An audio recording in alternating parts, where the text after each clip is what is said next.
Biafra na the Gulf of Guinea. Hey, Biafra is sure.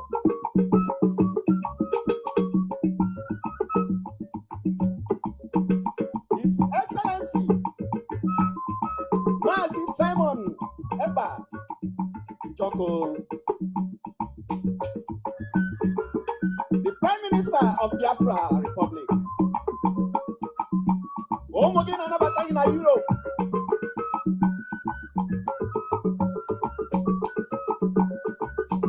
I ain't singing no. Oh, but you're being Biafra.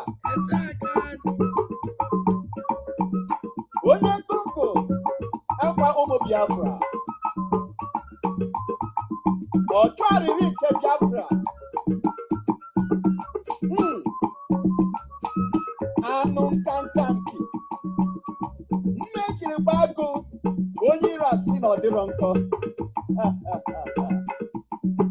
Ochena mo. Odika Kamire. Umene Fulani. The end of Nigeria. You are the Joshua of Biafra. You are leading us to the promised land. Biafra government in exile.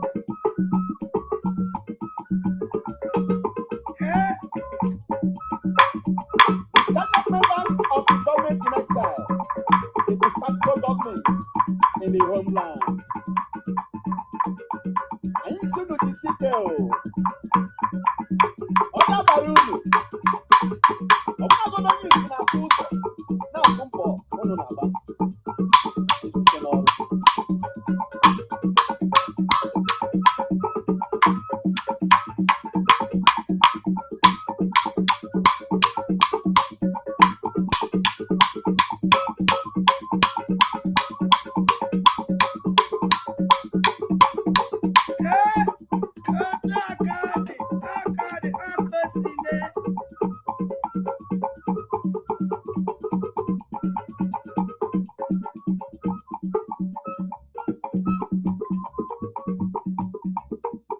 Our supreme leader, Mazi Nnamdi Okukalo,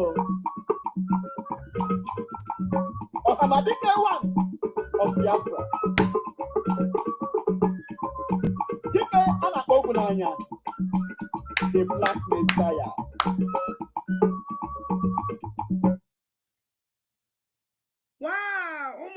Ekene mu na ekene nwoke kene nwanyị kene ikwu kene ibe kene nze na ọzọ kene ụmụ okolo Igbo ji de ebube kene ụmụada na ụmụ ọkpụ kene anya na anụ ụbọchị na anụ Igbo ji de ebube kene mmụọ nwe ya wahịa kene asị mmụọ nkwado mmụọ na ekene mmụọ eke ada ekene mmụọ ihe ada mmụọ ekene mmụọ afọ ada na ekene wee kene mmiri niile nọ n'ala Igbo kene mmụọ nwe ya mmiri na m ekene mmiri niile nọ n'ala Igbo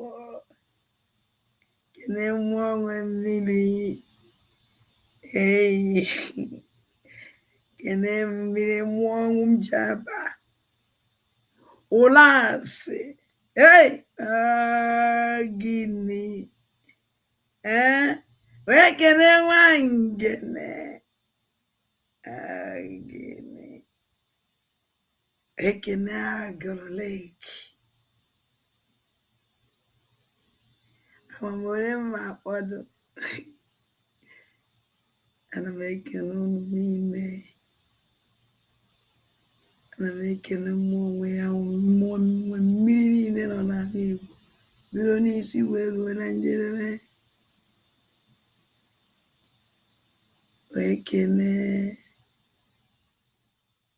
nna m Igbo papa ada gị nwanyị na-ekene wee kene nne mụrụ Igbo niile afọ mụrụ ọmụmụ ada na-ekene wee kene mmụọ niile Igbo ji na-ebube kene obi Igbo kene mmụọ nọ n'obi Igbo kene mmụọ obi Igbo ji wee bụrụ obi Igbo kene ajani bụ nna ada na-ekene wee kene mmụọ niile Igbo ji dị ebube bido n'isi wee ruo na njedebe wee kene Chukwu okike abịa onye isi nna m ada ga-ekene gị esi gị biko bịa nọnyere mụ na ụmụnne m chịkwaa mụ na ụmụnne m dube mụ na ụmụnne m ahapụkwana anyị agbanarịkwana anyị chaa anyị n'ụtụtụ chaa anyị n'ehihie chaa anyị n'abalị nọnyere anyị n'aka na ịnọnyere anyị n'aka eme mee ka njem anyị niile wụrụ njem awele ihe awụ ụmụ ife ebe ọrụ anyị abatana anyị eweta ife ana m ekene gị aka mmụọ aka mmadụ uke mmụọ uke mmadụ ebe ọzọkwa anya nọrọ wee na-achụ anyị ka achụgbuo anyị nna m ha na-ebinye ha na-ada tinyere ha ọgbaghara izuzu nzuzo ha na-agba n'isi m ọchụchụ nzuzo ha na-achụ m oku nzuzo fa na-akpọ m ọnwụ na mkpọ ọfa oku nzuzo ya gaziela ha ọnwụ na mgbaala fa ama nzuzo ya gaziela ha ọnwụ na o nwere ebe m na-eje na-akpa afafa ihe ọnwụ na ha mere n'isi m ya gazie mana ọnwụ na o nwere ha mechaa ha were isi ha buru ya ka ndị be anyị na-asị o metere buru n'ihi na ọchụ nwa ọkụkọ nwa ada nwa ọkụkọ nwe ọsọ wee sị mmụọ enu bịa bụ ọkụ mmụọ ala bịa bụ ọkụ mmụọ ya bịa bụ ọkụ mmụọ ụzọ bịa bụ ọkụ mmụọ mmiri mmụọ anwụ mmụọ ikuku mmụọ ọnwa mmụọ ihe niile na-enyere ndụ aka bịa bụ ọkụ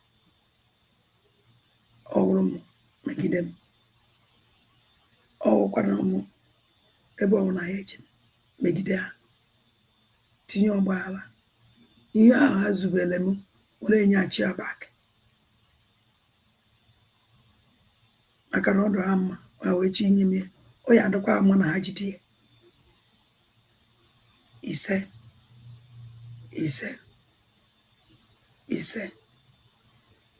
ise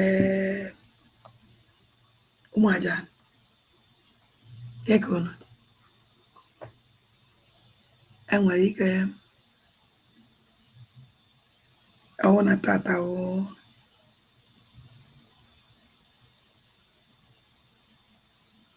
mbọsị ụnụ ya afụdo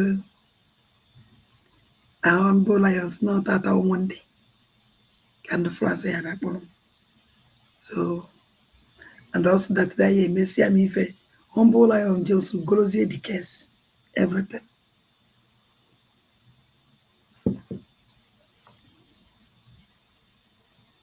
so I don't know I'm waiting for them akwa keso ha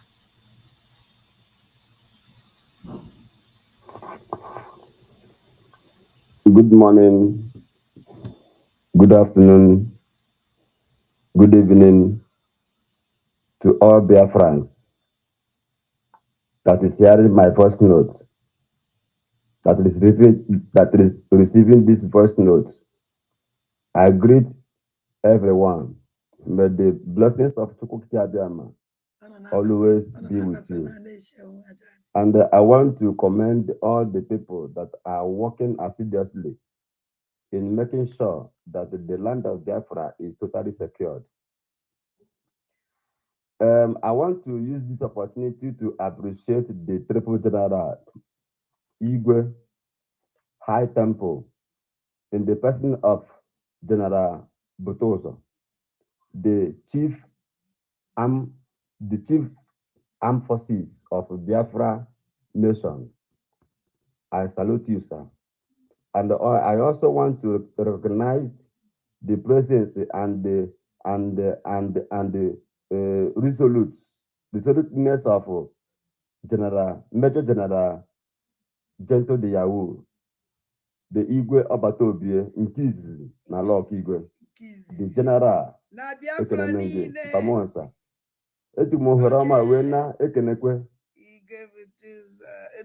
all the gallant men, the commanders of Biafra Liberation Army in all over Biafra land, Ekenekwenemunu, Owerri State, in the person of General B44, Ekenekwenengi, and also in the person of All Stars, in the person of General Ochiagha, Ogbebunebutoso, Ekenekwenemunu, and all the Biafrans in all over the Biafrans all over the world. Ekenekwenemunu nina. When I say we don't get to cookie kabiama dere onye ukwu dere onye nta.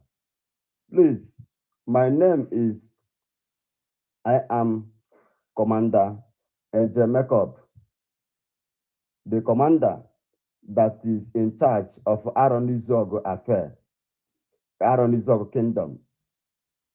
Ebe ọ na arọ bidoro, ebe ọ na arọ kwụsịrị, ọmụọ na ahụ maka the security of Aronizog under Biafran government.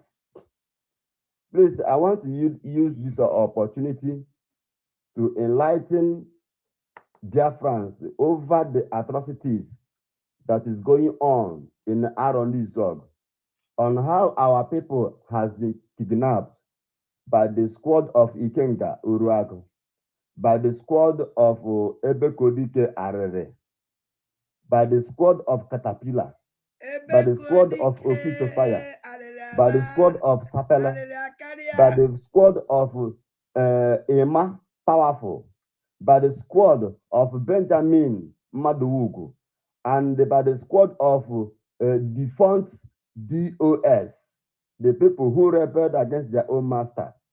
Please, I want to draw the attention of Biafrans all over the world, and I want to draw the attention of the international community over the atrocities that Okisofaya and the Uchenna Okeke, who claims to be Onwobara, the bloodsucker, precisely in Obinetiti, from Obinetiti. My people in Aronizog are passing a difficult time. Onye ji picture nda niile our commander kpọrọ afa send me. Onye ji their picture Biafrans kwesịrị ịma ndị na-egbufanụ fụ ha mara ndị na-egbufanụ. Nne na nna ụmụ ndị egburu ụmụ fa kwesịrị ịma ndị na-egbufanụ fụkwanụ ndị na-egbufanụ. Onye ji picture all these idiots na commit abomination, atrocities, na-egbu ụmụazị by SNDLM. Because passive persecutions. American check or picture Okisofaya. American Chonya. Because they are Biafrans. My kingdom, my community, my village are passing a serious threat. Sometimes last year, at Ndamas reporter, Okiso and Inse Ebubago killer squad invaded Ndamas reporter in Aronizog and kidnapped 2 people. One, a powerful from Ndamas reporter, popularly known as OC Glow. The security, the indigenous security that is guarding a glow mass in Ndamas reporter. If you go to Ndamas reporter Aronizog, boundary between Aronizog and Ihite, there's a mask, a glow mask that is there. The security that is guiding the MTM mass was kidnapped by Caterpillar and Uchenna. Okay.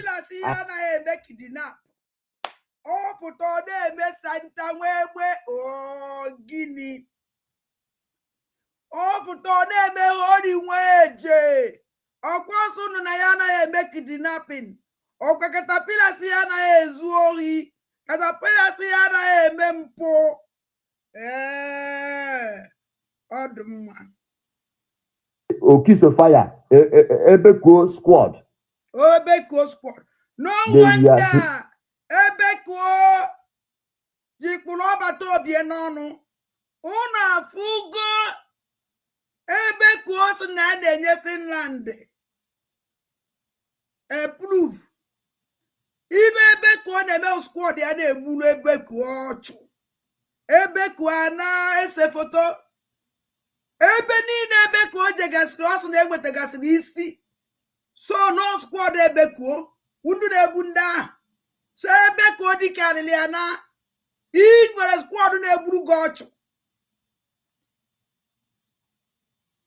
So Ebeko dike alịlị akarịa ị nwere squad gị na-egburu gị ọchụ. Ama m mgbe ahụ ị kpọrọ ndị ọcha na ịkpọkwara je bụ ọchụ ya squad gbugasịrị. Ịkpọkwara je na-egosi ebe squad gị nyiri ndị mmadụ na ndụ.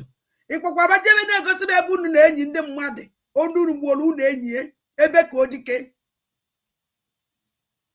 Ebeko dike so na ibe iji achụgharị ọbata obie unu ọ na-stop your squad.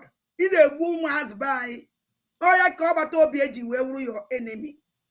Onye ka iji achụ ọbata obie ka ịchụgbuo. Onye ka iji akpọ ọbata obie ka ịkpọgbuo. Onye ka iji chọọ ka ọbata obie nọrọ everlasting life ka ị kọntinuo na-egbu ụmụ Igbo na-enwe onye ya ajụghị ese na onwe onye stọpụrụ gị nụ. Adịkwa mma o. Ebeko ọchịọhụ ga-apụtakwa n'ilo maka na before eche nna gị nwa wee Ebeko wee innocent man mgbe ị na-ekwu. Mgbe ị na-share your rubbish voice na WhatsApp group gasị. Onye ụchụ. Let me tell you something Ebeko ebe ọ sụkwara gị nọrọ. Ọkwa isi na ị nwere international passport. You can fly all over the world. Abụbe mopa passports na fly all over the world. I never see passport. The only passport nwere ike fly all over the world the diplomatic passport, red passport. Amazi maybe n'obodo ị nọ ijiri wee nwee international onye passport can fly all over the world. Yes, you can do that with a visa. Depend your capacity, maybe. Depend the country in on ya. I go in the country man on ya. Passport how rubbish. How to a visa. Oh, when I don't on a country visa about she million she. I want you may be a useless man like you. Oba to be away man. Go so way. Go so bodobi. As Mwa Wadandin Banandeg. Ego Simon go so bodombi. I fear nobody. I don't know. Man in underground, in on Imon will Ebeko dike, Iman Iwoke, I don't even get an actually to show yourself. Put out dike kuoku. Nanduna says oh criminal, no caterpillar says oh criminal.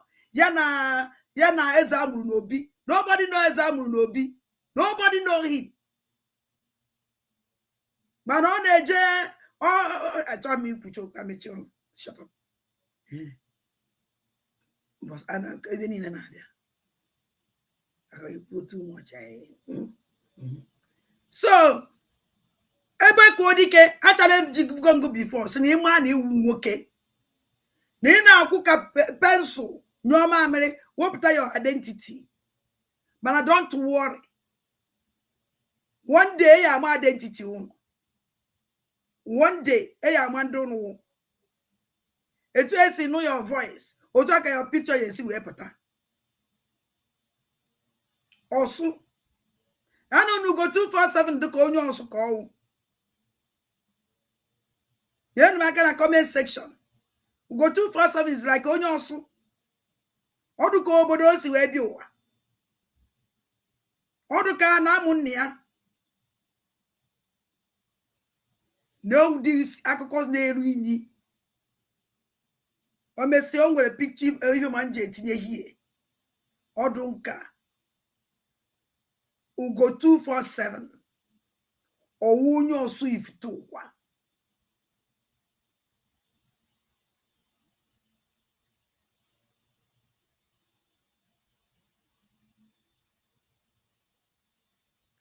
Ndị fallback. Ị bịa na obi ndị fallback, na-ege ndị fallback back. Don't worry, time shall tell. So, ka anyị na-ege nwanne anyị nwoke ntị, because this message kidnapped alongside with Olu Ebube, also known as Buhari, a freedom fighter, a boy that is fighting for the freedom of Biafrans. He was kidnapped. Okay. He was apprehended by Oki Sofia. Okay. In Obinetiti, if I am telling, I want the people to go and do the investigation. Down to Obinetiti, down to Obinetiti, it's a vegetable, and his son was kidnapped. What have they done? Just because they are a friend of Biafrans. Just because they are Biafrans. Please, I want Aaron Lizog also to understand that what is killing them is with them. And I want Biafrans to disregard any false information okay, that is coming against Biafra Liberation Army. Because any attack from Nigerian terrorist government is an attack against Biafrans all over the world. Any attack against Biafran Defense Forces is an attack against Biafrans all over the world. yes. Any attack against men on ground is an attack against Biafrans all over the world. Please, I want Biafrans to caution Oki Sofia to investigate the activities of Oki Sofia against the people of Abobo. Oki Sofia is a Rubago. If you come down to Aaron Izog, when Izog together with Okiso, Okiso is a Tiger Base. Is working for Tiger Base. Okiso is working for DSS. Okiso Fire is a DSS agent. Caterpillar is a DSS agent. Okay. Killing their own people. Okay. Handing their own people to Nigerian terrorist government. Go to Tiger Base. I want Biafrans all over the world. I want a United States of Biafra to investigate the activities of Caterpillar. Okay. Investigate the activities of Ikenga Uruago. Okay. Investigate the activities of Ebekodike Arana. Okay. Investigate the activities of Papa Ejima. Okay. Investigate the activities of those who are formerly freedom fighters. These people, this man of Alafa, with the same group, this Papa Ejima, Manana Bomegide even on social media, or that this Papa Ejima, this man called Papa Ejima, the same group, every Papa Ejima, ne this Caterpillar, ne Kengurago, Madita best friend, and again.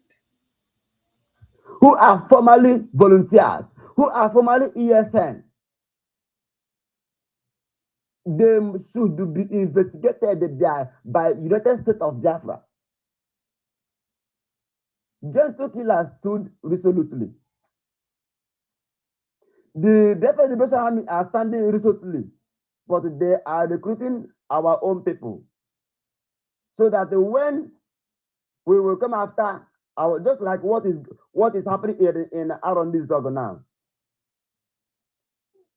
Nigerian government are recruiting around these people into a bubago, into tiger base, into special squad, in order to use around this zog, just like Okiso and Uchenna.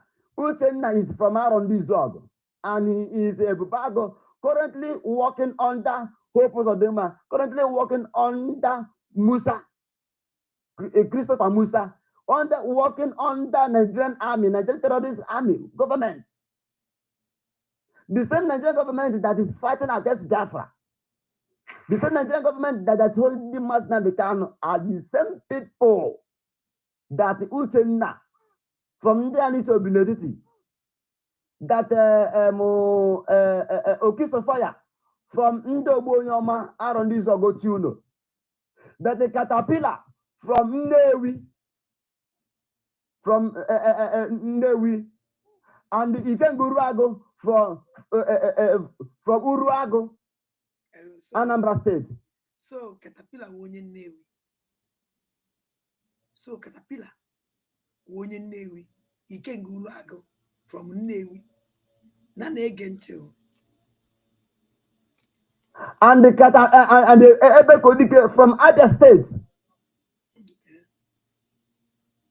They are the ones recruiting Biafrans to kill Biafrans. And they are the ones that are leading Fulanis into our forests, into our bushes. Why I am bringing this notice today, United States of Biafra, is that it is time, since Biafra has been redeclared, and since Biafra have come to stay, the United States of Biafra has to address Okiso Fire, Caterpillar, for them to stop their criminality in Arondizog. Arondizog people are suffering. Okay. Nobody can talk. If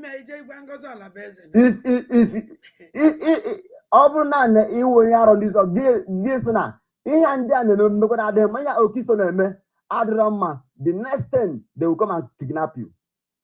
Our people are missing. OC Glow.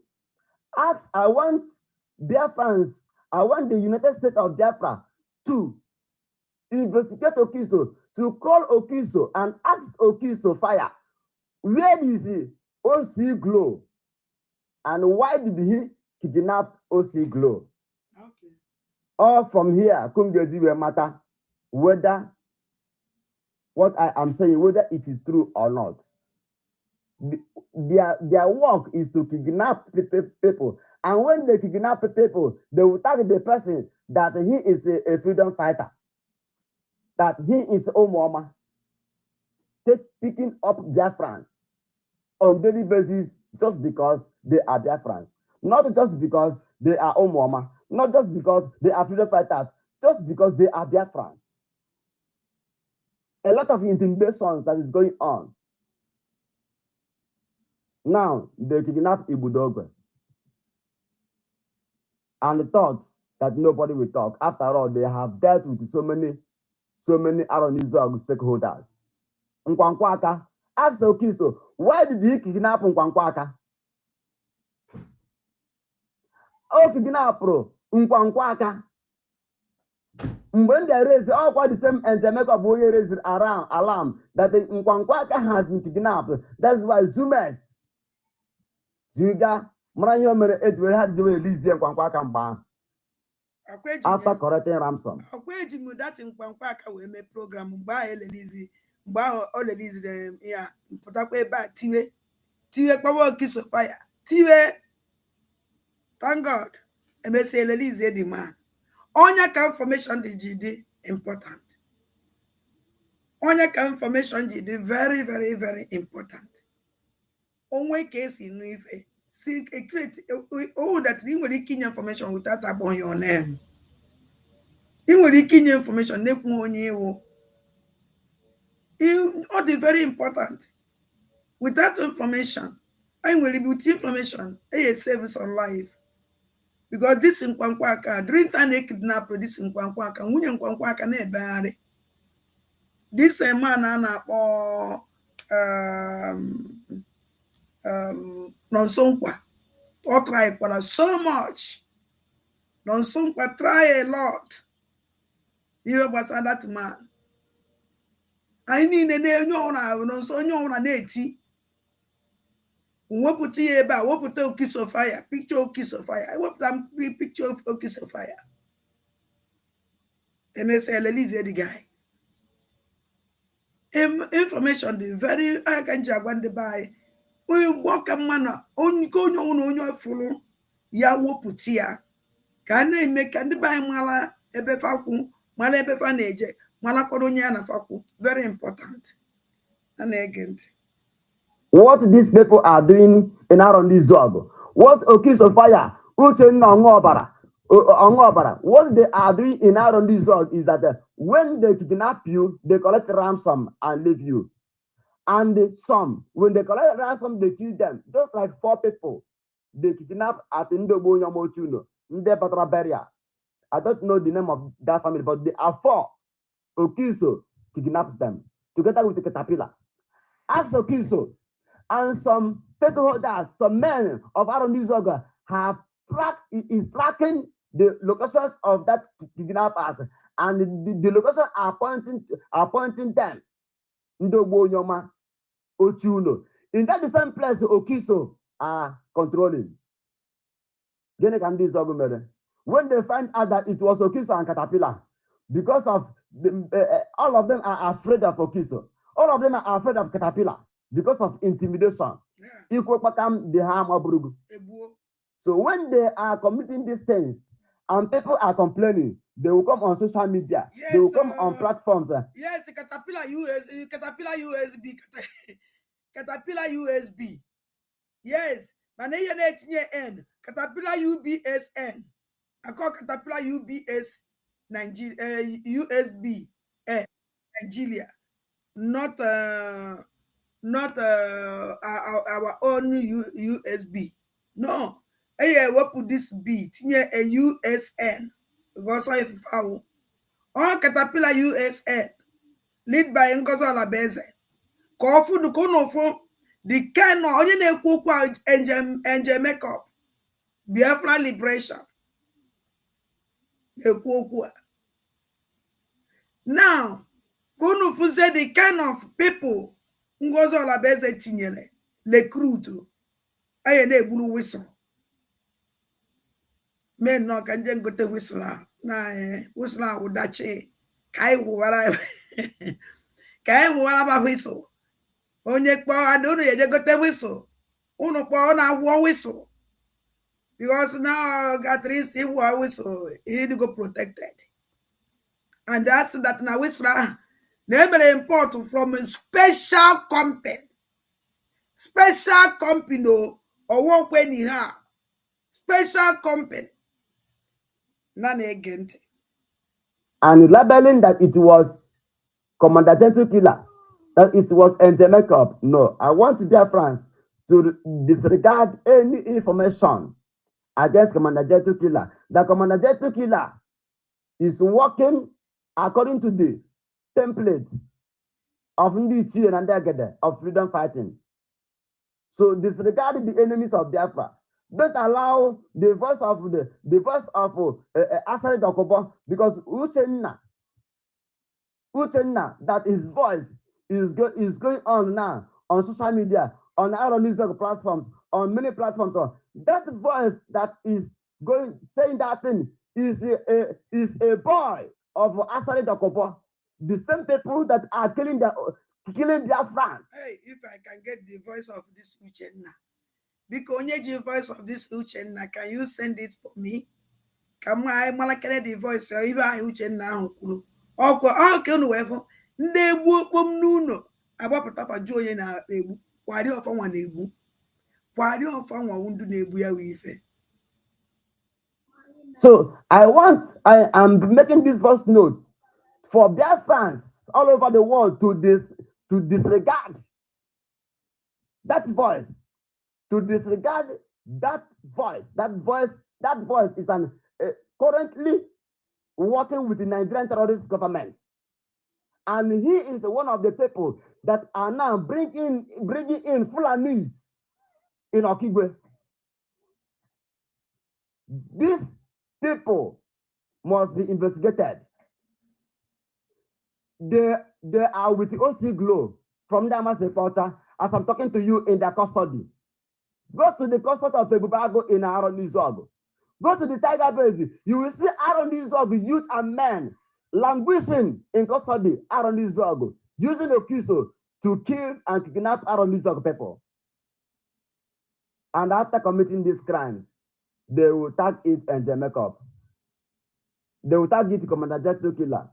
Before God and man, Gentle Killer is the one that chased away Fulanis from Epora, from Aaron Izog, from Okigwe, from Mbano, from all over the Biafra land. That's why Biafra land is at peace for a very long time. Before the enemies begin to rise with many accusations. Chidi Okeke from Ndali to Ability. Gentle Killer didn't know what happens to him because he was in exile by then.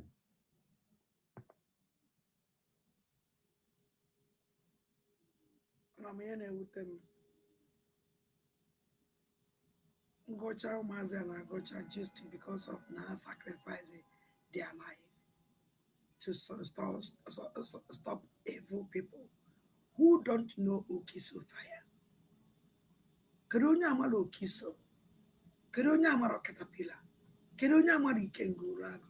All these peoples Ninenda this our angel Malafana who don't know them.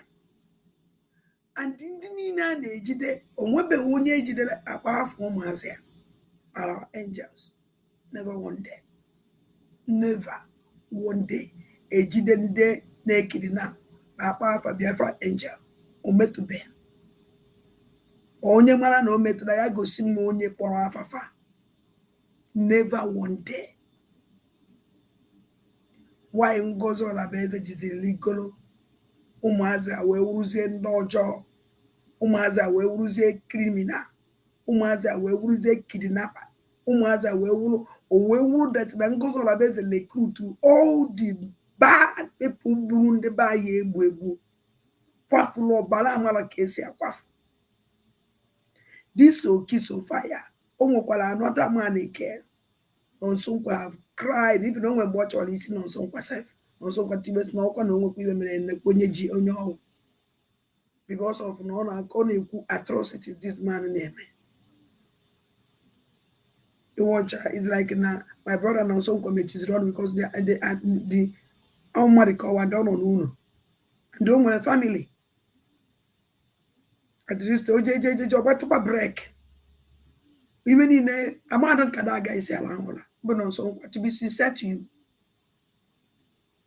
Because somebody fail with Regi, you will sleep.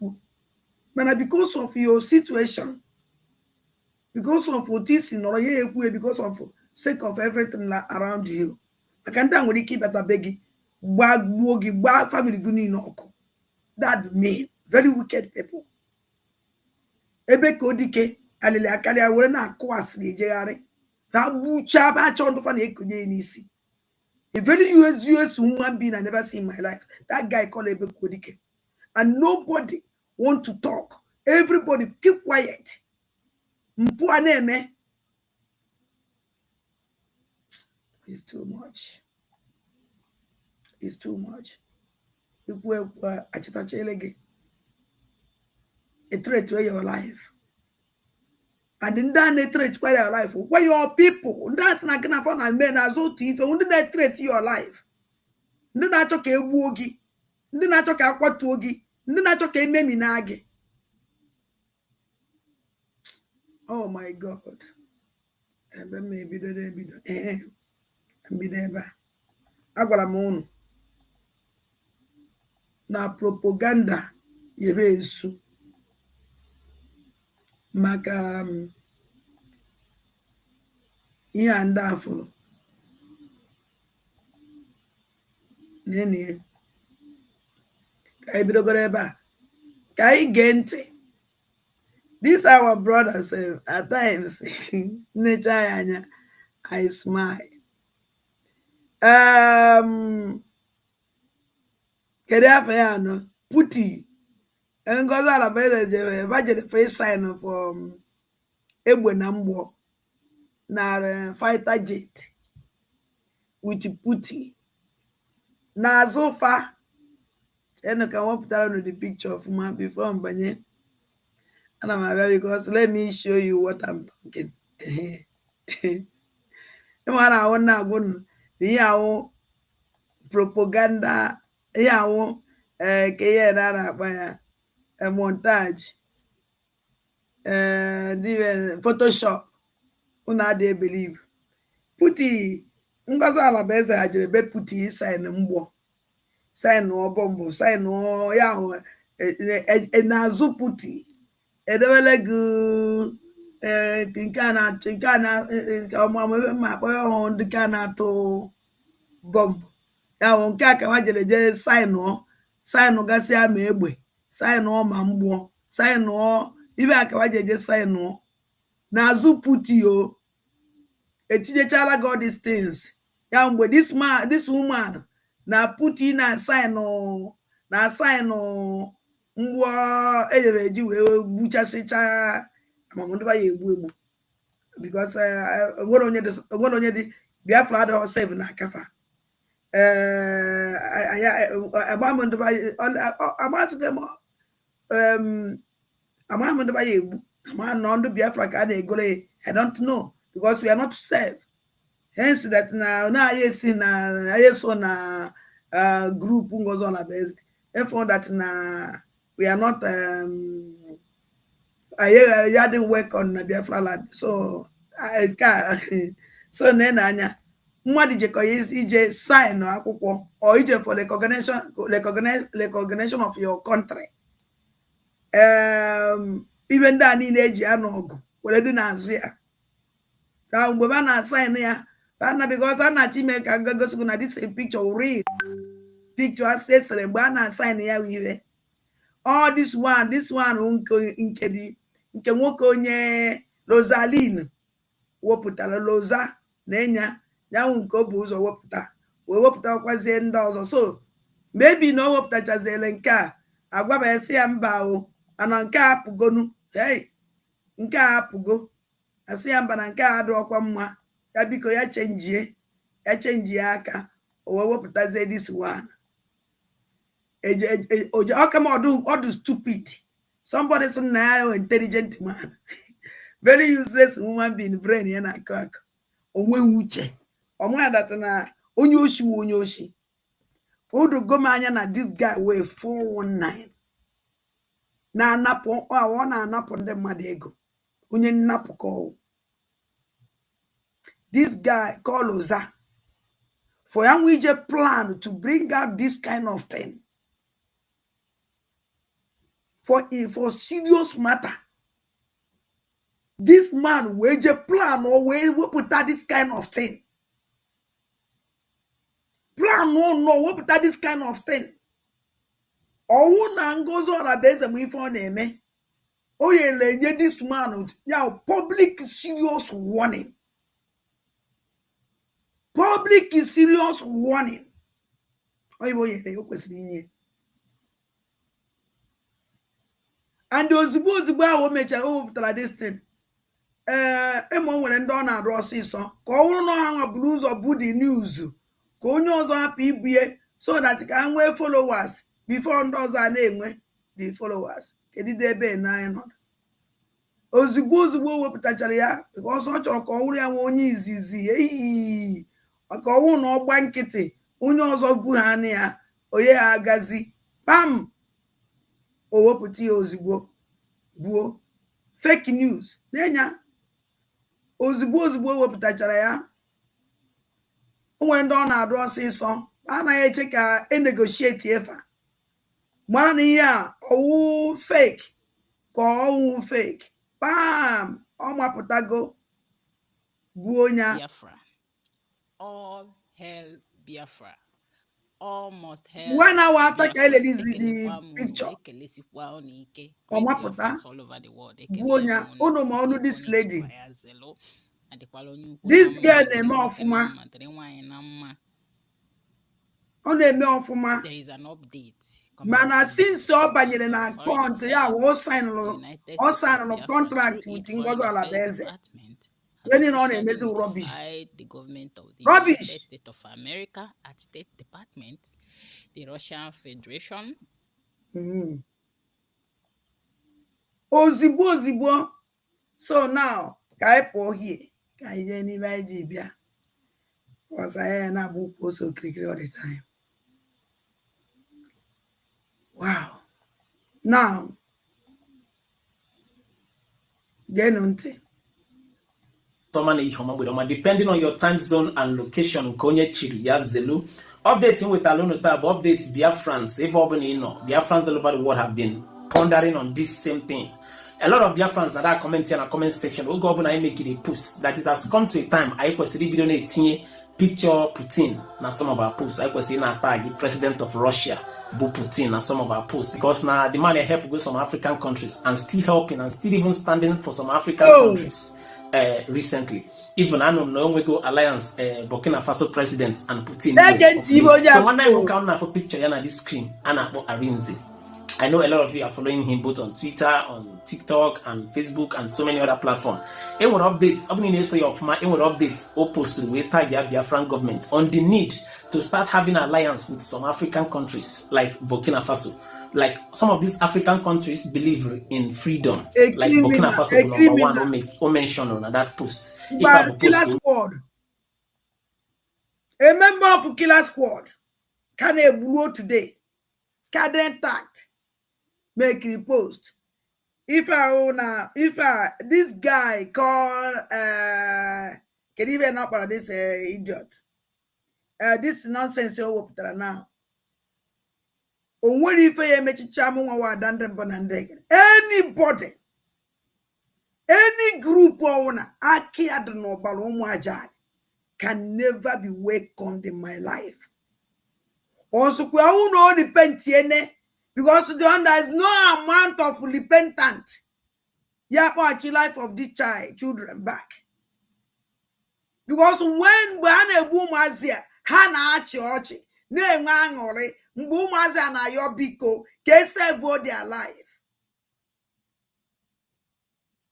That is one Kegala Vila one day. No kidnap.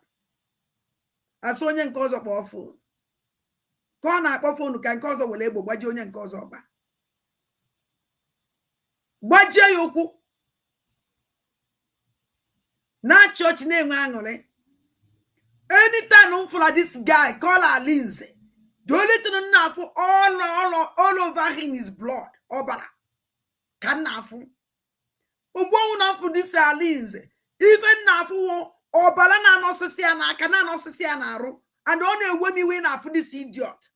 Because before you now for this kind of thing, they would take one abu mobi. Oh, yeah, when you're on a chamber. Goes on a base. Oh, what if I'm tweet us? When was with that tweet and Obato be that way. Obato be can never be away. Squad double must buy a web boss to squad. Yana Biafran liberation or Guano. Squad. Now, he's a Biafran liberation army. Blue must buy a web. Also, no Obato that way. Obato can never know.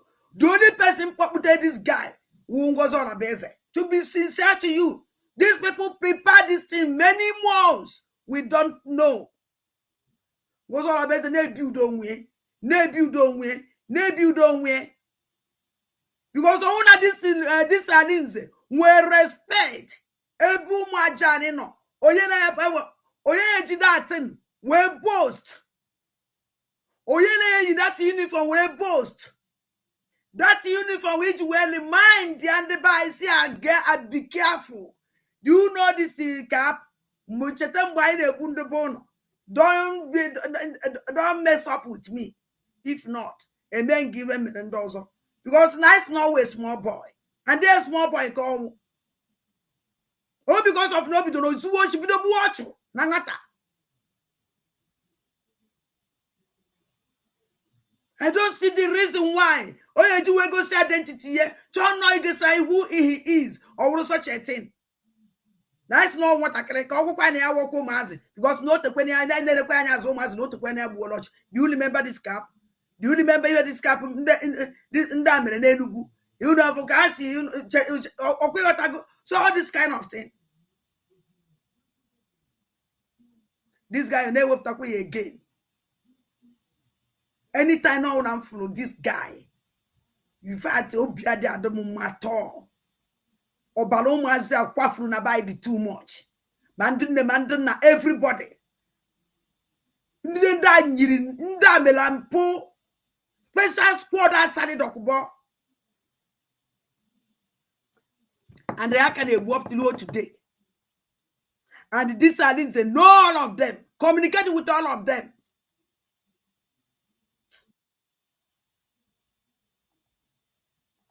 Make a few days ago, when are your Biafran governments and now your Dr. Ngozi Arabuezi and Few the cabinets, days ago. those that are on the high seats, that it is time they start making moves on how to Ona using Ngozi Arabuezi biko. Oh, tweet when are your Biafran Ngozi Arabuezi. It's a high time. Mana this girl ukulo kukita. Ejede ko yesterday. Only as know a few days ago. Few days ago, eje kunebe Russia. Few days ago, eje kunebe America. Few days ago, assign one akwụkwọ. Where no tunu mele choko makanda they deceive. Kunu whatever after Kekucha, this idiot call Rosa will be up to this thing. When from some seafood there. So now I will just watch at the picture. Nane again. to reach out to Russia through every means they can. Onumana recently, Dr. Ngozi Arabuezi sent delegates or some people to South Korea for recognition of the United States of Biafran government. So the guy make that post with tag Dr. Ngozi Arabuezi, tag information minister, and some other cabinet members na that post omeki. Dr. Agi was also among the people all targeted. We been able to na ota Biafran government in make move to reach out to South Korea government and other government and other countries. Now, Hakwesri make more move on how to reach out to President Putin by all means, according to post to make. And a lot of Biafrans have been saying that on my comment section. I mean, they get this rubbish. Or say how rubbish. Unafuge onye kowalo no the reality. That guy kulezoku. Mana the other girl, I'm gonna get that now. Orichigo, Osainu go, Oya Obodo no Kogara Zialana. Propaganda. Aya dance. I'm an honor alone. My honor alone. I got my mama dabo. This message is for you. Now, Ogen Kele. This message for you is for you. When I got Biafran lobbyist, all the cabinet, Biafran government in exile. Oh no, leba. Junior Ngozi Arabeze weje damage what Obato be built for. Biafran yaza Biafran ajiju. If you people just to sit that place, relax at that place. Ngozi Arabeze nkiti. Oneve hariko bana. Weje damage every connection. Obato be built for. A man that na be ununwa. Muma ye kwoku. Mana send the government message send the loan. Ama kwanda tu unu na pinu unu na make move. Because Ngozi Arabeze can never go nowhere. Ngozi Arabeze have no document. She has nothing. Here propaganda. The only document on where you can post alone, that's all. That's all. All the element document is with the Biafran government in exile. she has nothing. And this document OG means nothing. Side signature. Because everybody on social media, Ogo see that not powerful or secret. Everybody the signature on social media. Biafra bebe look organize by signature I sign la sign. Adela na social media. Adugo onwa jim nke me esen your picture. But I me wopụta ya because ọ na wopụta mgbe oge jelu asị na na ngozi ọla beze gbara na social media. Onye ka meji chi wopụta ya. Elekogonize be uno onwe be ndu no na ba medibe ahụ. Signature anyị niile nọ na social media. Agba ya na social media. Anakụ ndụ ụtụ aka. Ndụ ụtụ na-akụ aka.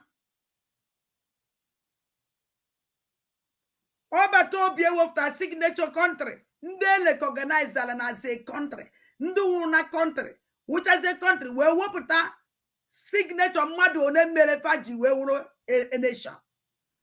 Biafra ya ube a nation. United Nations have never recognized us. Onwe be ebe do recognize lai. So do recognize lai. Ambazonia can actually their country. I will be a country. Eliteria natural their country. I will be a country. On to recognize and no power. Onwere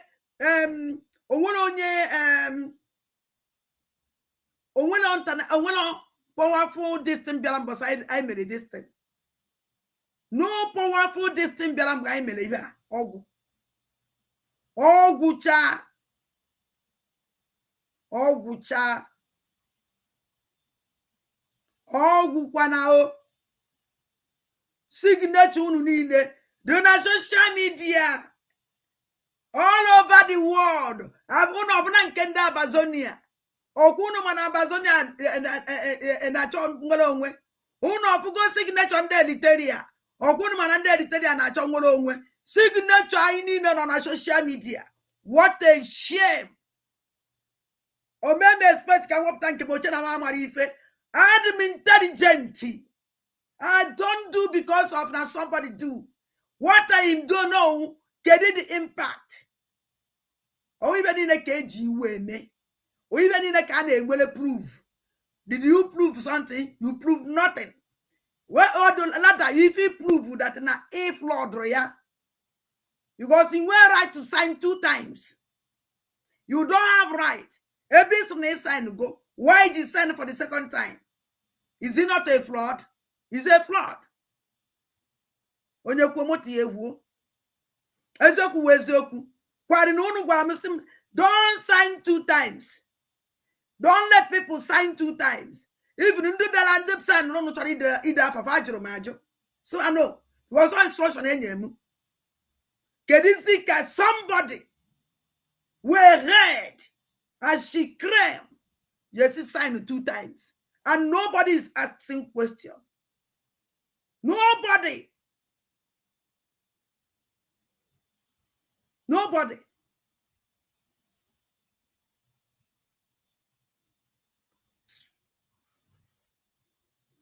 Mmadụ Chineke na-eji ife eme ife. Ife anyị na-eme na-abịghị mmụọ. Onye anyị na-achụla aja bụ oke mmụọ. Ịma na Chukwu na-achụla aja. Ịma na onye m na-achụla aja bụ oke mmụọ. So, aka na-adị m aja. Anakwa m n'anya afụ nonsense ndị mother you must bow no eba. I don't watch their destiny. Na mgbe m nwere time afa let them be here. They will na-ede ama na nwere ndị ya na reply fa. Dị ya na agwa ka o si defa na arụ. This is Obieze channel. I apụ here. Only here for this morning. Also, the program of time awaja. Amamonkenje amamonkenja. Can be the good na this small one. Umunnem bikon na ihe na-eme na be anyị. Anyị amala ebe anyị nọ anọ. The attack is too much. From n'enu, from n'ala. Ihe awụ ụlọ nwanne anyị nwoke lụrụ rụchaa ya wụ ụlọ.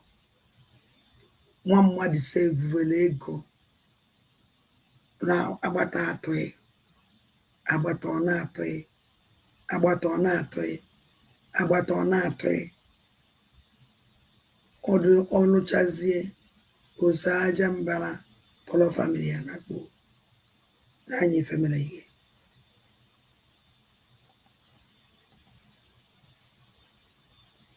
Come carry workers come put person. See wetin Aboki do, come carry workers come put person roofing. That's where they don't roof finish. I dey find carpenter. I dey do carpenter. Carry 6 people come lose us. Where their work today? Come lose us. Full roofing. Put person full roofing. This one when you do this one this one. See what person don't work finish. Put person roofing like this. So then talk and now say they want do this one now. They go say Aboki not do anything. See, as when person don't roof. Carry Aboki come lose full roofing. Say the owner say make it lose am. Say they won't sell us. See.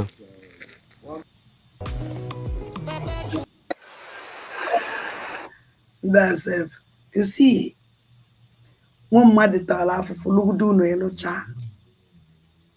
Roof wonya okugo zinc. Olo chaguno. If all for the year, itiko door, uzo. Oti uzo, oti window. Plastanya, paintenya, polo family eba.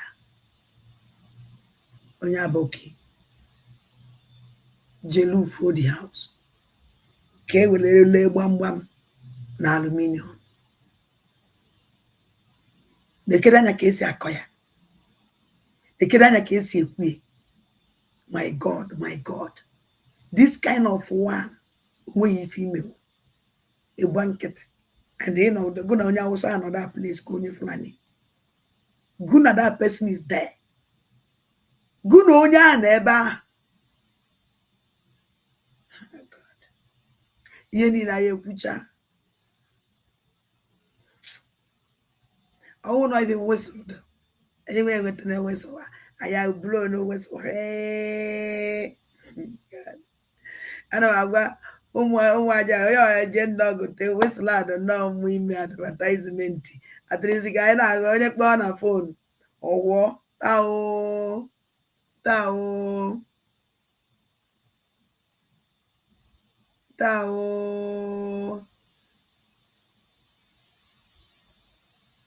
Good Monday. Emecha ka nje check na Amazon maka acha m original one. Eje try na Amazon when we different type. I were na hu ya. And I hu ya at least can the buy na do used to that because the buyer do used to whistle. Ba ma e na si eme. So I was them ebe na hu the whistle. Ana hu ya hu hio onye na ejob were say onye so onwe a bunch of onwere ike onwe ya na ụdọ ke ye n'ukwu osu ha na ohuna ka fio onye ya na onu fio na fio useless people, mad people everywhere. So I eje go for whistle. Baby I mean me o bi ko mu aja na Jen go whistle. What is very important. Very, very important. Then I pon eba. One afugo. I just na go soon if any men are buy. One on afu. ịdị ka ịma ka esi wee zụọ onwe gị ụzọ ahụ jọrọ njọ ya na Nsụka road bụ ebe ọzọ jọrọ njọ a na-ebu ndị mmadụ di na nwunye kidnapụ na-eje traditional marriage ekidnapụ ha ihe a bụ Highlander ha bụ ekidnapụ ha na dịrị buru ha Fulani herdsmen buru ha baa n'ime ọfịa biko ka ịgbado anya daalụ nwanne m ụmụnne m ekene m unu ihe a bụ Enugu State. This is Egede Road. Egeda. If you are going to Egede, this is Egede Road. Egeda? Please, if you are in Enugu or if anything brought you in Enugu, you are going to that side, please be careful. And they kidnap on them mother. Now that road, steady. Biko. That road had drama. Bob na goes on. Kuche Gedia. On when we city, Kemaki esi wezo wage. Uzama Joronjo. And on Soka Road.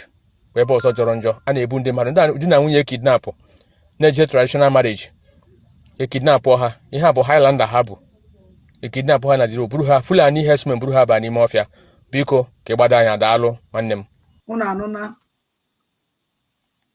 anụ na ụmụ aja dati ụzọ Egede ahụ ndị mmadụ a complain one about the dati ụzọ Egede too much dati ụzọ Egede ahụ a complain gị nnukwu a complain go ụzọ Egede ahụ genu nke our brother kwuru. Boko Haram. He said that the Nigerian government should not crack down Boko Haram. The BBC News reported it. On the 29th day of July 2011, the Sultan of Sokoto was against fighting Boko Haram. He said that the Nigerian government should not crack down Boko Haram. The BBC News reported it. On the 29th day of July 2011, the Sultan of Sokoto was against fighting Boko Haram. He said that the Nigerian government should not crack down Boko Haram. The BBC News reported it. On the 29th day of July 2011, the Sultan of Sokoto was against fighting Boko Haram. He said that the Nigerian government should not crack down Boko Haram. You see, Akuna Anonife Sultan of Sokoto kwuru na 2011. Na 2011. And the Nigerian government respected it. N'ezie anyị ife na-eme na onya ka o ji bịa sị na social media, because I continue na-egosi ifefa na-eme na social media international destiny nwere ike put itinye ọrụ na fa chọkwa, because if you don't fight for ourselves, nobody will fight for you. Ndị international ahụ na fight for their own. Onwe onye ndị agha, these people ahụ onwe onye fa agha, because otu achịchị ịkọ ka na ife ya na-eme na Britain. Onwe mgbe ndị Britain na-apụta na-akwa international community to come and help them. Ha na fight ya within themselves all over the world. Onwe ndị na-akwa international world to come and help. So ndị Africa, why the woman see o, why the bekwa nene o, why the life they see o, make you judge what the judge you. Who cares about you if you don't care for yourself? You care go do for yourself before what and they care for you. Yeah, achikop na gukaka gukop and eche word ka babia. Ya so na babia zotara gi nyebe anage. By yourself. Oko no were nanu. Now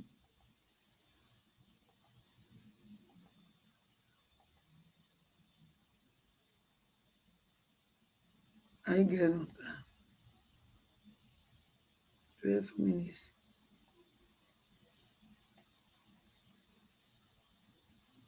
Is correct. I told you on this platform that they will come for you. You see, let me tell you one thing that people don't know because you don't know history. I forgive some of you because in your schools in the zoo they don't teach you anything. I want some people to actually go and sit down and study the history of Islam. Islam is the only religion that has never stopped growing. Islam is the only religion that has never stopped expanding through militancy and war. Others have stopped. Only Islam. Islam believes in expanding through war, and that war is coming. Now, I must be put on record. I wanted to record this very broadcast and play it all the time for our people to also understand and listen very carefully. And I will say it tonight.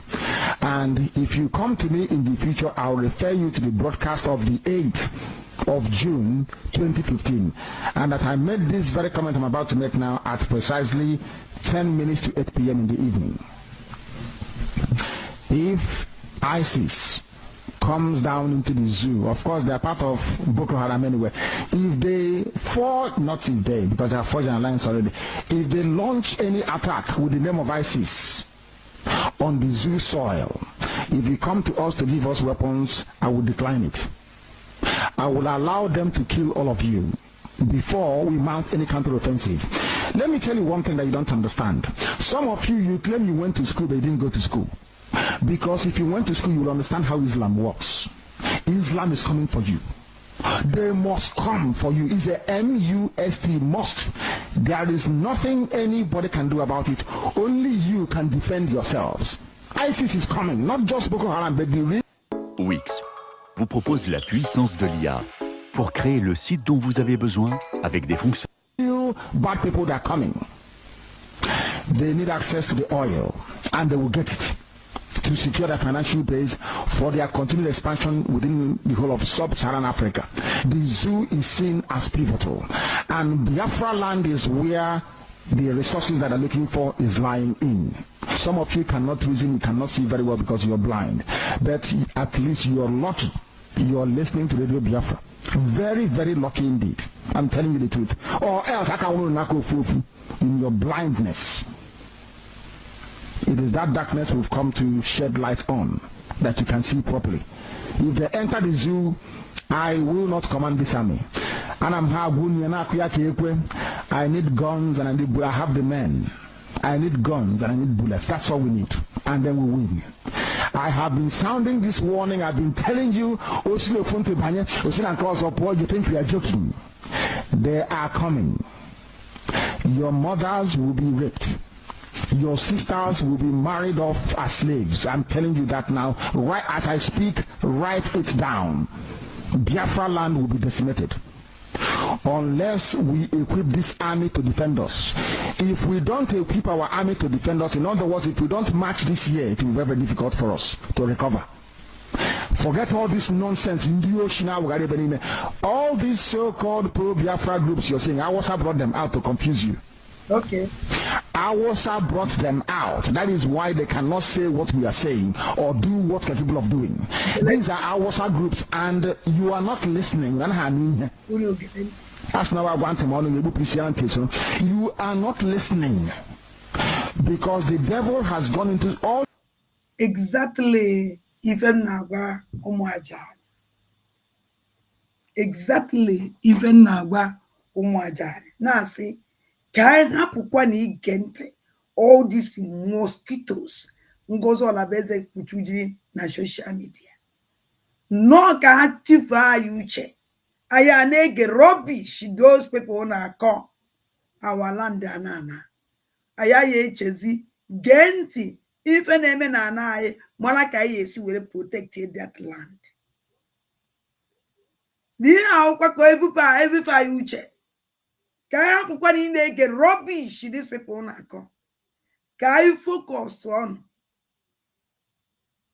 Or if you want to, the same thing about our leader Mazi and Kanu, in another form. Because I get punkonya, because these people can never tell you what is going on in our land. The only thing here now, but no, nothing is going. Your land is going, and nobody, that woman can never come and tell you what is going on in our land.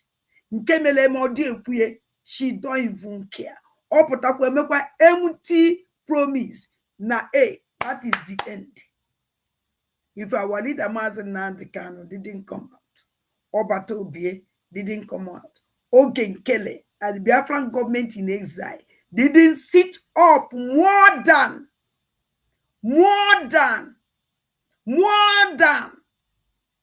Ona fano. I pray for one thing. And then now your chineke na your siike. Ye kukwede ka ifele me umu ajani. Ye kukwede ka alilili ayi. Ye kukwede ka iju ajiju. Si ogini. Ya gosa ifoji we uruchi. We need help. We need serious help. We need help.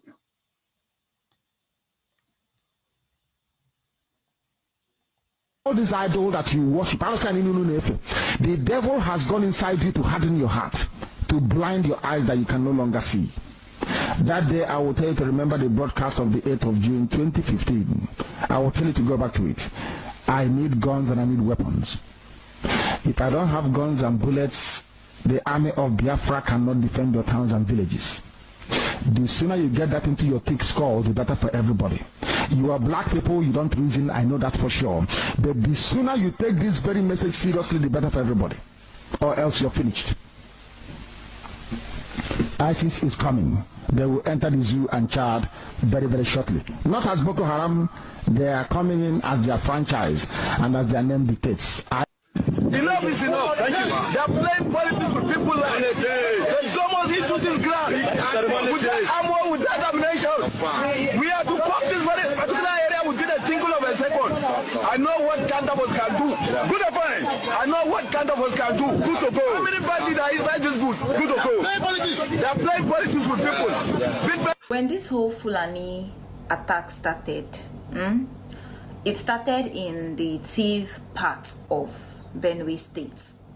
And Benue people, or better still, Tiv people were defending themselves. They defended themselves with hoes, cutlasses, rakes, whatever they had at the point to defend themselves against people that came to a fight with guns.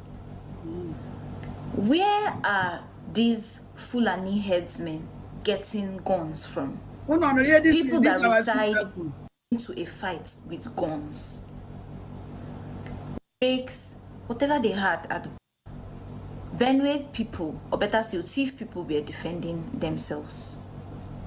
They defended themselves with hoes, cutlasses, rakes, whatever they had at the point to defend themselves against people that came to a fight with guns.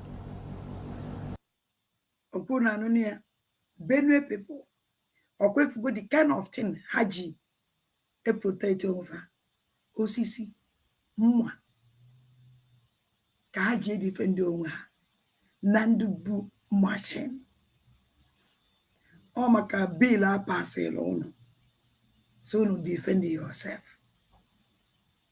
God help us. I was one of the most breasted people in this world against these people.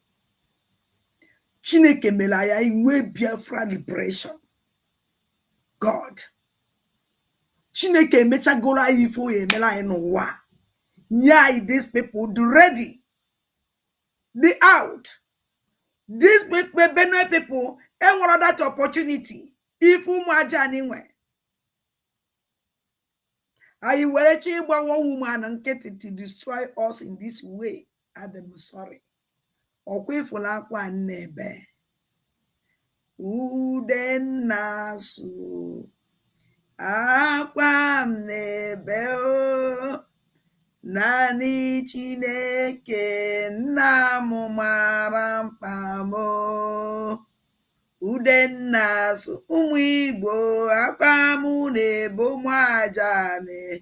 Nani Chukwu kika bia manna mo mala obi mo.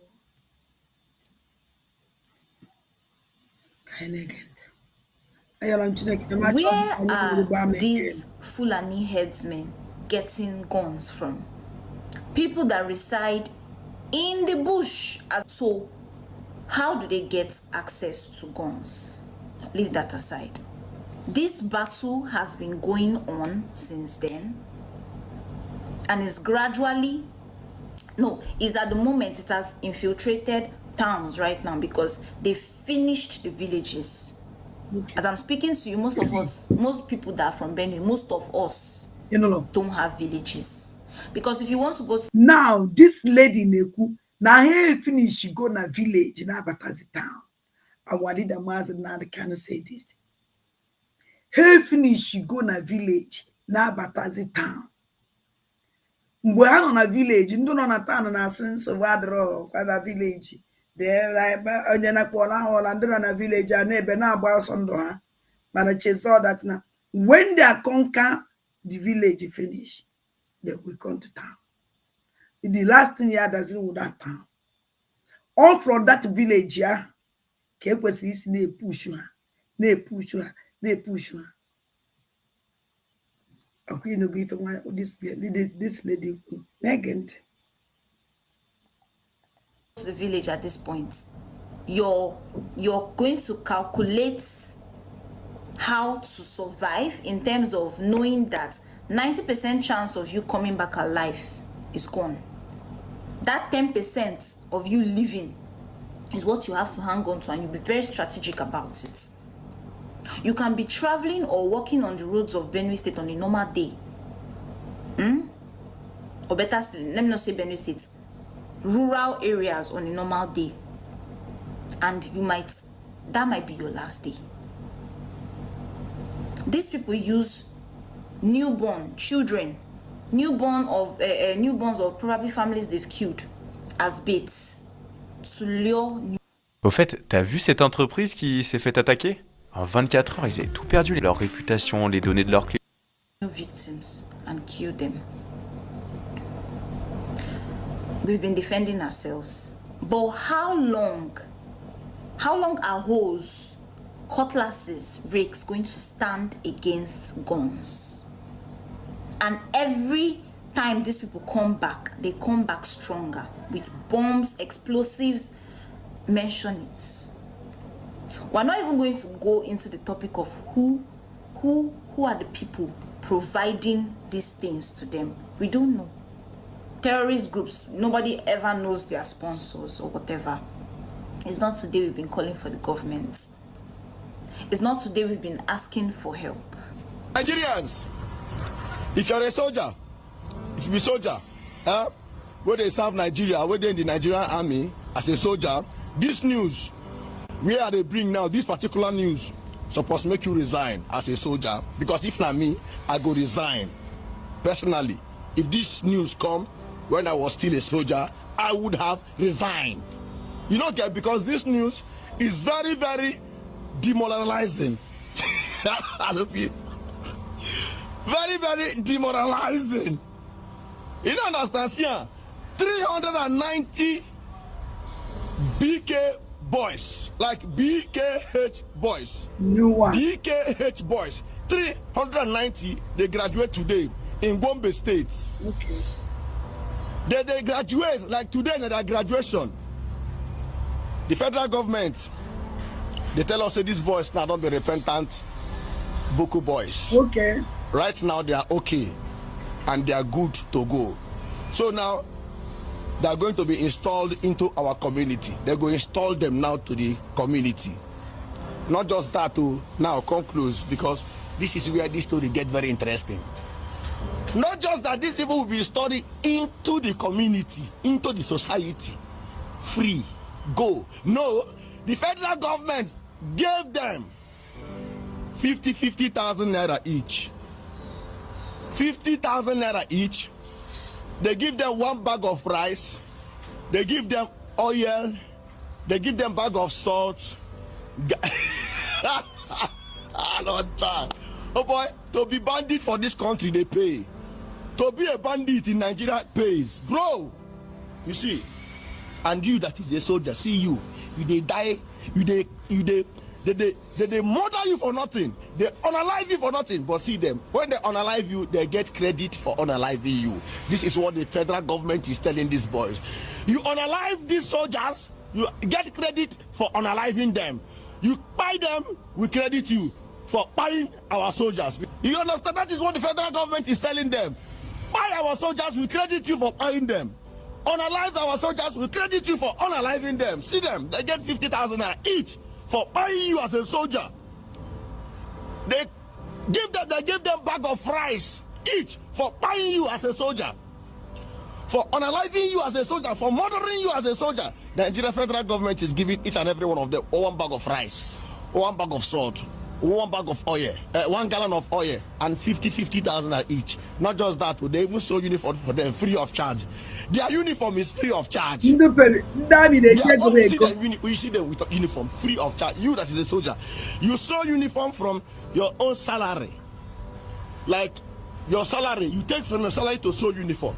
But this one, federal government sew uniform for them free of charge, and pay them for buying you. Nigeria is a scam. See, as a soldier in the Nigerian army, if this news not demoralize you, nothing will demoralize you again. Your government is crediting people that are buying you. They credit them for unaliving you. They give them bag of rice for taking your life.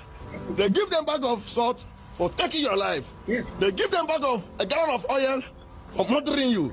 Where is the morale? OCB, hey, federal government of bandit. Nigeria federal government is federal government of bandits. It pays to be a bandit in this country. Tell me why people will not go into banditry?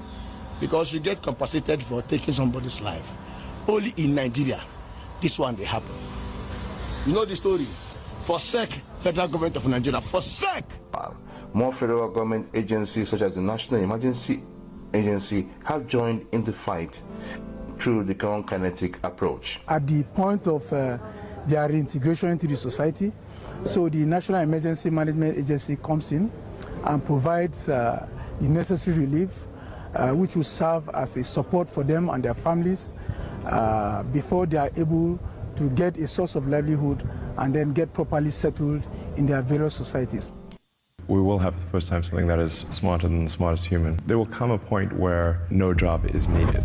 Comme Elon le dit, l'IA peut dès aujourd'hui automatiser 80% de votre entreprise. Si vous ne changez pas la façon dont vous gérez votre entreprise, eh bien vos concurrents auront un avantage concurrentiel que vous ne pourrez plus rattraper.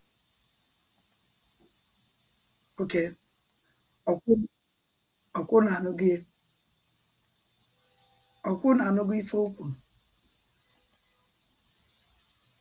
We must get up. Then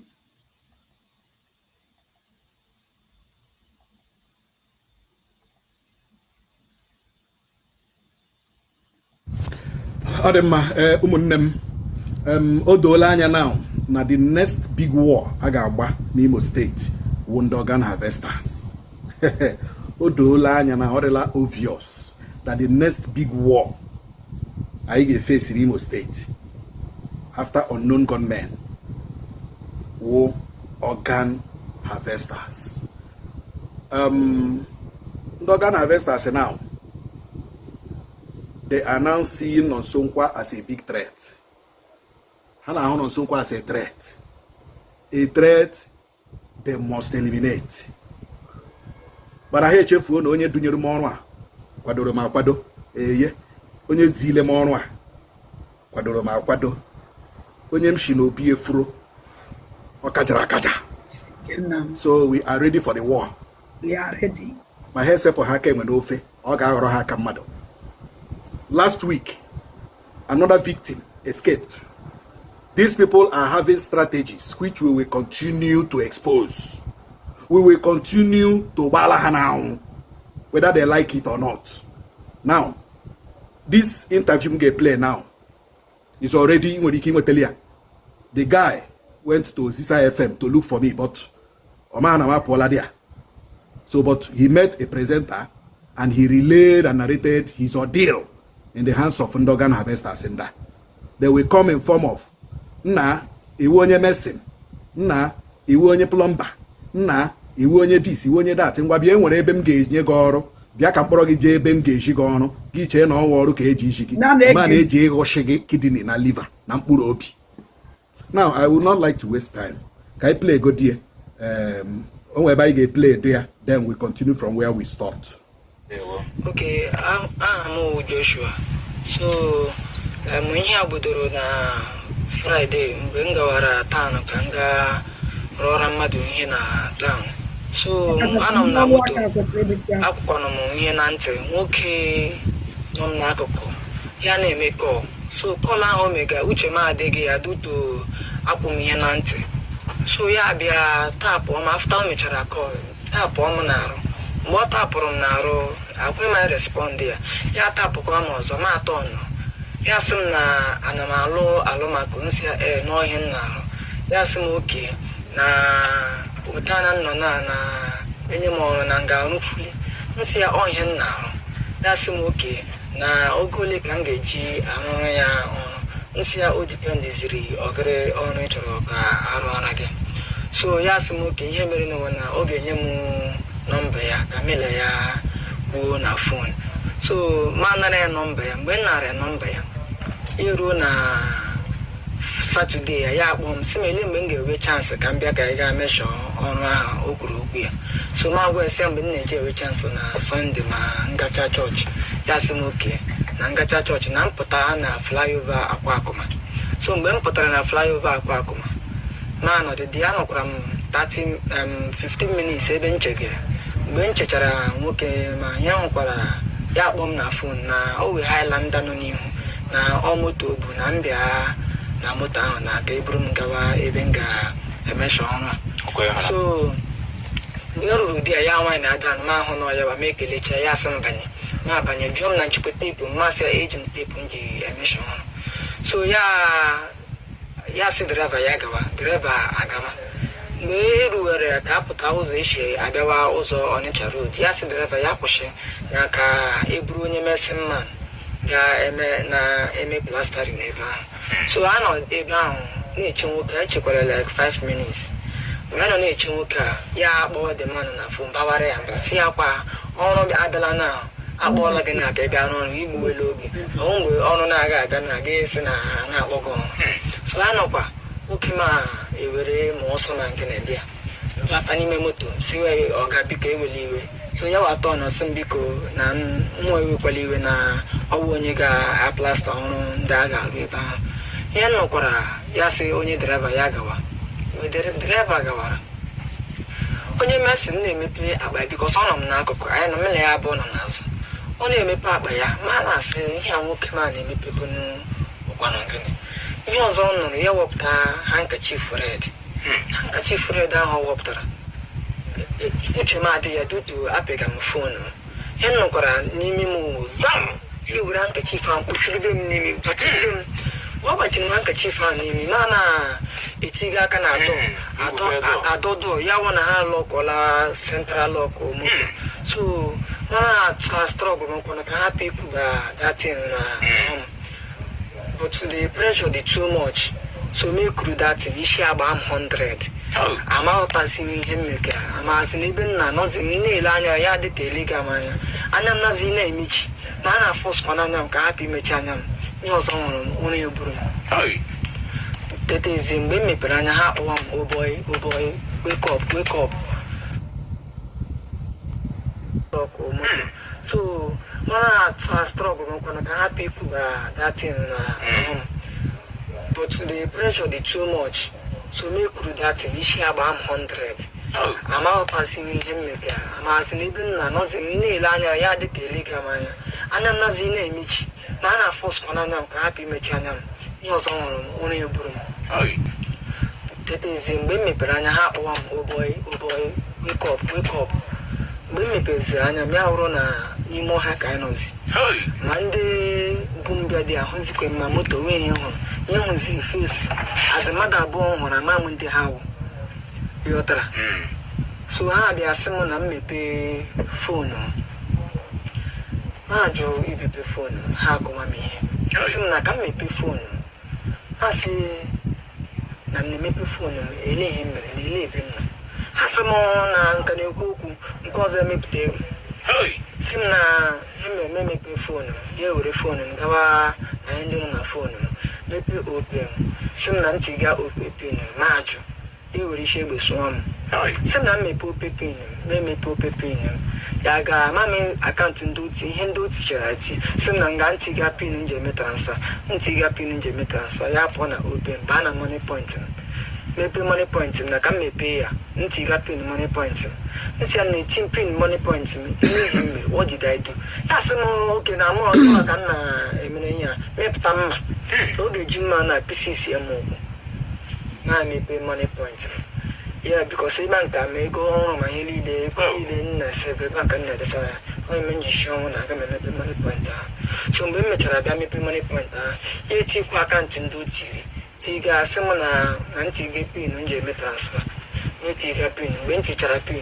he ke chema nya ke famous sem na ngawa ha kporo mbawa ni me e bai gara no ku ni mo ya ojo na to nse be nkai na kanga kwa apụta so mgbe gara uri ba ha sem na no di odo amụ kwa mo down for more than 6 hours onwe ya toporo mo no mana ebe ahụ nọ na olu ụmụ nwanyị na olu ụmụ ndị na-ebe akwa na olu ụmụ nwanyị so anọgidele m ebe ahụ ya sị na mbilie mgbe mbilili ọtọ ya sị na ha ekepe m anya kepe m aka na arịba na pit owe pit ha gwuru ha mechara the pit plasta mmadụ abụọ nọ n'ime ya already ha sị m wite lada ha tiri na nrikpo na pit ha so ma rikpo n'ọdị ebe ahụ ebe a nke nrikporo anọrọ m ebe ahụ throughout Sunday ahụ nwere tụpụrụ anyị ọnụ Monday ya n'ụtụtụ ya ihe dịka ebe 12 or 11 ha bịa tụgbute mmiri a were na kan mgbe a tụgbutere ya dagamanụ na ọ na-eri mụ akwanụ ahụ agwụla m ebe ahụ nọ so mana na ha bred ahụ taa ha tụpụkwara ya ọnụ na mgbede ya ha bịa tụbatara ya mmiri akpụ ha etiri ha kechiri na lailọn akpụ mmiri ekechiri na lailọn tụbata ya ebe ahụ the same thing ka ha mekwara na Tuesday then ye ruo na Wednesday ya ha kpọpụta me na one guy ha ya atọ kpọpụtacha ya atọ akpọpụtacha kpọrọ me na one guy nke nọ dị ya gaa one side the guy ya ọla iti Igbo ya sị nka aṅụ Igbo nsị anụ ma aṅụ Igbo inye the guy asọ na aṅụ were ma sịga ndị ọla itichara mgbe ahụ ka ọfọ sụwara sị ma ṅụọ ya na oge gbuwa m isi ma ṅụọ sịga nyaghachi ya yenye the other guy chịwa ya ọchị saa ya anyị ga-achị ebe ahụ ndị ọzọ nọ n'ọdị anyị agaghị ebe ahụ ndị ọzọ nọ n'ọdị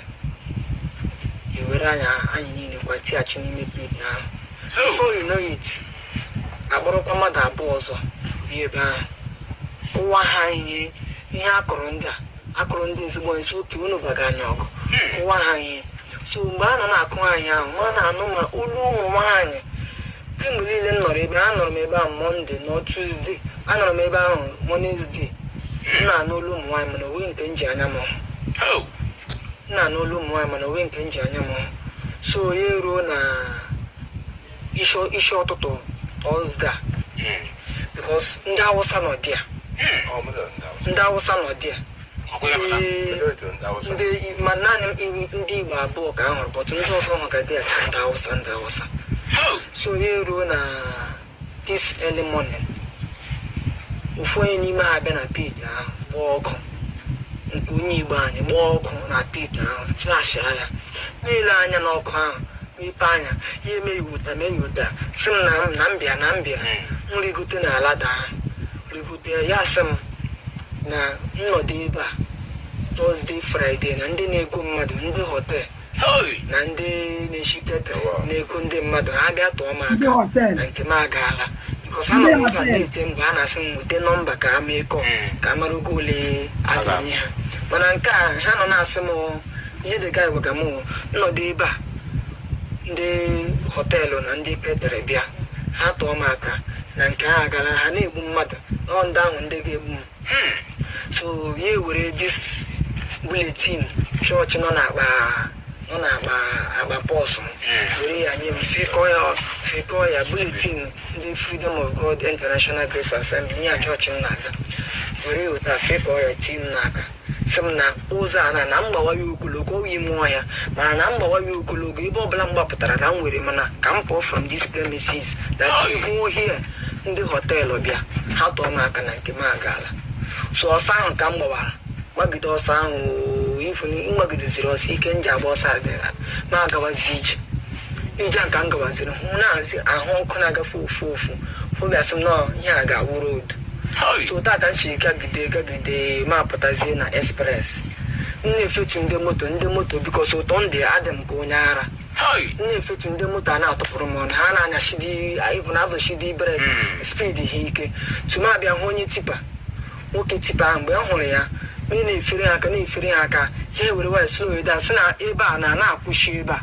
na mmagote na ebe ihe a na mmagote ka ha shigoro dị side pụọ so ụta ka m si magote abịa rụzie ebe ha rụrụ ha akwụshi si mbata n'ime moto ma akọwakwara ha oteme ha ije shiga ha eburuzie mbupute m n'irete ebe a ka m bupute dizel ma chọwazie ndị m ga-anara fon kpọzie pastọ chọọchị m bụzi onye kpọwaziri nwanne m nwoke o ji bịazie ebe a pik ya masị ha biko ka ha kpọrọ m bịa ebe a so that ka m gwakwa ndị ọzọ ndị na-achọ ọrụ bikos ndị ebubatara ebe ahụ mmadụ abụọ ebubatara ebe ahụ na-agwa ya na ahụ ndị taịla mmadụ abụọ nke ọzọ nọkwa n'ebe ahụ ofu onye si ọwụ onye mesịrị ofu onye si ọwụ onye plọs mụwa onye alụmakụ so ọ ndị ọrụ onye ọbụla asị gị na ị ga-arụ ọrụ gị ha kpọrọ gị bịa ihe esizie gị ihe otomi na ije shiga ọ dị mma nwunye m unu anụla ya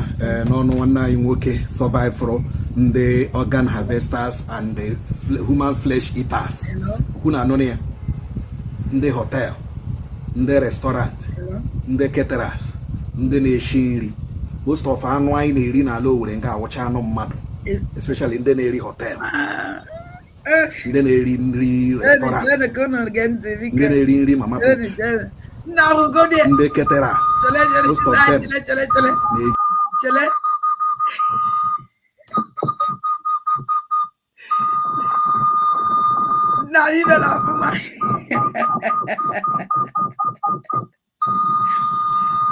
thank you Chukwu gozie ngwana ka anyị continue kwa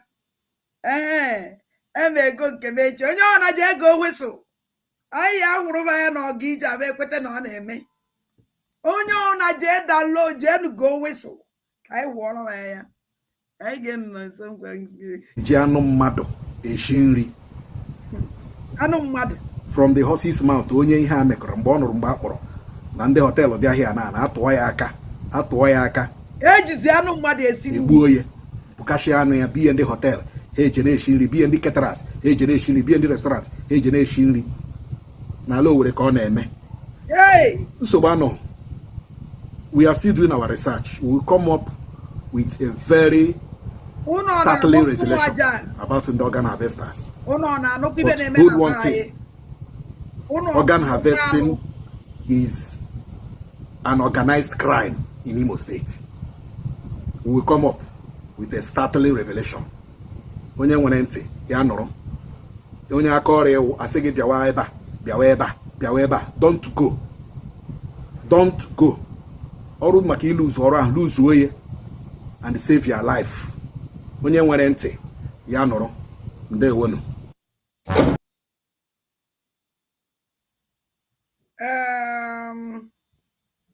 Origin ka ugboro ni threat threat that I will see. I don't know what I will see. Can I make ugboro ne in abia my platform? Name threat that I will see. You will see. Let me tell you something. A man will understand if I na bo mmadụ tụfuru ndụ tụtụrụ ọnwụ. A man na ya me ominu. Ọnwụ na ịma ihe ominu, ma that na ihe ominu that na mo tụfuru ndụ mo tụtụrụ ọnwụ. And a man go ready anything. Na ọnwụ no the capable. Threat all the time. All the social media team goes all about and they threat my life. All of them. The one who call Humble Lion, he's threatening my life all the time. All the time. The one who call Ghana, the other one who call Rosie, Elias Loza, threat my life all the time. Who go 247, threat my life all the time.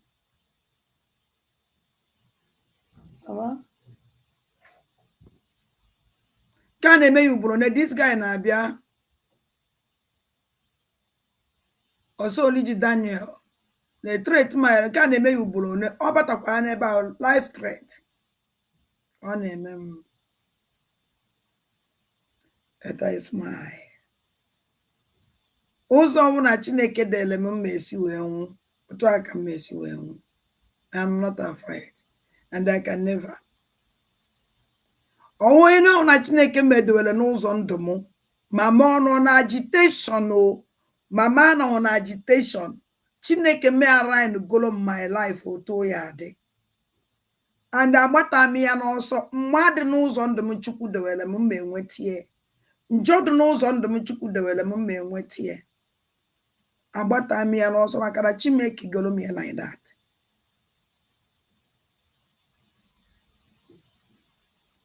Ihe ọnwụna mere na this na mere na ndụ m today otu aka Chukwu si wee chọọ ya not because of you.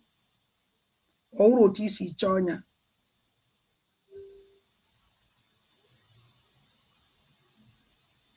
A na-edu mmadụ ka o je gbuo mmadụ.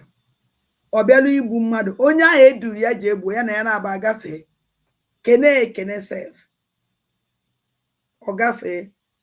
ọ gafezie gịnị ya eme ọ gafee ọ na-eji olu ọgbandata onye ahụ asa eji egbuo ka ya na ya na-agbakweliri n'aka and o ji picture that person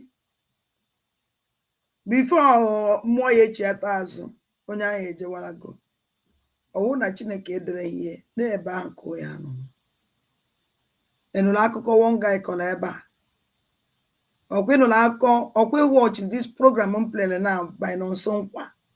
And if this guy kwuru ebe a ọnwụ na chi edeli ya n'ebe ahụ ka ya end life ya ọgba omeibo mechicha hafi end life ya that place life ya analele ya ndụ ebe a maka ebe aka Chukwu dere ebe aka chi edeli ya na anife na-agwa gị because this threat of life imego ya nke mbụ.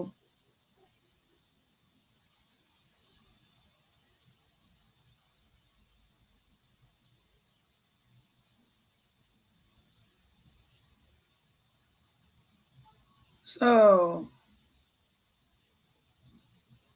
amakwa m na ọmụ ka ị na-agwa mana nke a na-eme ya mazikwa nnọọ mistake.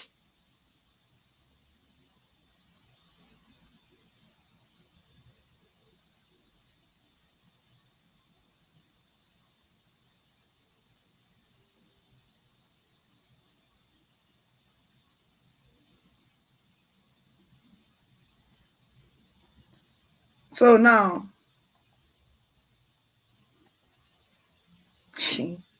ka anyị jezienụ na unu egecha na this one ka anyị gekwa unu this one ọ dị how many minutes 9 minutes very important. Nwere ihe m chọrọ ikwu na this program dị na ọnwụ na nkwucha ya ọnwụ na nkwucha anya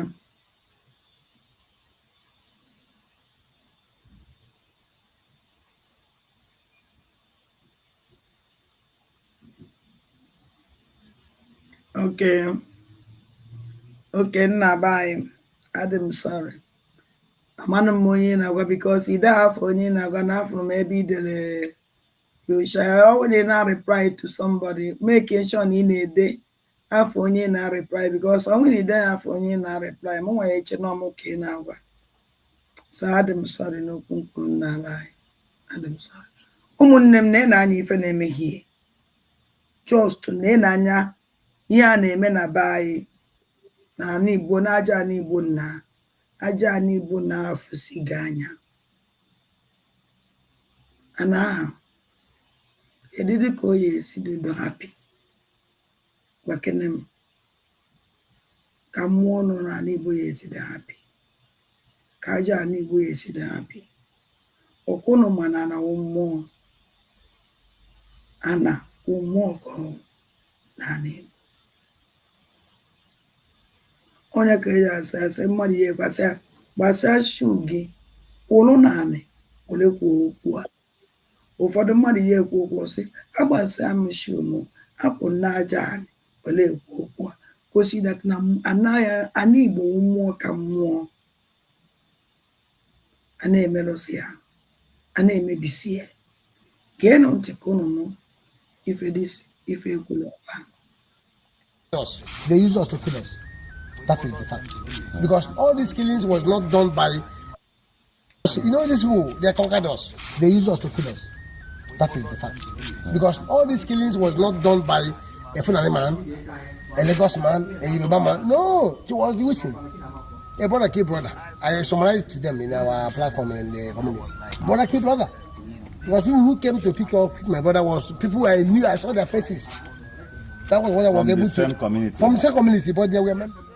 Abraham ka bịa wetara unu ihe na-eme n'Ọsụ nke a wụ part 2 ya agba nke abụọ onye nnachi n'olu ebe a ugbu a aha ya wụ John Kingsley Orisakwe Ogbuagụ ọwụ an Ọsụ indigene ọwụ onye Ọsụ almost this station start from the day one nwoke anyị na-achị n'olu ebe a ugbu a abịara bịa kpụrụ ụmụnne ya na-abụ Ọsụ tara ezigbote afụfụ kedu ife ndị Ọsụ mere to merit this kind of punishment?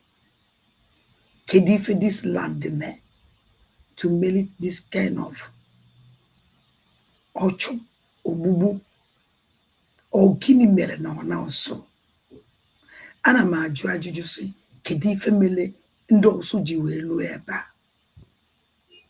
Kedu ife mere ndị a ji wee ṅụọ oyi na their land ị na-akpọ ọkụ steeti? Every Ọsụ from Beti Ọsụ yeah, Mosu Ibitukwa Osumo, the same thing. What can he for? Could he for 1 year mirija one now or Guinea? Kenonte. Hi. Bucha haba York. Nga like Gay and Teba. Gave me him and Agamuna Unewe. I am just a presenter. Ihe mere na Ọsụ the very complicated, but Atrom ka I get from this man. Then Okwanunu feed them information from the other side. Then we get present whereby. I am just a presenter. And I saw that all the houses in the compound were burnt down. Only one place. This man, nobody. Because all do why he go see diva, why he kudokwa, it was he go see diva, it was he could no. How can you know the Debunking? Keriki is the truth. We can't continue hiding. There's some pune menu, alune menu, ayane kuyaka. Because no one even men at this community also, all also from also F to also Z. Oh, one ebido go swim on eme, oyele menu to this extent. To this extent, no one's on your bidder place. Only a man goes over, and goes in a kuna weputi on an affair. A lebete ego. Oyele and Manoba, mayonnaise, or one on your cook, whenever they go so one on your after, nobody know what is going on. Like one village in Gosli. Hope Walana VCTA, Kenechie. Now even on those who watch, they blew off from the village. I will say goes to village. Or one and one a boom one in that village. Now the village jam which has smartphone, one everything. All the one they go see Camilla. One of even a man buy the quick go see me. A man no more even a man at that community. But if you keep quiet, how can people know? Can you see where stop here? Because I won't be that I be don't have the name we be. If you don't come here, I'm there so about their names. Their names, if you have their picture, and then go see her, they couldn't do no wound. Open down our course here we fair. You see, it will stop. How about you? Genund. Kono email here. He managed to fix recently because he decided, I saw the courage upon him. He said he's not leaving his community and he didn't run out of the community. He has been here from the onset till this day. Like as I said before, this is his house. and the other one over there, including that of his cousins and brothers, relatives, all here. If you could remember, this house was in order as at how many years ago, sir? 7 years ago, it was okay. As at 7 years ago. So you see that, take your view back to 7 years ago, you see that this house was one of the best as at 7 years ago. But situations and the security challenges in the land brought this upon them in the community. He has been there. And I've gone to various compounds to ask very few questions. And I did like him to tell you just 1 or 2 points on what happened. Good afternoon, sir. Please, can you tell us your name? Okay, good afternoon. My name is John Kingsley. Okay, John Kingsley. My name is John Kingsley. Odisakwe. Ubuagu. Okay. Yeah. Actually, are you from this community? Of course, I'm from Mami Bebenato. Okay. Yeah. So, well, how come your house were burnt? Just stand one place so that the camera can get you. What happened that your houses were burnt down? And I'd like to know. Yeah, what happened is that the house was actually burnt by IPOB terrorists because of the activities they are inculcating in this community. Okay. So, there was a friend, a brother of mine. I think they found that the man who brought this rubbish also. You know, when he took the event took him time too, because at a point he was acting like a YouTuber, doing sort of things for youth, like kind of trying to become a leader. Okay. So in the long run, that thing turned to a different thing. I don't know how the emergency between here and the Carlo. So when they gave order 2021, started killing people. Started killing people in the community. Yeah. Started killing people. He vetted. It was a Sunday. Sunday for. See the problem this man, the nonsense this man make, the comment this man make here, very bad, very very bad. Until I want this man on mama is all I'm mamma how can you call IPOB a terrorist group? You are the one man. Why can't you mention the for that man? Or the whole Biafra undu melekife? You call the name of the man. The man name. This idiot. About the man name. Man, this rubbish. Equal internal all Biafrans a terrorist group. So say back and no way this man, in fact, oh, the neighbor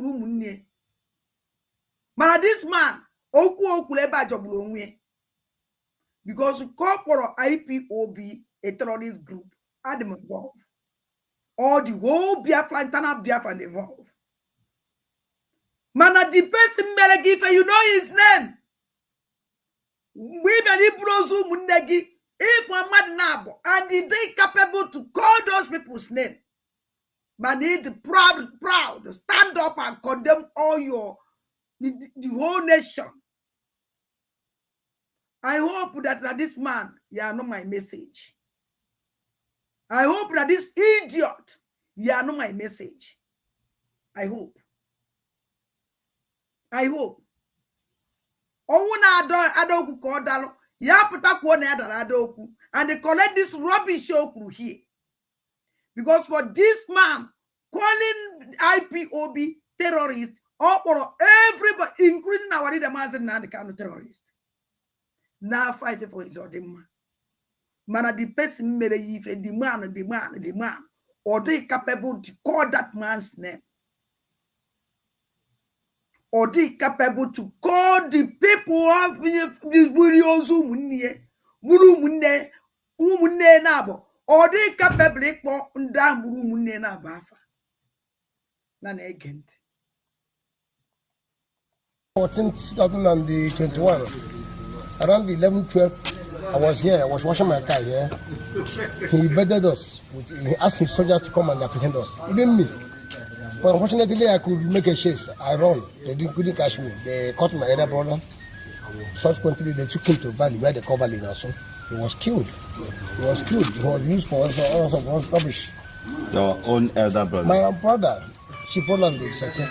Okay. So after Quish, I said no, I'm not going to take this because it is unknown person they kill the person. So I managed to try to put a stop to that rubbish. So it was after I apprehended the rubbish, the main person who caused this problem. That was why the other people in the bush there came in the night and said the house ablaze. Sent the other of my father's, my uncle, the main person who caused all this. He is not capable to call that man name. Manonia are the capable to stand here, call the whole Biafrans terrorists. And again. I let the elder brother on behind was set ablaze. Then he killed 2 people. He beheaded Shinedu and Elias Lajemba.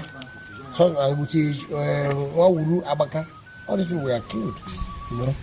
So already then I sustained a little injury. I was in the hospital. You know, before someone got to come here to kill my brothers. But since I returned back, we've been working and the gestures. We are catching them. We are getting rid of them little by little. Okay. So that is what happened. But was there a time the school, the primary and secondary school here, they stopped functioning because of the insecurity? Of course, no. Of course, they stopped. There was a time the school stopped. No health center was functioning? Nothing. They vandalized everything. Man. They will pick the health center. When they go there, they pick up the solar system, the aluminium. They will go and set They will sell it in the community here? Yeah, they will invite them, they will come. Most of them don't live here. They invite them, they will come. You know, it's their government now. What will you do? You want to be killed? They were operating like government in this community? Of course. The 2 reasons why I'm just here on my platform to inform you and to educate you. Onye wala ga watch video onye Igbo, especially Igbo onye also. Achom ka mgwa gị, according to this your brother na-ekwu okwu ebe a, ọ na-akọwa na peace alọghachile to your community. So ndị ahapụ ụlọ ha gba ọsọ, unu nwere ike ji nwayọ na-alaghachi na your house. Ka anyị gagodu n'ihu ka na watch godu this video. But right now, I hope peace is returning back to the community. Yeah, peace is returning, you know, through the help of the Town Union and some people of goodwill who knew that what was happening was evil. Ejimola when I went also no. This man who here a only have to be very careful with this man. Because to watch the body movement against this guy, I don't trust him. I don't trust him at all. It's like they say they use him to talk. Because when they watch here, only protect the Nigerian government, only protect the army, only protect India, but also protect every evil people in Igbo land. And I condemn more internal Biafra. IPOB, indigenous people of Biafra. For this guy, Imepono, we explore indigenous people of Biafra. Terrorist, Ojere too far. Don't trust him at all because he work for Nigeria. Unu na-eji unu na-enyo mana unu ejikwere because of even this rubbish kwuru ebe a wee okwu. Because I found the reason why this man eji wee bịa condemn the internal country wee zozie identity a man all the cause of what Chukwu na befa bulu. This man decided to protect protect in the blue identity in the blue na bo funna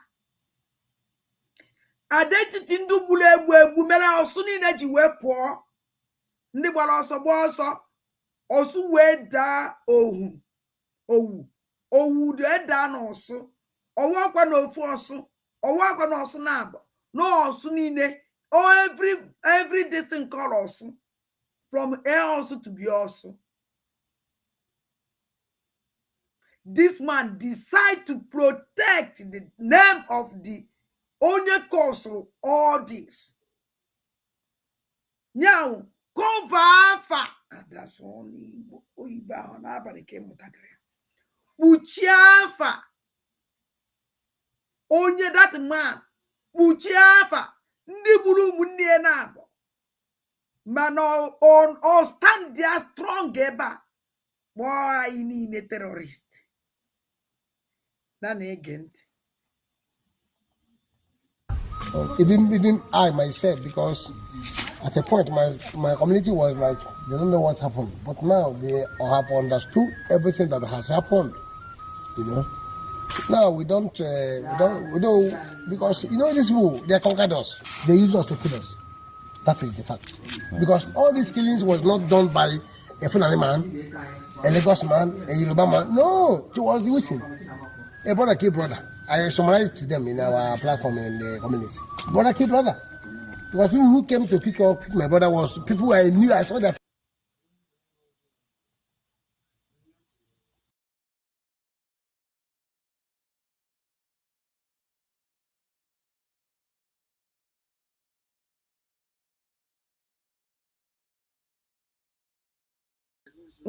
Mabia.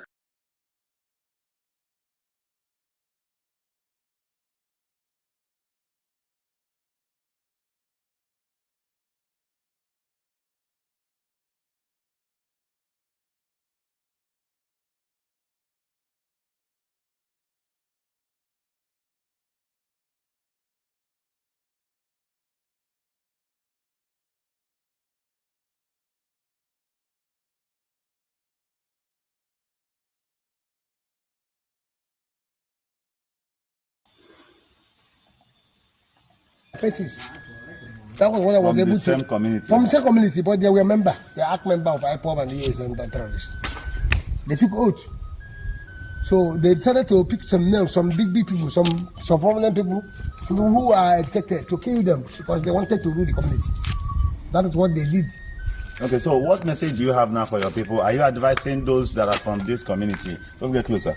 Are you advising those in your community those from your community to return back to their business here, to their community, that there is peace in the land, or are you telling them that there is still security challenges, or are you appealing to them to do certain things as a part of aid or respect or help to this very community? Do you have any message for your people? Yeah, so that the world will hear you. The message I have is that there's no way I can say the people of this community not to come back, because this is our community. We inherited it from our ancestors, so we shall hand over to our offspring in future. So there's no way we can left it for bandits because they are killing this. These people are integral people. They are minor. They are like out of 100 presidents, they are like 10. But out of fear, because of the type of terror system they use, people is afraid. People are peace in the land, or are you telling them that there is still security challenges, or are you appealing to them to do certain things as a part of aid or respect or help to this very community? Do you have any message for your people? Yeah, the message, so that the world will hear you. The message I have is that there's no way I can say the people of this community not to come back, because this is our community. We inherited it from our ancestors, so we shall hand over to our offspring in future. So there's no way we can left it for bandits because they are killing this. These people are integral people. They are minor. They are like out of 100 presidents, they are like 10. But out of fear, because of the type of terror system they use, people is afraid. People are running. But in this community, I used to encourage them. As you can see, officially we form the community security. They are parading here and there with their arms, defending the people. So I encourage my brothers and sisters to come back, that our place has returned to normal. Cannot return more than this. Because when you look at what happened, you know that there is no external aggression towards written. So I advise people to come back. There is peace. To also, that there is peace in also. Yeah. All right, viewers, thank you very much. Thank you very much. Thank you. Okay. Right. So you can hear from him directly that there is peace now in Osu. There is peace, regardless of anything. A man who lost this kind of structure, lost 2 of his brothers, he's telling you to return back to the community. Achọrọ m ka m kelee gị for watching this video up to this point. Ọkwa ịhụnanya niile mere n'Osu. ihe anya mmiri ọkwa ihuru isi mmadụ hụ ọkpụkpọ mmadụ hụ ozu mmadụ hụ ụlọ ndị agbara ọkụ hụ destruction niile mere n'Ọsụ. Ugbu a achọrọ m ka anyị kpere ndị Ọsụ ekpere, ka anyị kpere ndị Lilu ekpere, ka anyị kpere ndị Ọsụmohu ekpere, ka anyị kpere ndị Ọlụ ekpere, kpekwere gị nwa na watch m ekpere, that what happened to these people and their community will not even happen to any other community in Igbo land. Aha mgbakọma ewerele m iwe ihe m na-ebe out to present, to educate and to inform. From anything if he mere if ọjọọ, in fact if he mere if he kwesịrị ime, because one like yes we for this kind of information now you go see all the very very important, all this kind of information ka kwesịrị na Africa ndị ba efu ihe na-eme na ba Africa ba is no malakwano. But even it was me well that they hide identity in dojo or the bad, because this man a woke bandit. No see if do now sumo amama sun ko wa come here mo so mo won ke if do kwa mo wo sumo yo mo wo sumo I don't all these things are makamoma ihe mo wo maka ndị ani na wo munne pancha ni na wo ofu na ofu nna, so amami ba na akozi. Now on nwere okwu this guy kwuru wee sị that na ha nwa bandit.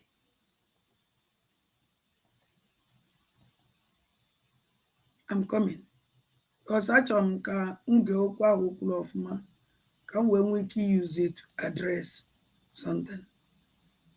Achọrọ m ime mistake. Unu n'anya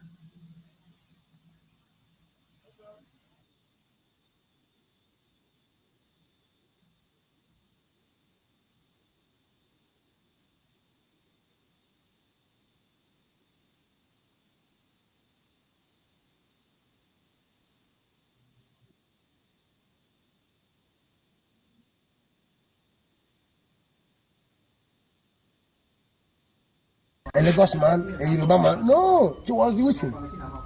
Can hand over to our offsprings in future. So there's no way we can left it for bandits because they are.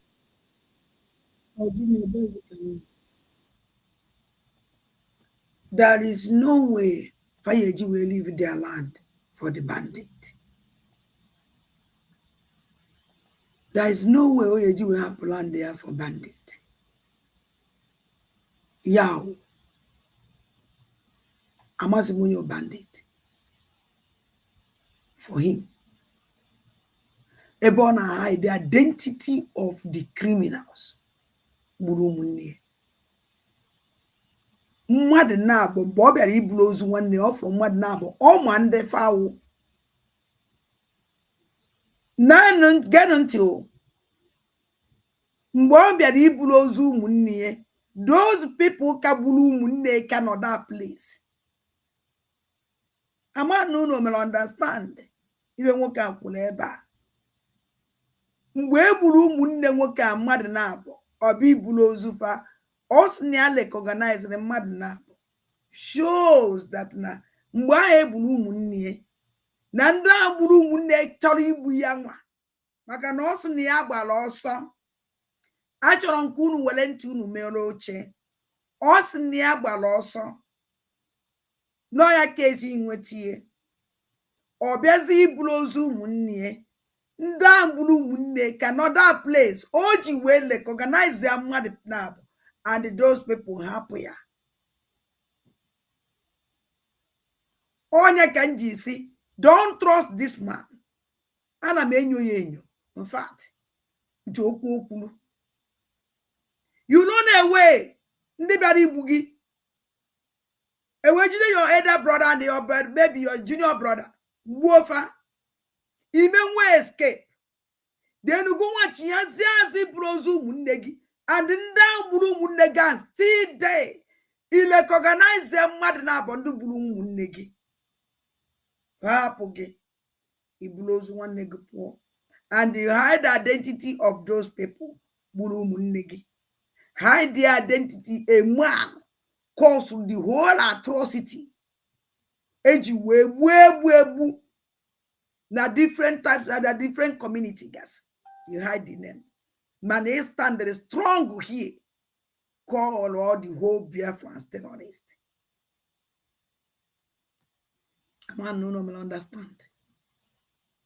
A man no nature, uno chucho no on a lu, even in and down a cohe.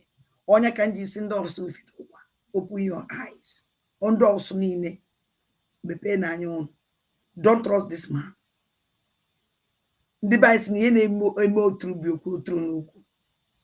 Don't trust this man. And do make your also.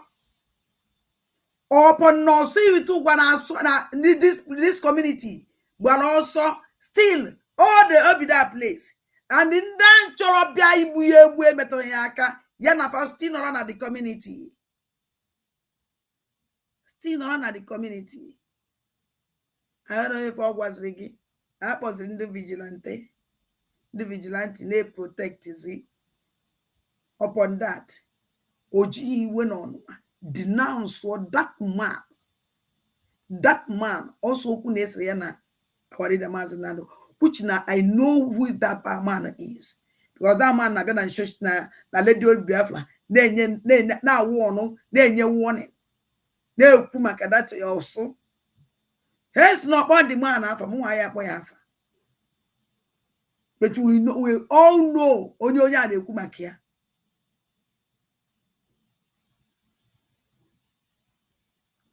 So when you think talk again, they are killing this.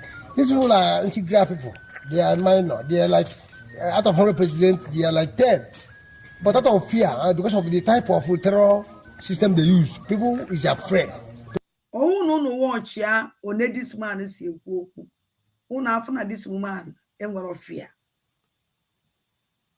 One of fear. Us now they not minor. They are nobody. Ndi buru munne. And then down the minor and they are nobody. Why can't this man able the strong to stand, condemn the whole Biafra? Name terrorist. Always need the strong to fight back.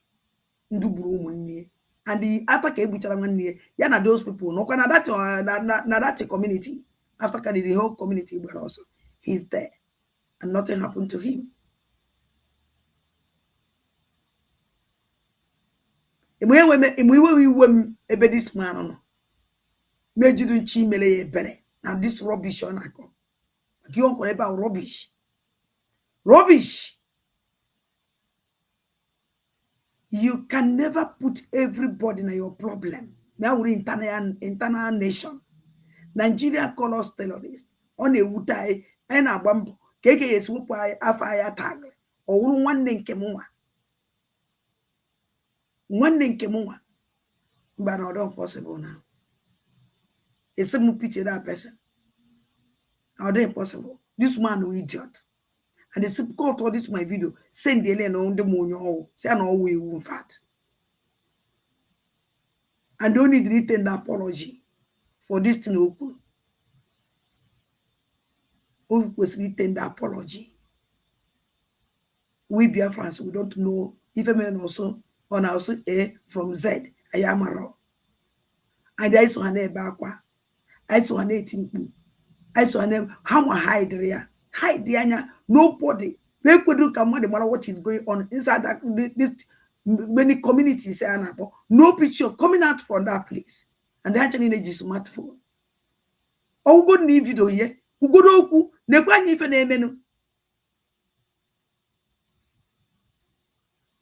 Mgbe ndị ọsụ LG pụtara kwu okwu, ụmụ nwa na-eshia ibe ọsụ LG na-ekwu. Mgbe ndị ọsụ LG na-akọ ibe niile aba na-akọ, ụmụ nwa nke ọ na-aba kwula adọ mma. I come out and tell them that is that akọ rubbish mbụ ndị ọsụ LG. Which no one ever will put out. Why can't us share it and declare one day mad in the quick name? Bravo. Dans un magasin, une amie il avait acheté quelque chose de la compagnie. On va se promener aussi. Ouais. Il est chaussures, comme on dit.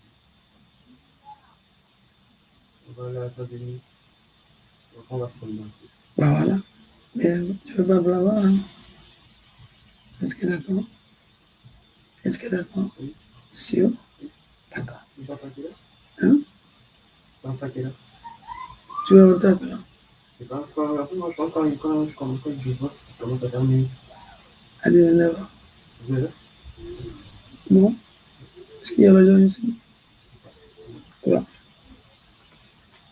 On est où anyway because I'm just going my own question like I nothing. Imagine that when more belly. You for viewer. You for viewer you were class. É para sempre.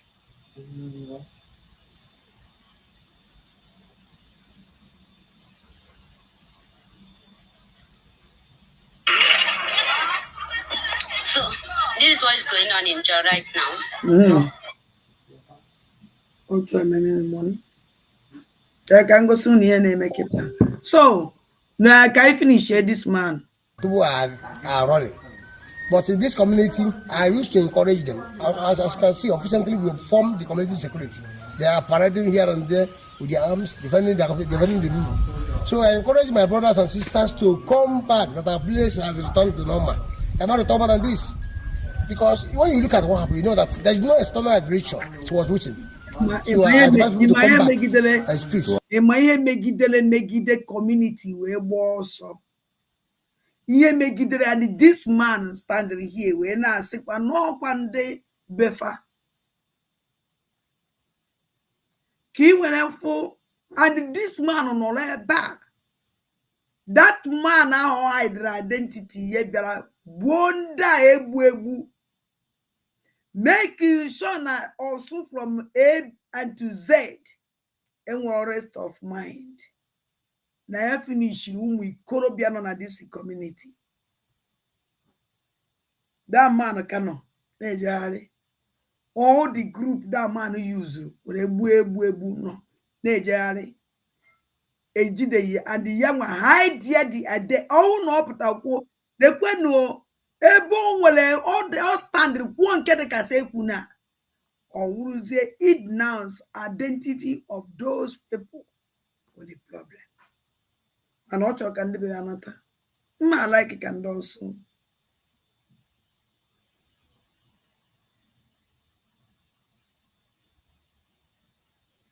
I like kafanata. I like kafanata.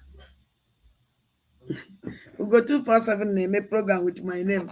So I just gave you send the program. Because send me.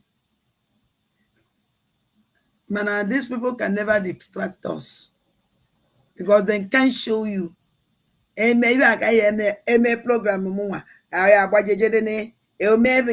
I have what I have worked even in a bayazo. Power poor you and Puna and committee that Biafra land. I don't know Kita and I'm mad 19. Cause I'm mad 9. I don't 19 or 9. I check them. Tinye go. I don't cast some mad 19. Tinye go. Now account goes all a beze with age now. That will go. I'm mad 19. 19.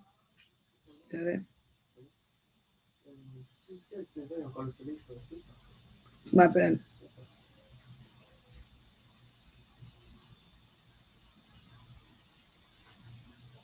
So I'm going to know your name. On die and afro, learn and die and afro whistle. I find a banana, I have war whistle. Your. I will a whistle, son in Dava and Janine.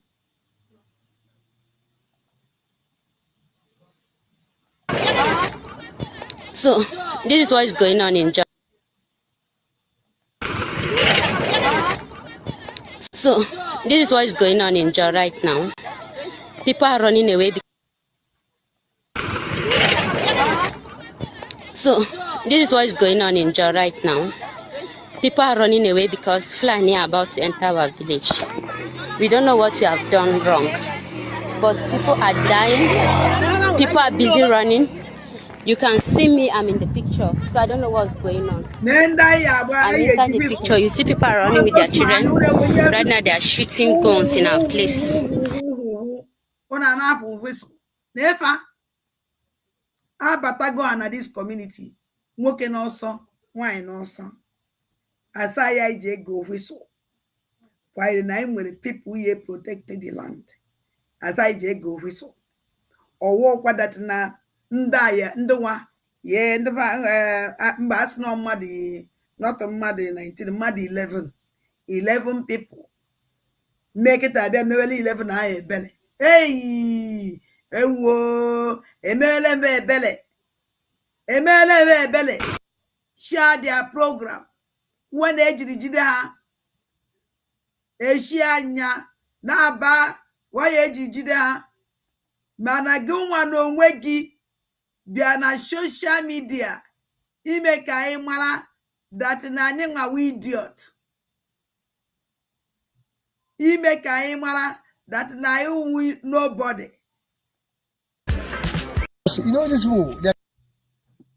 If you bịara ime ka anyị mara my DPM or my BPM now ejidere mmadụ 11 na now etres go ajide ha mmadụ 11 jejekwu ya ụgwọ na account agwụgwọ m ndị be anyị kedu ka isi wee chee that na Fulani man ya ejidere gị ego ihe eji wee protect their land against his people? How do you think about that? Are you foolish? Let me tell you something. I wanted a man and because Nnamdi someone to buy a monka brain and that's not a someone to buy monka brain had it. A man with the kind of school had it. Who school blindness school. Go that if yama, if yama. Keriga money is a blanket. Let me tell you something. You can now no matter and when we keep the guitars now, and you're 100 AJ. 100,000 AJ. I can forward it from here. I can transfer that money from here. Hence, into that account, I will do it. Go on a buy, a man bembi. A man on a buy, a man on a buy, and 100 AJ. I can AJ who I get buy. If you don't have a or Pandana, or Konya use 100 AJ, or Konya only did 100 AJ, or Konya 200,000, or Konya 9 each other buy can no. A man of France will transfer that money. Go away, they believe more than them. When they believe we're not way, and the people to draw you. If there's a fundraising goes on a base, or was I an aquasi, a gemma, Purumado money, no AJ. If on your college, it's on your Naguna Nabono. If you got the like a good war, I better say go Burugi. Oh, deep belly bend by another. And now going to me pen on you. This woman is not good for us. Oh, that woman now, I did a master Nandi Kanu. She's not the one. Oh, I did a master Nandi Kanu. No one why Putavana. This is struggle. A man of Biafra Biago. Unu watch her before the man na 12. Walking at 12 we put her. Or what like it before. Or when they make the struggle and I feel Huvania. Oh, but to be able or the possible. Oh, but to be able or the possible. All the DOS members who only know. Do you know them? They hide all the time. Let you Biafra. Oh, and I feel Anya. Only when I load your Biafra, what they call a photo. We was sorry, they can't see that person. During that now, I don't know who Anna upon a lady Biafra. Do you see her? Do you know her? Oh, but to be able or the possible that no one Biafra you are whooped to him. I wounded on a distance and I fight for that. I fight Remia. Because nobody to be condemned. Oh, condemn we make a church program. Against that. Mwaba to be with like ministers here. Or one can go photo. See Daya. See how about to be. They condemn Mundu DOS. Now, where you no one on your money found. But now your ministers. And one of one can you know quite the same system. No, we want to see them. Anybody actually you up the picture, I kick that person out. Only the following day, the pictures were they happy. But I can say hey. So I'm from the reason why I do when they move the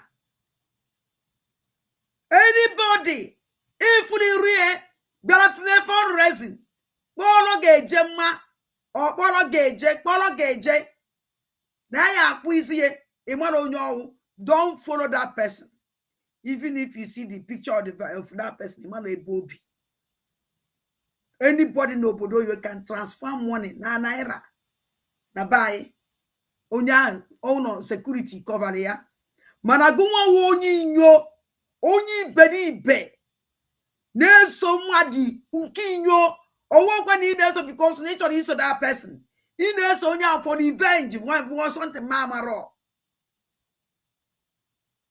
na mmadụ 11 na nkịta ndị ejigasị eji anaghị ekwu okwu fa ndị enye 72 hours anaghị ekwu okwu fa. How can you take your details and put yourself inside problem? Amalom ekwugo me several times. Be careful. Mmadụ 11 kita nke eji mmadụ 11 jeje tie ego na akaụntụ a ngozi ọla beze wepụtakwa ọ gbasakwara na ya ọ ya employ ọgwụ nwa onye iberibe ofosoro gị I can never ka akwụkwọ m ụlọ ọzọ some certain things ngozi ọla beze na-eme blame ye. Do you know why? Because ọ na-apụta gwa anyị onwere ife ọ na-eme ọgwụgwụ na onye this woman gosiri ya identity ye ọgwụ nwa ka ọ duzili ịma ife use your brain mana ọ nwere chọghị use your brain na-eso this woman ka iso ya because of na ị na-eso mmadụ I'm sorry for you anything ọ na ifuna iwere ihe ndị eji ejiketa nobody know their fate enwere ike igbu ha because ọ nwere onye pụta gwa anyị na prison na enwe ozukwe o nwere mgbe mmadụ ewepụtara the program somebody kwuru na prison enwe ozukwe ebe a na-edowe mmadụ na-ejide ga-egbu oge ọdụ nke onwe woman kwuru ibe asa ekwuru na enwe ozo ebe a na-edowe mmadụ na prison enwe ozo no place na prison na-ejide ha na-egbu. And I'm sorry for you people, very sorry. Now o nwere ihe mfụ nchọrọ igosi unu afọ this odo otele ezigbo aka ahụ ama m na ya finish here and ọ dị mma omume geenụ ntị ọ dị mma omume unu gee ntị ka anyị chekene kedu grupu dị ife a kedu grupu dị ife. My name is Dr. Sylvester Onyia, President of American Military Veterans of Igbo Descent, AVID. I'm here today with Rising Sons and ambassadors for self-determination. We're in the state capital to bring our concerns to the American folks that Nnamdi Kanu need to be released now. A lot of people have talked about him being unjustly incarcerated for nothing. He's not the problem of Nigeria. If anything, he's the solution to solve the problems. We're asking President Tinubu, just like we asked President Buhari, that got him in the first place, to release him. You have not done anything to anybody. On this note, we are reminding the world about what happened in January 2017, when inauguration of Donald Trump was celebrated in Port Harcourt, and the Nigerian government shot down and killed over 27 young youths of Igbo descent, IPOB young stars, for doing nothing but cheering up the president of their choice. This happened and nobody have been brought to account for that. We are asking that the government of the United States under Donald Trump, present president, to look into that massacre, because it was democracy that was being celebrated. And those youths were happy, rejoicing that such a good thing happened and the military went and killed them all like chickens. We continue to ask, what is it that you're holding Nnamdi Kanu for? And we believe, as a British citizen, the British government's hand is in it, because Nnamdi was discussing about the atrocities they're doing in Nigeria. They don't want any development in Nigeria. Everything that we are doing is what Nnamdi was preaching on. And everything he have said before have happened today, and it's still happening. The jihadis coming in to work for the British government and to be killing people, the Fulani herdsmen, the terrorists, and that's what they are, killing people, trying to displace indigenous people, trying to take their lands from them, land grabbing. We want the world to look into it, more especially the United States government. For one thing, if nothing is done, once these jihadis get hold of the southeast, the Christians that they're trying to exterminate, they will have hold of the sweet crew. And once that happens, the next thing will be to challenge the United States and even the Britain that is encouraging them to do their bad deeds. So, Father, I've heard that a Nigerian government official, the Inspector General of the DSS, Department of State Services, has said, Nigerians, defend yourselves from the terrorists and the bandits, end quote. So, Father, as a minister of God, do you support self-defense, especially where it may lead to the killing of your assailant? Thank you very much, sir, for the question. And if you don't mind, let me begin by thanking you and your colleagues who have been working with us tirelessly to bring to the awareness of the world the level of injustice that is going on in Nigeria. It's getting too much. And at some point, somebody somewhere has to stand up and say, enough is enough. Now, coming to your question, yes, the Director General of DSS, who in American context, we might equate to the Director of Homeland Security, is a special government official in Nigeria who is privy to top secret intelligence actually. For him to step forward and publicly told Nigerians, arm and defend yourselves, tells me a couple of things. One, Nigeria is either becoming a failed state or is already a failed state. Why? Because he said that they don't have enough government manpower to defend you. The military, the police, the DSS, that they don't have enough power to defend their citizens. What is the primary responsibility of any government, democratic government? To defend the lives and property of the people. So, for the director of DSS to say, we don't have what it takes to protect you Nigerians, it means that they are incapacitated. Self-defense is a natural phenomenon. If I were to pinch you now, you will blink unconsciously in defense of yourself. So self-defense is a natural phenomenon. But in the context of the DSS, honestly, I wasn't expecting that we shall come to that level at which the common people are required to arm themselves and defend themselves. But guess what? It has happened. In other words, what it means is you're on your own. If anything happens to you, you have yourself to blame. Now, because self-defense is a natural phenomenon, I have never read about any law, moral law, Christian law, civil law, natural law that is against self-defense. None whatsoever. But you know what? Where you have a good government, you take it for granted that you are protected.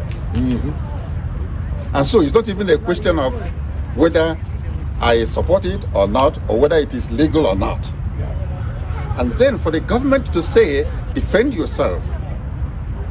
Now, we are taking self-defense to a higher level.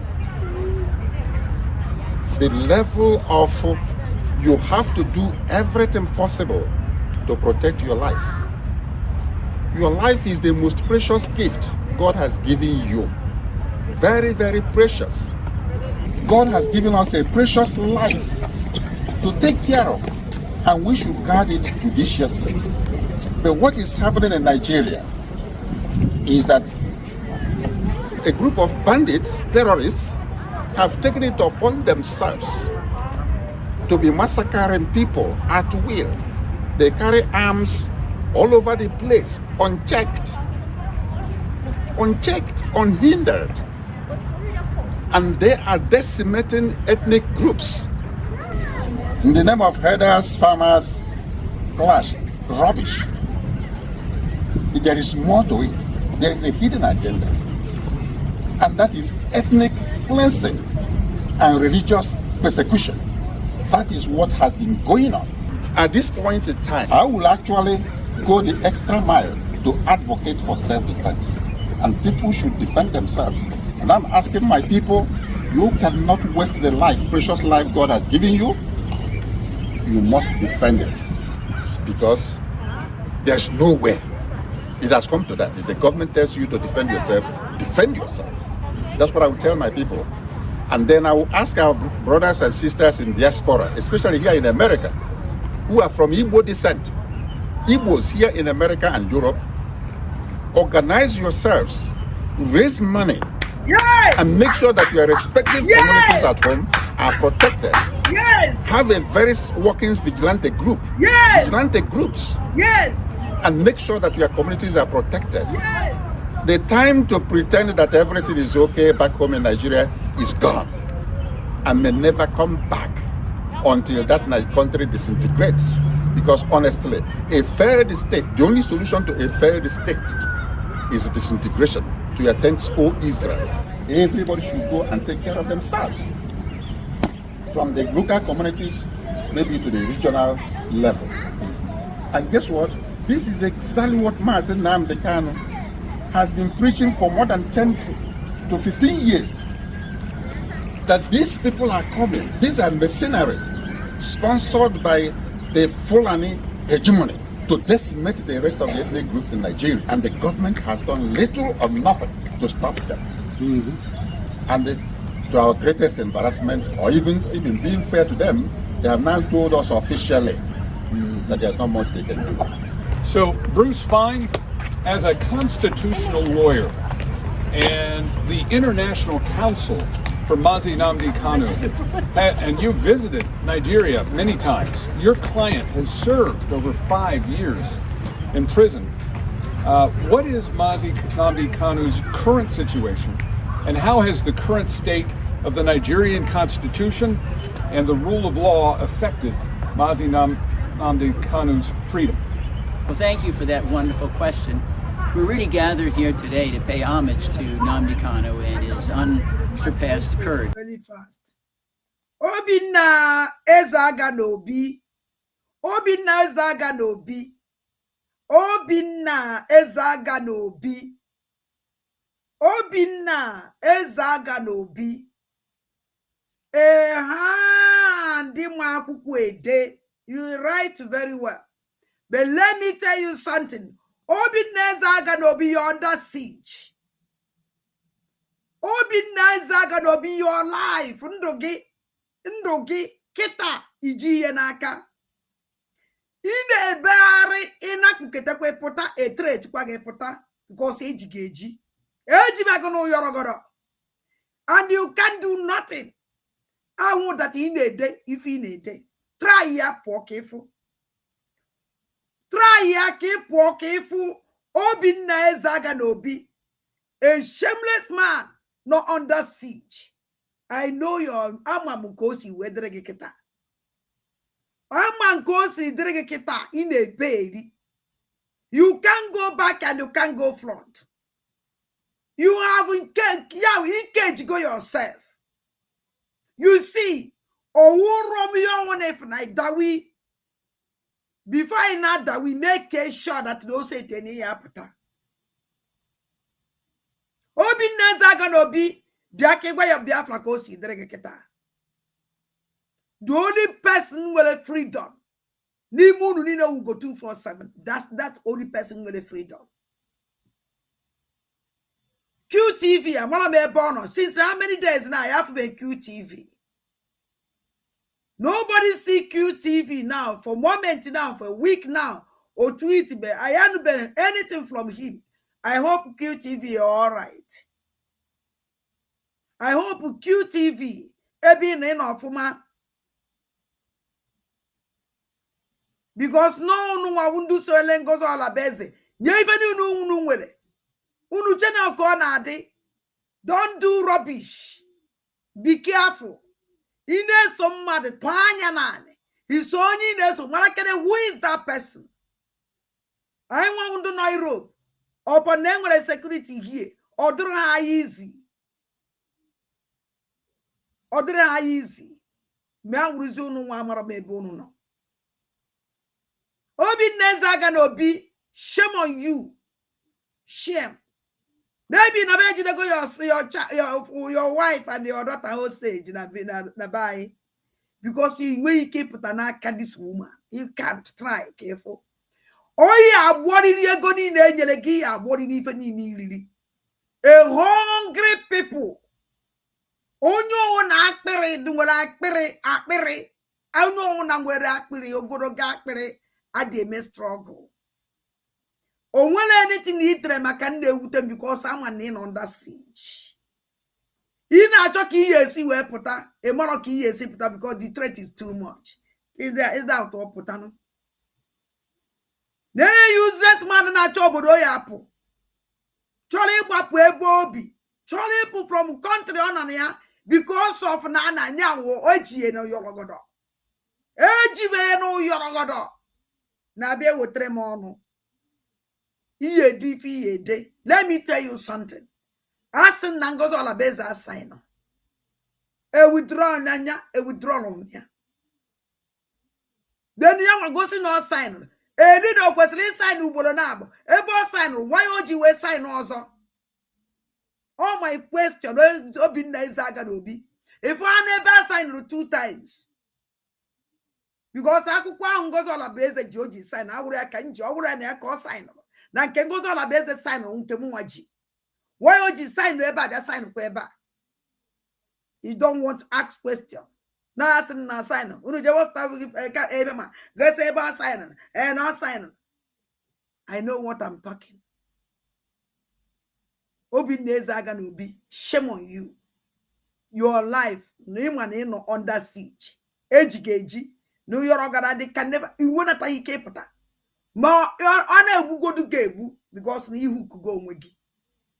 I think I'm used because I need me make a program akiri nweri iru aton wo ni nwere iru magu ni back go. So as I'm come jam when I can collect egi. That has given the Biafrans hope, which is what sustains a people and moving forward towards justice. Nnamdi Kanu was victim of a crime. Crime perpetrator was the nation of Nigeria. In 2021, he was kidnapped and tortured in Kenya. He was then returned to Nigeria, where he's been denied a trial for now over 4 years. I helped precipitate a ruling from the working group on arbitrary detention in Geneva, holding very unambiguously and calling for the immediate and unconditional of Nnamdi Kanu because the government of Nigeria had violated 16 human rights covenants that were binding on all nations whether they accepted them or not. The Nigerian government has flouted that decree now for almost 3 years. Nnamdi Kanu remains in isolation. Again, he's never ever been given an opportunity for a trial. There are repeated adjournments because there is no evidence. I've examined the indictments. They're really quite hollow. They don't have any specificity of what Nnamdi Kanu did that caused any kind of violence or harm. And at present, there still is no scheduled trial date. It's a continuing criminal violation by the Nigerian government. The great irony is that the real case should be Nnamdi Kanu versus the government of Nigeria, which should be in the defendant's chair. One of the things that's very astonishing is that for hundreds of years of Anglo-American jurisprudence, there's a motto: crime should not pay. The Nigerian government is trying to make their crime against Nnamdi Kanu pay, which is intolerable. Bruce, what can be done to the government of Nigeria to help free Mazi Kanu? Well, there are several precedents. One, during apartheid, South Africa was suspended from the United Nations General Assembly until Nelson Mandela was released. And there's nothing that prevents petitions now to the United Nations General Assembly insisting that Nigeria be suspended until they release Nnamdi Kanu. That's one possibility. Another would be if you had the president issue an executive order says there are going to be no Nigerian visas to visit the U.S. until Nnamdi Kanu is released. That would impress upon all Nigerians the penalty they're paying because the government is being so lawless and tyrannical. There are other options like having an international arms embargo on Nigeria until Nnamdi Kanu is released, having very, very high tariffs on anything sold by Nigeria until Nnamdi Kanu is released. These are financial pressures. They've been utilized in other countries in the past. It's a matter of political will, not law. Chief Ugonna, how do the attacks on the Christian community and the continued injustice faced by Mazi Nnamdi Kanu serve as a serious warning sign for all Nigerians about the state of justice and freedom in the country? You know, that's an excellent question, and thank you for posing that. I want to tell you a short story. I've been going to the region for 20 years, and the first 10 years that I was there, it was quite peaceful, at least in the southeast. Some of this was brewing already in the north, but in the southeast and the spaces where I was at with the Igbo, quite frankly, was fairly peaceful. And then, now, right around the time actually when they put Mazi Nnamdi Kanu under oyibo a ndị a na-asụ ebe a amaka, mana achọrọ m asụcha oyibo asụsụ pụta ya ife because na nke a wụrụkwanụ mbụ anyị na-anụ ya wụ ụdị oyibo a ka awụrọ ibu anyị na-anụ ya wụ oyibo, mana one a pụtara na obido m mma alaikiri m ya otu a si wee pụta, mana ya nwụkwana ịbịa gosi onwe fa n'iru telivishọn ebu ofe emenye ọnwụ na nwa aṅụrị anakpụsikwa ha fugo that na anwụsọ abatago ọka. Our leader Mazi Nnamdi Kanu need to our leader Mazi Nnamdi Kanu kwesịrị ịkpọpụta ya ebe ọ nọ. Our leader Mazi Nnamdi Kanu kwesịrị ịkpọpụta ya ebe ọ nọ before ife emebie.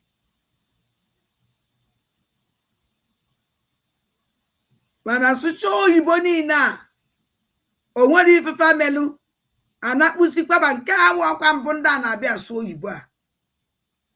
Addition and kawe born for these people. Ya wunka wulun ko ya wa suchicha ibe emewe ozugbo. Hamalaka yenye. Iji meka oba our leader Mazi Nnamdi Kanu puta. Ebe ahụ ọ nọ amenya. Ka anyị getukwu ha ntị nwe obele. Then I mechi I jet to another thing. Mechie. Change. Things blew up.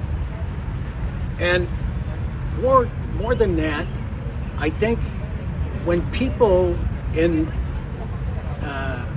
the villages and the boroughs of southeast Nigeria look at this, they see, wow, if they can do that to somebody like Mazi Nnamdi Kanu, who is quite an individual, what could they do to me? What can they do to the individual citizens? It's just gone wrong. I'm telling you, and I've told the State Department here before, not from this current administration, but the previous one, that if in fact, if we don't do something about this, that place is going to implode and we're going to end up with a pile of people coming over who will immigrate just to get out of the place. That's what's going to happen. I think the other thing that lines up where the people, the situations that they're living in, many of them are Christians. We've said before, 90% plus are Christian. Those who are Christian are experiencing the same kind of attack. There's a group in Southeast Nigeria called Inner Society. And they're a data crunching kind of group. And they've also got a very nice legal angle where they triangulate on everything to make sure that what they print is real. And they printed a statistic where they said just recently that for a period of 9 years, there were more than 30,000, mostly Christians, either killed or extremely violated. And even since they printed that, another 9,000 have been added to the list. So you're talking about 40,000 people. When we had our 9/11 here in the U.S., it wasn't anywhere near 40,000. And look at the reaction we had. 40,000 people being killed or violated should draw an unbelievable personal explosion. I think one of the things that people need to do, citizens, whoever is a citizen in Nigeria listening to this broadcast, need to really think this way. I used to work for a guy who said, you know what, now that we've had all this discussion, that's all wonderful, but tomorrow morning when you wake up, what are you going to do? What are you going to do? And the point is, you need to be able to answer that question. And for me, it comes down to three things. The first is you need to understand what's going on. What's going on in your village? Who are those strangers out in the bush? Who are they? What are they doing? You need to understand what's happening to you. You can't wait for somebody to tell you. Nobody's going to tell you. When DSS has already said, you know what? You better take care of yourself. You know, actually, I don't know if they really want to give us any good advice, but that's good advice. We need to take care of us. You need to get up and understand what's going on. The second thing you need to do is you need to have a plan.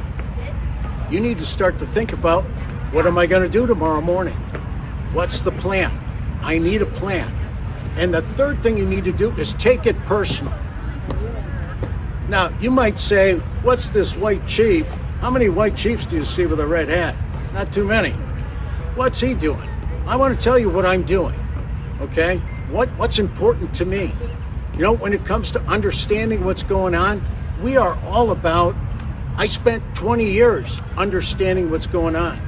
And some people even pin the label on me, not big A, but big I for Igbo. They said, boy, he knows a lot about the Igbo, that guy.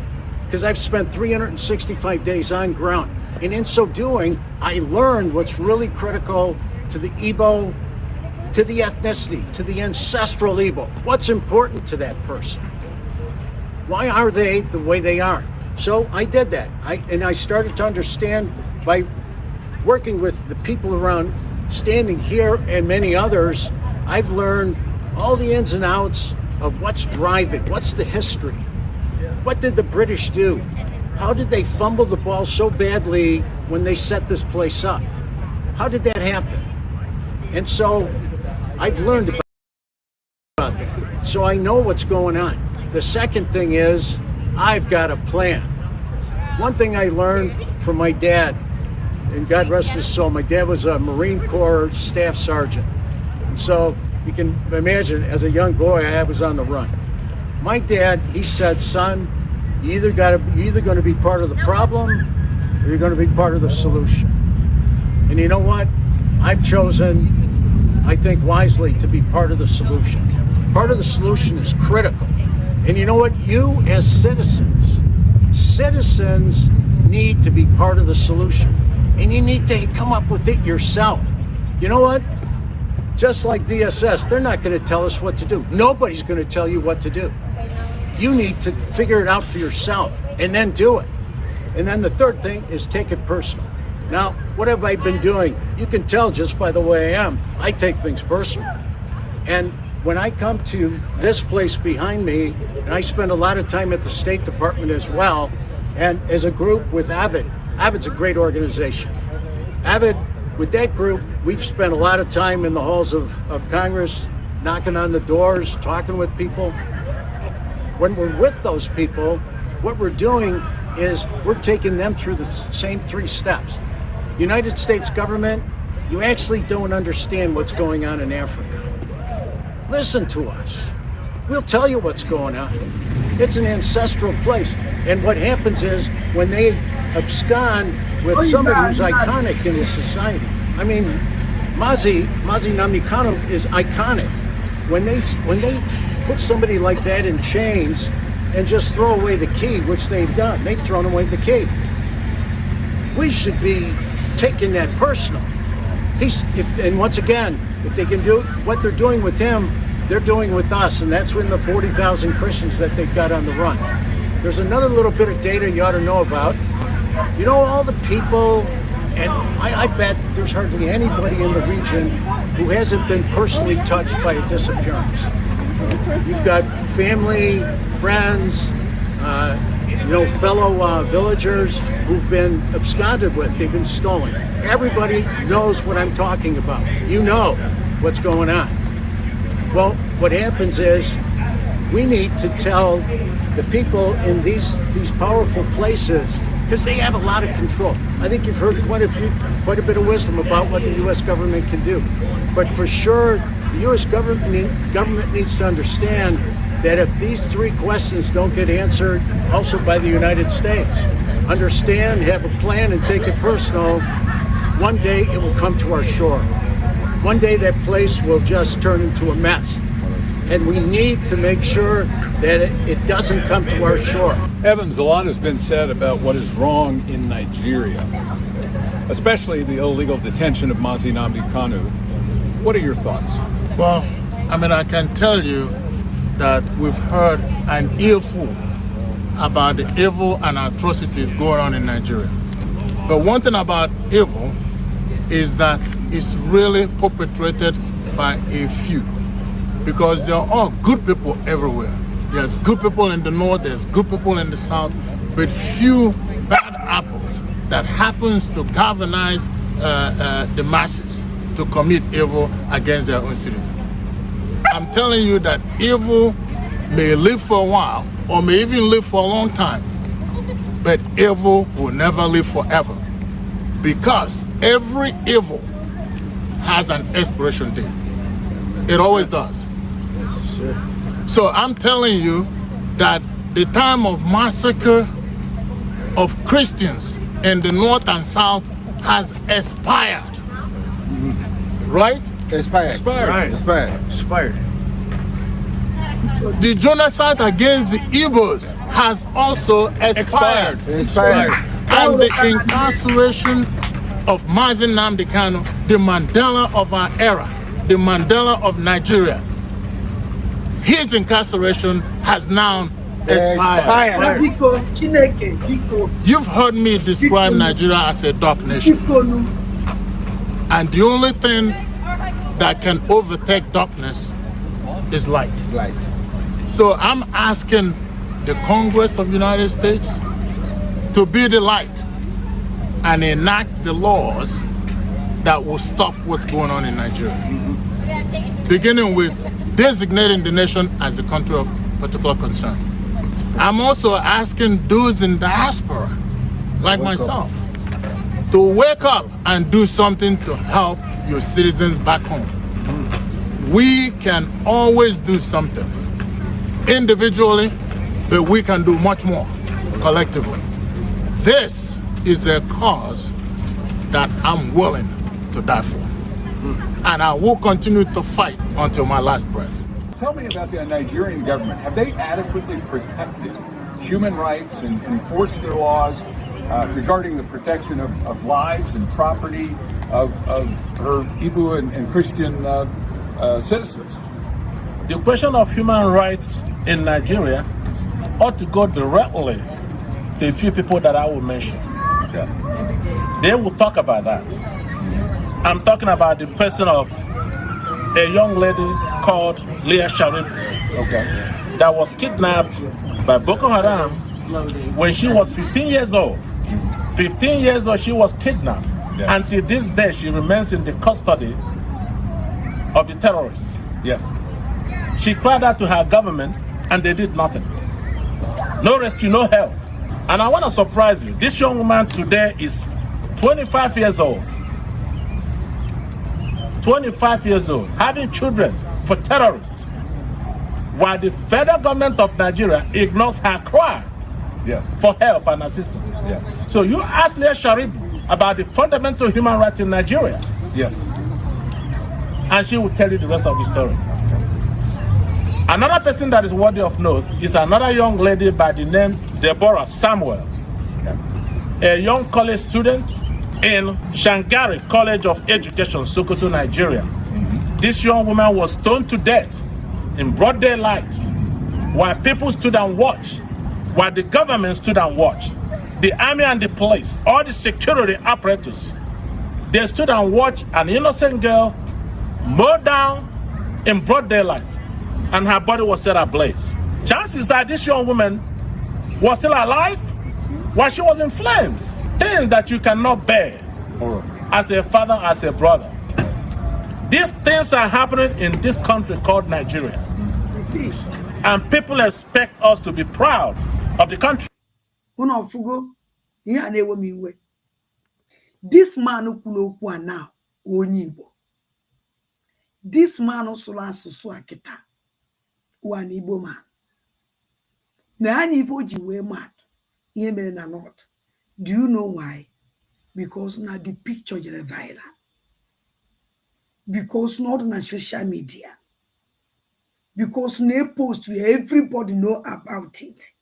The whole international community know about it. Onya ka nji ekwu ihe ọwụna na-eme na ala Igbo ba onye na-ewepụta ya. You have na social media, you have nothing. Mana ọnwụ na-eji na amat iwe na-ewe anyị ọkachasị m nwa ada ndị gboo. O mmadụ ka ndị Fulani bara ka ọkụkọ nwata nwaanyị na farm akpọkọtasị aka ya ebe niile. I want to know because nobody know that girl up to today. And that girl with the family was in the nobody see a picture of that lady. Age the mwa boko kuko. Tu si chop aye benine. Mwata wanyi jelo nubi benya.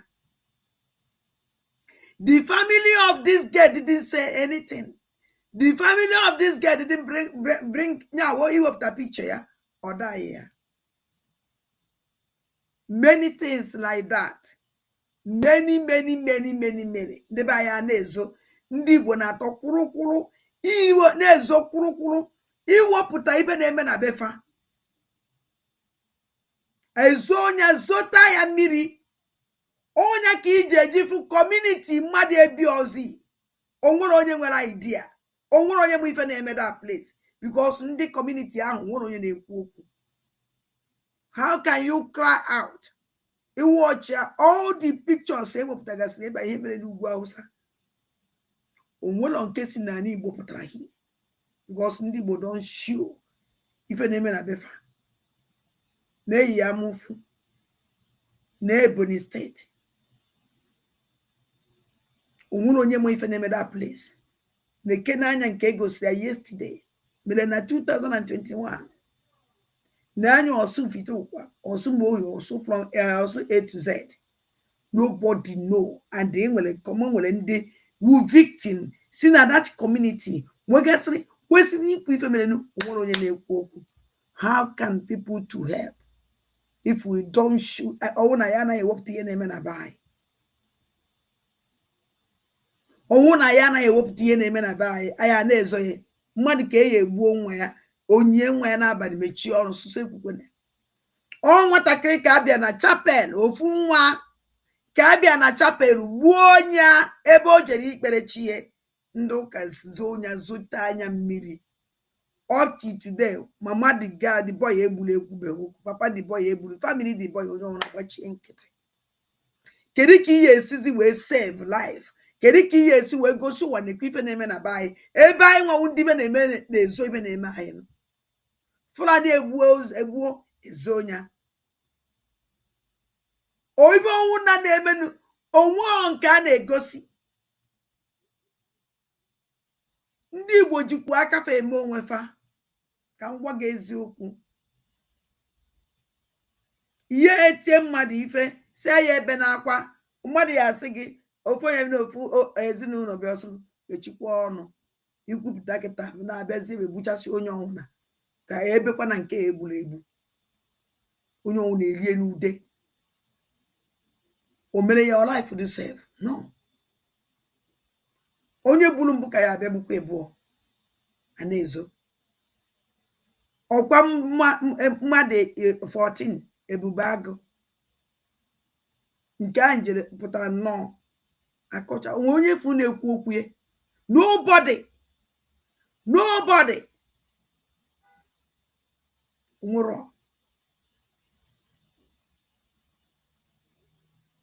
o jọgburu onwe ya ngwa na mmadụ na-abịaghị iwe pụtara kịta and onye ji eme atụ onye Igbo kwa na nke karịrị nke a na-eme n'ala Igbo nke karịrị nke a na-eme mpụ karịrị nke a na-eme na be anyị ha nye international ji international system mmadụ ewepụta nke ndụ mere n'ugwu Awụsa were maatụ kwa na anyị chọrọ ịnwanwu ndị Igbo nọ na si now our life is worse than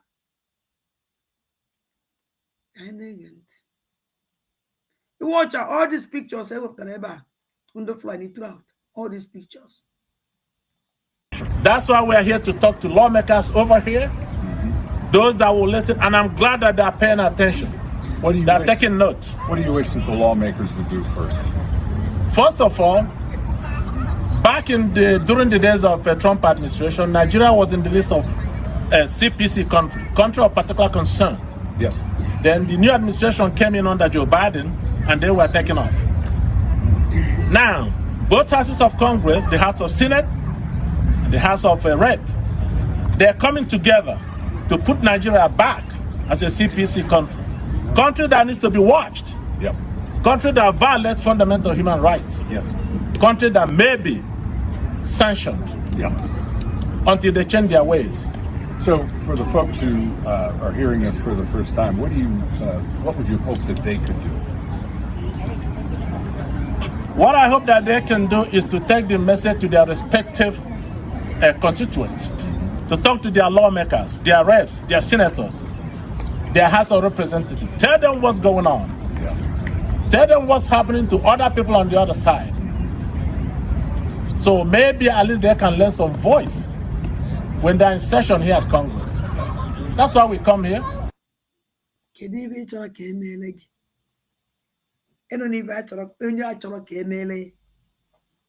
Instead, to divide Nigeria. Not the only way.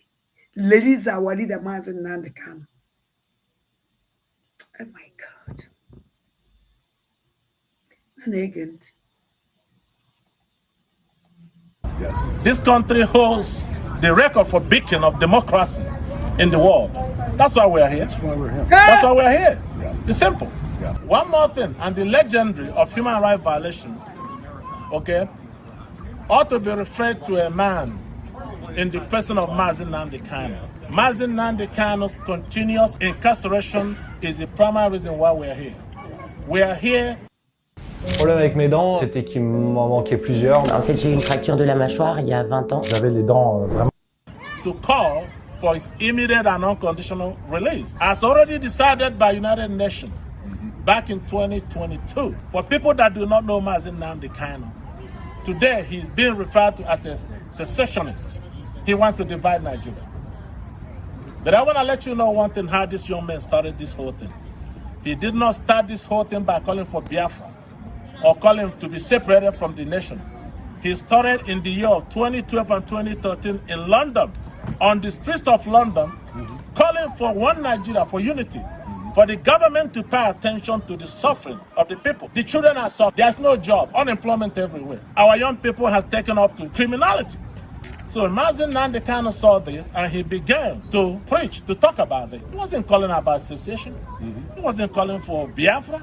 He was just a devoted citizen of the country. Well, seeing that fell a deaf ear, so he began to call for a referendum. What is a referendum? An opportunity for men and women, citizens of a particular country, to come together lawfully and decide their self-determination. Decide who to govern them, to elect government over them.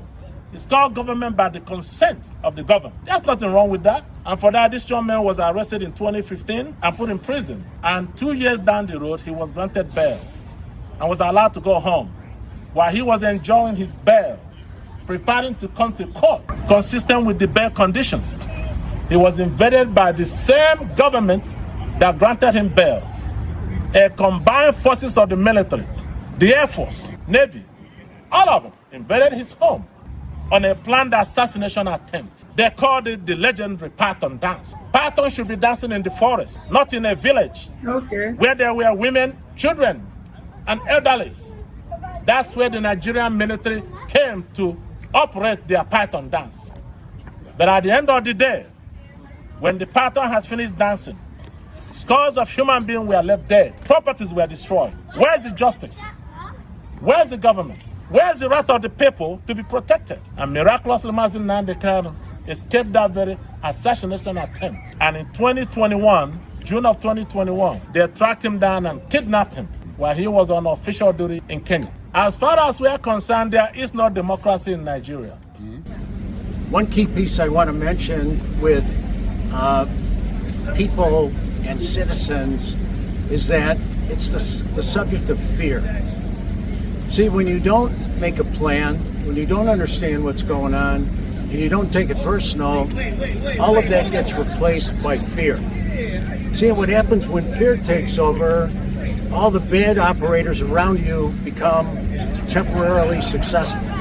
And that's evidenced largely by the growth of IDP camps in the country. You know, the internally displaced person camps are now over 1 million. In fact, there's an organization, they publish a thing called an IDP Atlas. And in the Atlas, they quote that 1.34 million people are now in camps.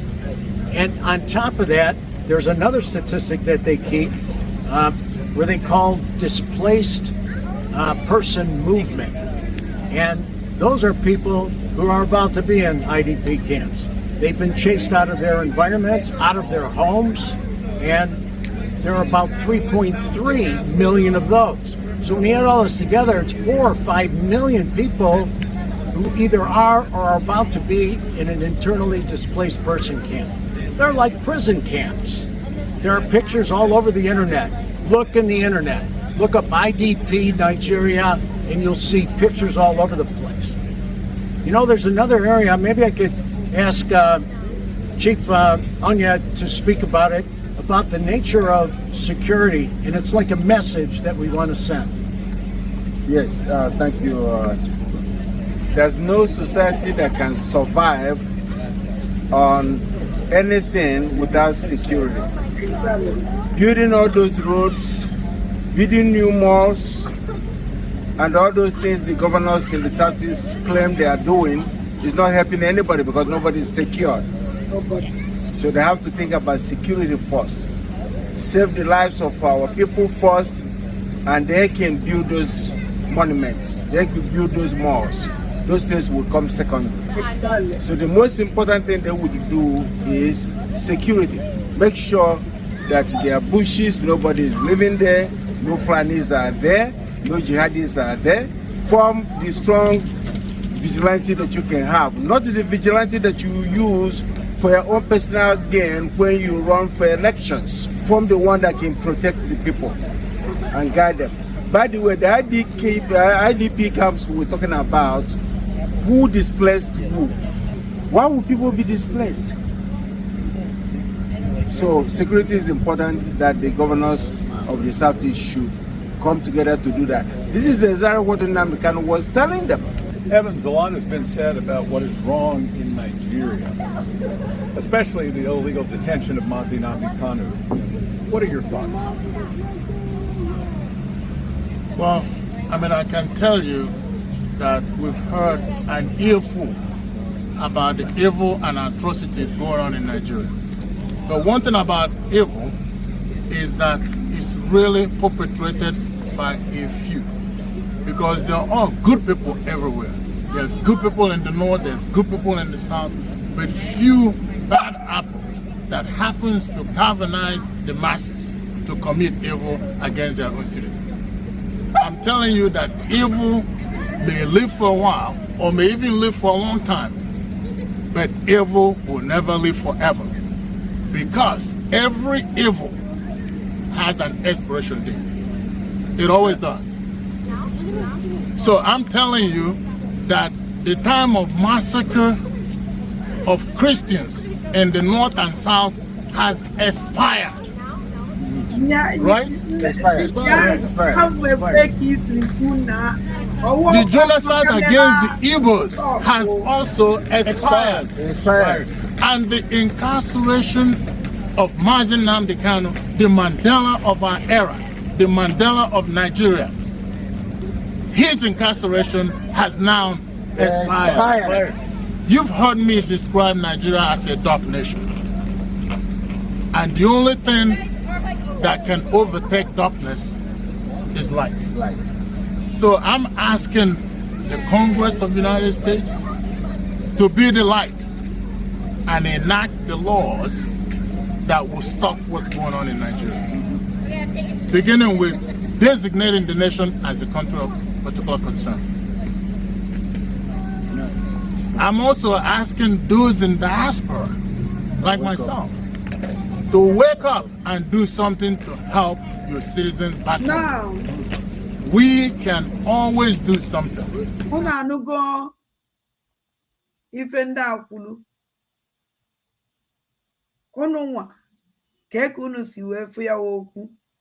Kedu ife unu believe unu feel that na o nwere ihe ndị a ya eme ka ọ nọ ha just kwuo okwu maka na ha chọrọ ikwu ya okwu o ife nchọrọ ime ka ha chọrọ ihe nchọrọ ịghọta from anyị nwa n'onwe anyị mana ka anyị chị ọchị ịma anyị mechaa program anyị chị ọchị ana m like ya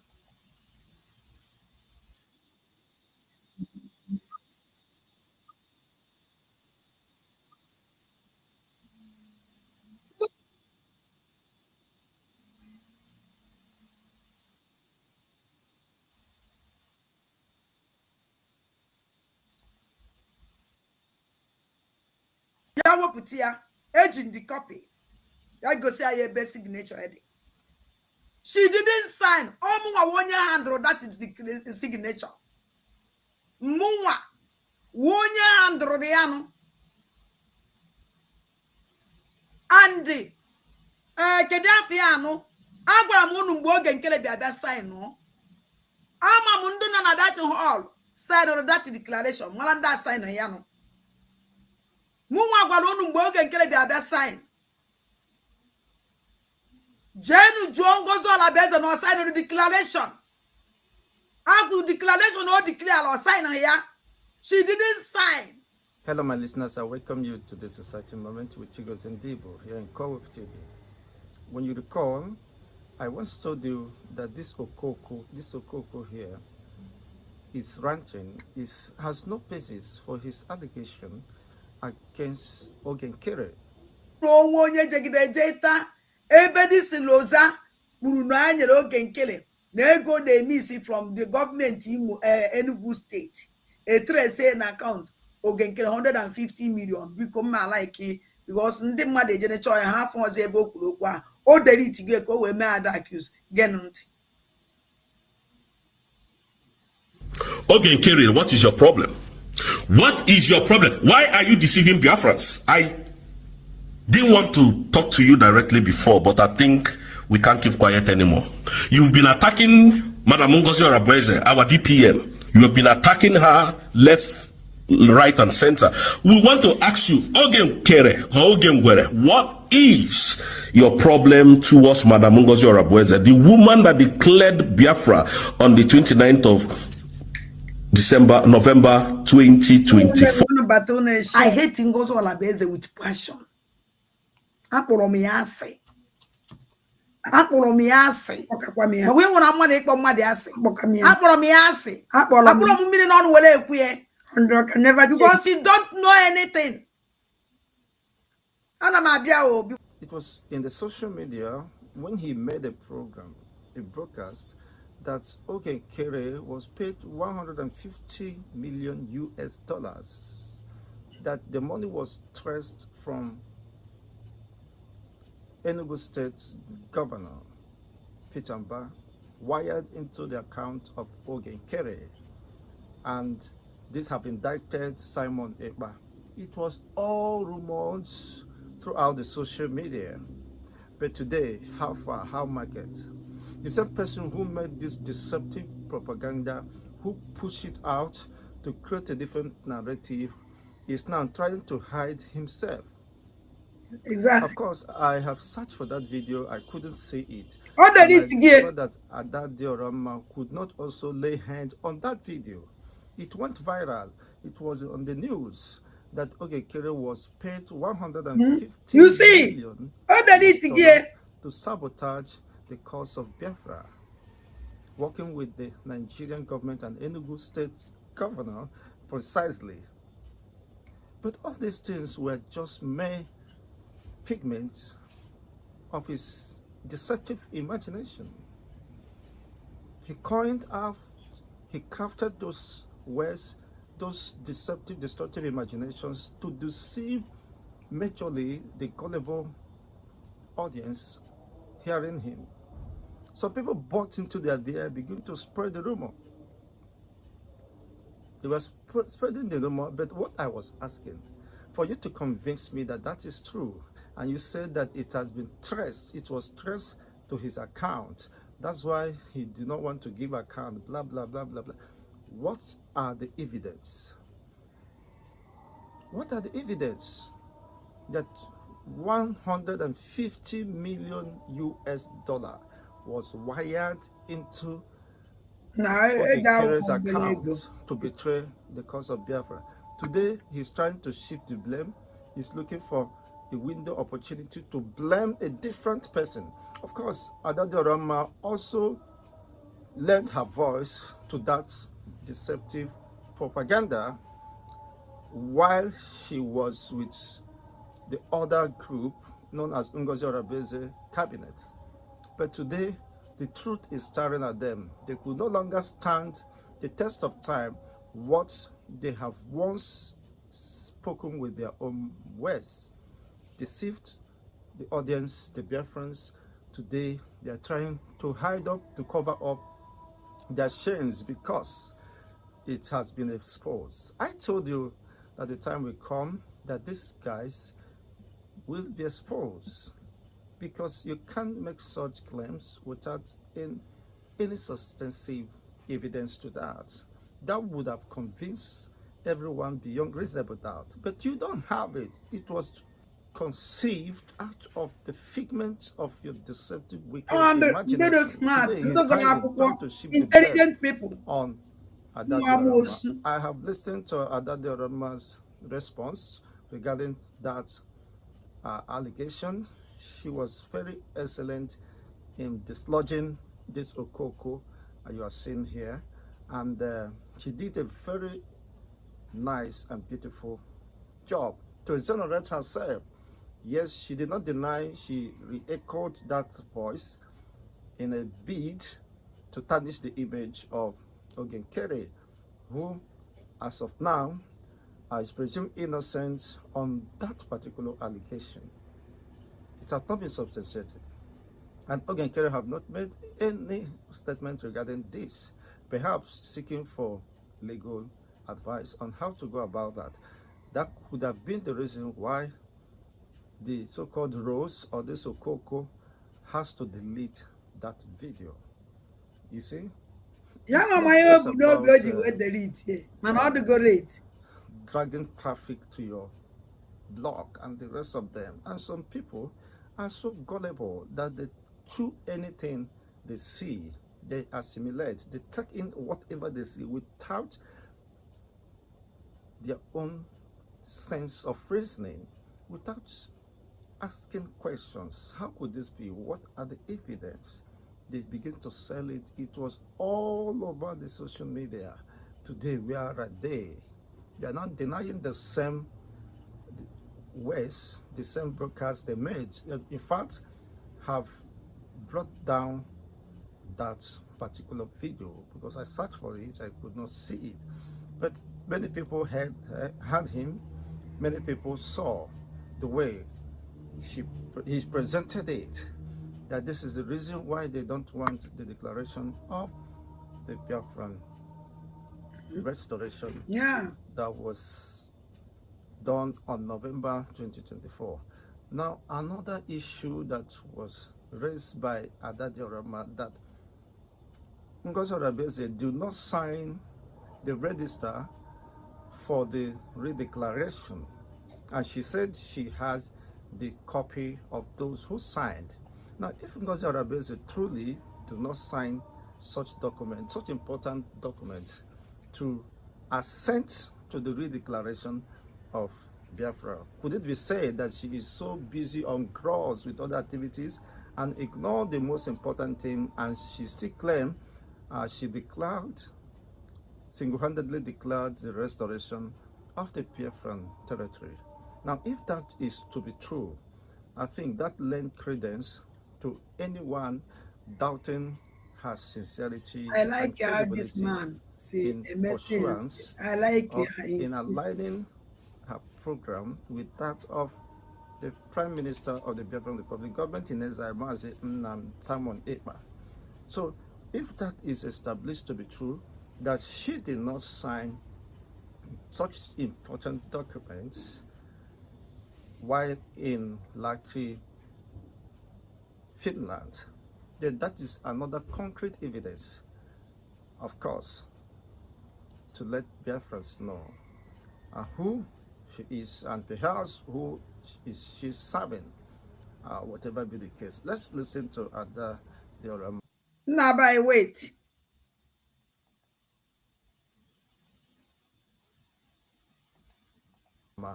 As she makes Because this expose, I mean, she has an exhibit. It has an evidence which possibly she might tender when the need arises. Well, let's have your own take concerning this development. Onwere ife nchọrọ because ife ya akpọkịta ife m kwuru yesterday, which I stand in ife m kwuru m wee change your mind, and I can never change mind because there are a lot of things happen that place. Review another thing different n'ihe m nwa ji wee pụta, because when something have come up, another thing come up again. So we are able to treat those things that come pụtara otu ekwesị isi wee treat here. Ka anyị ga-egodo na ife this man na nọ na ụmụ aja na ụmụ as my mecha program anyị eje na unu fụ m ebe wepụta this useless peoples nwanne ife nọzi na section solomchia ife anyị nọ na ya now section solomchia. Yes, good evening, good afternoon, good morning to all of you. Penny, your time zone and where you're watching and hearing me from this very wonderful evening. I have come again, as always, to debunk these people called useless and hopeless individuals. Adadiorama, I'm going to play a voice note of Adadiorama, and I'll tell you, and I'll play another video where you will understand that these people are empty in their skull. They have nothing in their brain. And when we're telling you people that, you see, illiteracy has a lot that he does in a man, you think we are joking. We are not joking. It's not an insult. That's why education is very important to everyone who it may concern. Listen and hear this.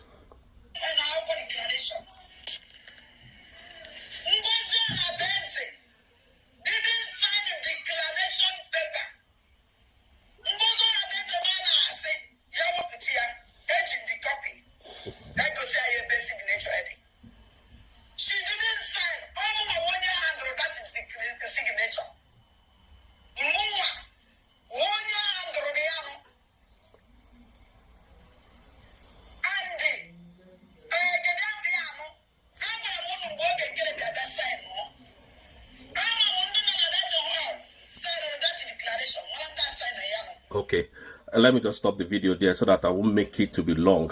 Now, you see that all they are trying to do is just to push evil narratives and agenda against our people and against Dr. Ngozi Arabweze that declared independent state of Biafra to be, you know, they just want to make that redeclaration irrelevant to Biafrans and make us to understand that the redeclaration is the fallback to the brigade that they're going to, you know, start, or they have started it, so that they can use that to deceive Biafra. And Biafrans, I want you to reflect back your mind to, you know, people that was really, you know, attacking our prime minister. All of a sudden today, nobody is attacking prime minister again. Nobody is attacking him. Everybody is now talking good about the prime minister. There is danger. Now, look, listen or watch this video. Let me put it up here, and you will understand how demonic, evil, and how wicked Adadio Arama and Ogenkere group is. Never saw anything. Watch. This place, Kangwalo Majan, watch ya na akwụkwọ Ngozi Olabeze sign here. Watch ya na akwụkwọ Ngozi Olabeze wepụta. Nke mụnwa na onwe m ji. Nke o jere na ya provide the signature because she didn't sign. She didn't sign document nke mụnwa na onwe m ji. She didn't sign. All can make a program. Somebody call her attention or on a watch my program. Or by just sign no. Tinya fuche. Ngozi Olabeze wonye tinya na fuche. Uche didn't sign. He didn't sign. Ogenkere sign. Ndozo sign. Why you want to take by half that place? I still stand on my destiny. I don't even care whatever somebody people say. She can bring any video, anything, because that's akwụkwọ Ngozi Olabeze sign on that place. Mụnwa no woman sign on that place, and the mụnwa sign on that declaration paper. The whole people on a hall sign on. So I don't understand the if also ya J puta I don't care. Akwụkwọ wepụtara sign on mụnwa no woman hand. She didn't sign. Then I would say that na akwụkwọ nke ọzọ wee declaration paper no nke na-ekwu or sign too much is a crime. Or sign 2 times is a crime. Is a crime. She don't supposed to sign 2 times. If you was sign once, is a fraud. Being a leader, and they warned me, make when I can sign all 2 times. So, I want Ngozi Olabeze sign all here. And let me go back to the akwụkwọ nwoke awepụta. Unu n'anya, unu ya afụ di akwụkwọ. Akwụkwọ a ụmụnwa onye wepụtara ya n'ime akpa m.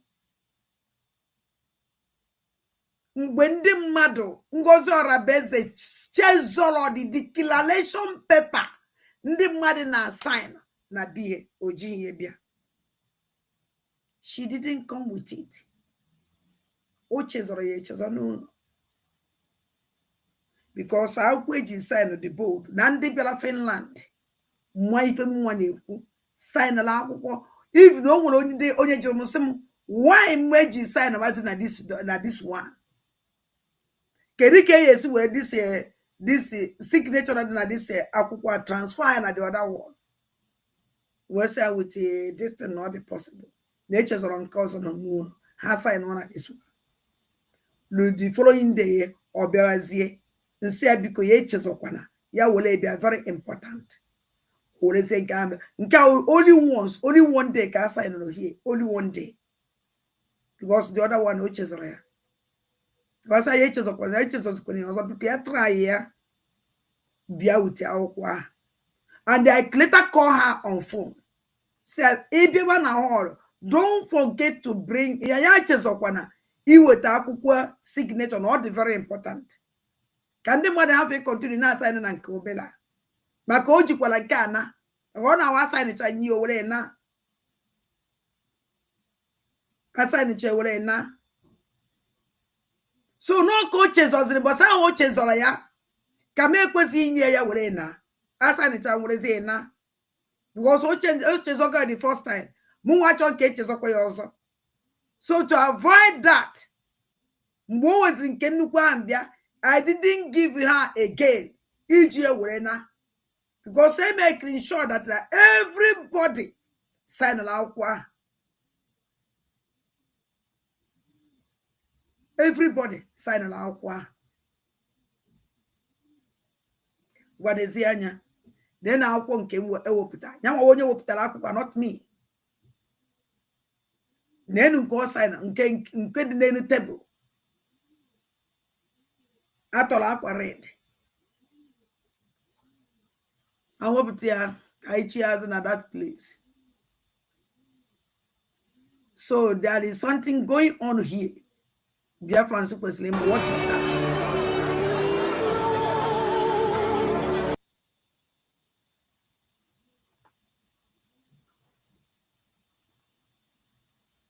Nechioma Okoma, ihe niile sign ebe a cabinet members, window sign alone. Unu n'anya dị akwụkwọ hiri nne. Unu n'anya unu afụ ka ngosi unu akwụkwọ ona dị akwụkwọ.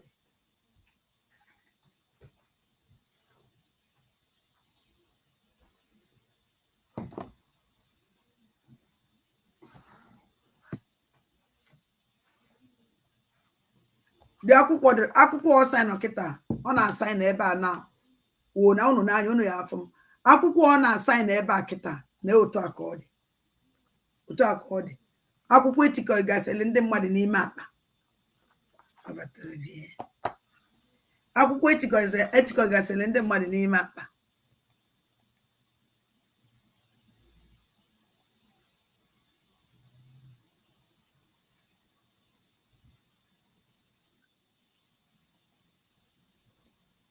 Akwụkwọ etiko gasịrị ndị mmadụ n'ime akpa. Na-enye Let me stop it here. So you can see that these people have nothing to offer Biafrans. All they want to do is to destroy this redeclaration, and we fall back. It was the declaration. Nobody can destroy the declaration. Nobody have power to destroy this declaration. Let me tell you something. This declaration doesn't belong to Ngozi Olabeze. But onunu se kwukwo, this is the declaration. We Biafra declared Biafra. We Biafrans made that thing. Make the I want to do Biafra may all the possible. Oh, na ye jelo. Nobody ye ni. Mbo to be the one I see. Onyo ona bia. Ina nifen na gwagi. Onyo ona bia. Onyo ona bia. O nwere ife mma agwa m ụmụ ajan. Mbosi ye kite bosunu ya ama. Aga mechi ọnụ. Because mpu ekite ebunye ihu uche. Because ndị enwere brain. Aga mechi ọnụ. Ruze mbosi ahụ. Echọrọ m ibunye mmadụ uche. Nene anya na. Unu watch kwuo Eloza. Unu watch ya okulu go down. Okunu fukosizi ekwu okwu. Hey. Loza osetie ibeze no dize no yore ina you never see anything. If also no Buhari all that na Ngozi Olabeze sign the declaration the sign kwanka of Lord onwe right is sign 2 times. As a leader, Ngozi Olabeze onwe right to sign 2 times. Or don't possible. Anyele mi owunu warning. Me kwene kamadi sign o ibolo na. Owunu zie leader. Wuzo ye sign no declaration paper ibolo na. Onye uzi onye wayo. Kedu onye destroy the declaration? Is it me? I've been at the other side of here. abịakwa na the other side of ya kedu ife mmụọ ji atinye eche na ọwụrụ na o nwere ebe ya ejidi si declaration document were je afọ afa Ngozi Olabeeze ụzọ ebe na kedu ife iche na ụwa ya ekwu ọwụrụ na this declaration ka ya eji wee nye anyị Biafra enwere this signature na ọwụrụ this signature by a mistake kama ọwụrụ signature ka ya eji nye anyị Biafra na ya nwere this is signature Jena United Nation community nya ya a food signature Ngozi Olabeeze ugboro na abụọ na agawa through the signature kedu ife ichere ya emenu kedu ife ichere ndị mmadụ ya ekwu ka unu ya nọkịta nọ chere ka ngwakwa m unu Chineke anyị na-alụ ọrụ agwara m na ife anyị na-emewe ibe mmụọ unu ọzọ unu si wepụta the video unu lapụtala onwe unu in fact unu lapụtala onwe unu because akwụkwọ Ngozi Olabeeze wepụtara ọ sign awụrụ ya ka eghere egosi a na sign ọ na sign ife a ifugo you see how ununu si do stupid mununu yeje chere okwu agwara m unu na otolo nyụpụ unu na-alacha agba m unu nkịtị na-achị sinima film ma na-agbara unu film unu na-erene every day unu lachichicha nke akịta anyụkwara m unu otolo ọzọ unu na-alacha ọkwa m na unu akụ unu na-esi na-atọ unu koko so like this unu na-agbagharị na social media unu na-agbagharị ka onye na-akpọgharị unu kịta otu nwaanyị an illiterate woman na-akpọ kedu onye na-akpọgharị unu kịta illiterate somebody ejero school somebody agwaji pen na-eku unu niile si agbagharị since yesterday agwakwara m unu ọzọ na akpọ unu mmadụ dị 11 jeje kwụnye ego na akaụntụ Ngozi Olabeeze wetara amabeghị ebe ndị a nọ up till now Ngozi Olabeeze nyere Nigerian government 72 hours to release somebody the family amaghị ebe ọ nọ they don't hear about him they don't know amana onye nwe ebe ọ nọ onye 72 hours Ngozi Olabeeze that person ọpụtago ka ọ nọpụtabe and the family of these guys kwesịrị ikwu okwu don't keep quiet say something so that ka anyị mara nke na-emenu don't keep quiet again. Oh, Mazi, I go now.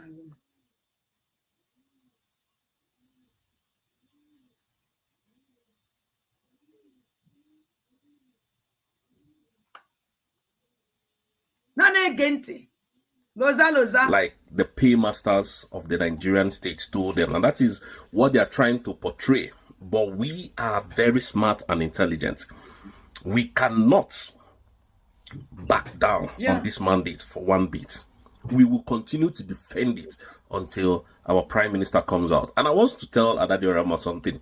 You can continue to rant as much as you can on social media. One thing you can never amount to is to have the doctorate degree of Madam Orabueze, to reach a standard. You see how stupid you know. I don't care about Dr. Ngozi Olabeeze degree. What I care is my children's degree. Onyocho. I don't care with the nonsense degree I got in Nigeria. My own, what I care is my own children doctor's degree.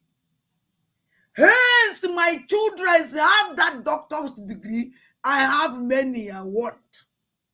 I will boast with the degree of my children.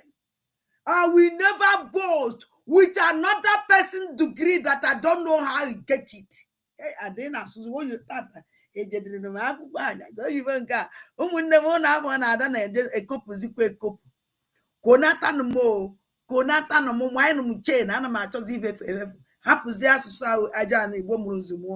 Come even also because oyibo amanwụ masụ jenu gwadi so otolo n'ibe nwaanyị ji eme ngala n'ibe nwaanyị ji egori ụzọ ife na number 1 di na anụ nwaanyị second nke ịbụọ ụmụ ọ mụrụ amụ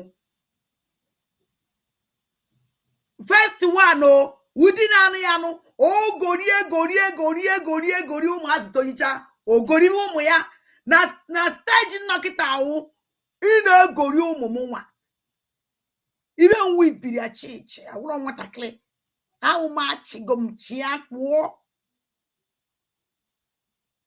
jenu gwa this boy called Rosa nwụrụ nne ya jee egwu ya na ife na onye wee tụkwasị ya obi inye ya nni with degree nne ya mere ya onwe wona nka m nwa si wee ibe tụkwasịziri obi kịta awụ degree ụmụaka m ịmakwa ụmụ one nji gbawa onye ọgbara degree ba nwere ịmakwa na anọ n'elu degree ọ na-enye wee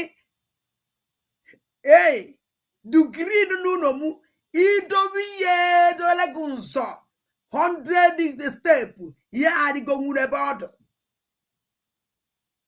Look at this idiot. Ana m eje post na nonsense somebody jiri onwe ya enye m onwe dị ife m again na ya ye mu nwa wada ndị mba na ndị gere n'obodo oyibo eje na post na degree mmadụ degree ọgụ karịrị ọbata obie ọgụ karịrị agbadi na Mazi Nnamdi Kanu ịfụna na intelligent ye ịmụ na degree whistle I am a girl who whistle kịta agwana m do by jenu go whistle that's no nwanyị okwu ana m ekwu nche ọnụ m onye ụbọ ka nna akpọ n'okwu ụbọ eji m ọnụ m akpọ ụbọ okwu ife nna ekpo nwunye chere mmadụ niile ya bịanụ ka ikwu ka mfụ jenu gwa disi Rosa na ada ndị mbụ na ndị egeresi n'ọdụ tu small imewu ibe nwa ada mmụọ ya eme na mma na-akpagharị ba ka okosoba na-ebegharị all of them nke a bechicha kịta mbupụtakwa ụzọ na ibe m ebupụta otu aka m da ya esi na-agbagharị agbada ana m esegharị ba na ka okoso nchi kwụsịba ntiebe aka m akwụsị ibe aka mma na-eme. Look at this idiot, a man like this stand na post with another woman, another nwanyi onye ọzọ nwanyi doctor's degree kwani na ngozo la beze oftala ibe ni ọgụrụ doctor adịghị ya oti doctors na ya no doctor dira ibe ma ni no nwere ebe otinyele doctor na ya onye anọla ebe a ibe ndị anọ ama mba na boche no doctor wibe nye anyị Biafra o nwere ibe ji degree ngozo la ibe ọ na-asọ owo oyibo ibe ọ na-asọ owo oyibo. How can you stay here and boasting with another person's degree? I will boast to me even one welu. Eye me boast na konyo ozo boast na nke gị nwa. Go show how people how important and intelligent it. If you boast, wo ye ni le boast wo hi ohi. Oshi ijere claim officer ngumwe. Oshi jefu try Photoshop unu eje na Russia. Assign now go with Russia. Photoshop, Bubutalai. On I social media, no today's and don't rubbish.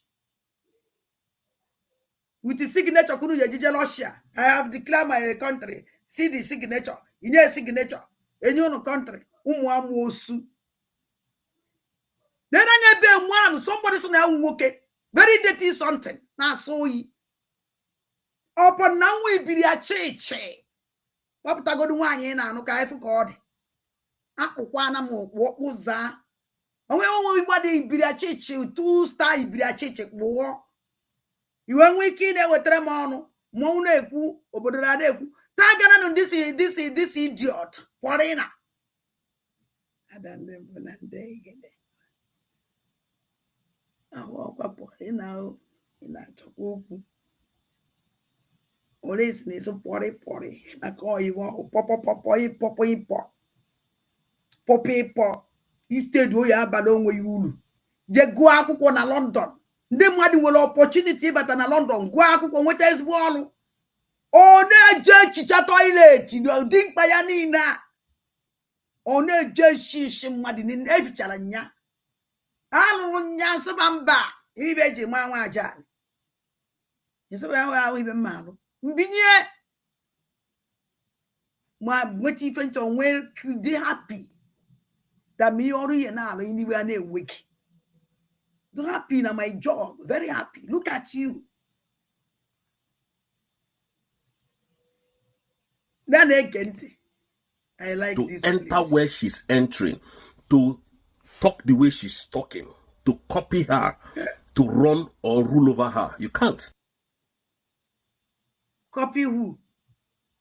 Or the one you mean I na hotel. Kina kwadu mo kuye. A woman. Muna no kulu go hotel na kwa hotel nkulu go. Ebo na mena ya abago me ebo ya aba. Bakari yourself. Because so kwesi na hotel no. Nyanwe no na hotel no we low class woman ko. So kan gwa go ku. Nyanwe no na the hotel, the same hotel. Adande mbonande kede no we low class woman. No na the same hotel with the lady threat. Imwe go na nkuru go hotel. Do you know how much I pay for my hotel room? Or walk a single bed. Or walk a bed, no full bed, bed in mother now. Because I don't want to share with anybody. I told my relax and has a see. Do you know how much I pay? For 6 days. 1 week, not 6, 1 week. Oh, yeah, no, not Finland. 1 good week. Do you know how much?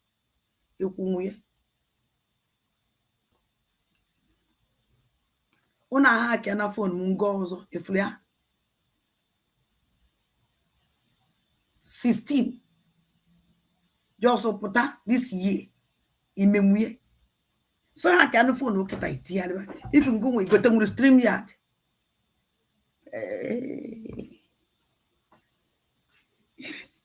this life ngani sele mun ni asun na go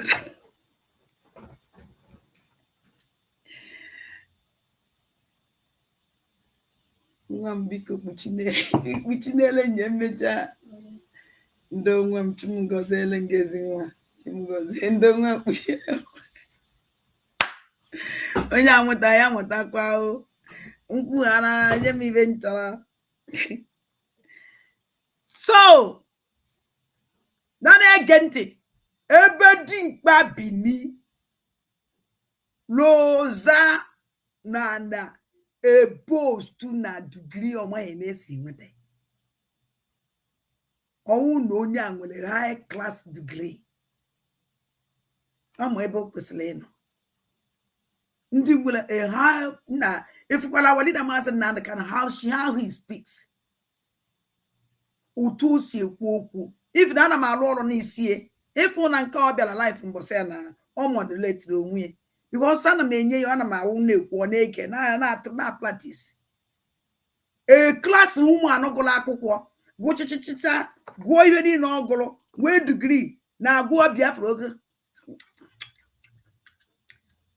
running.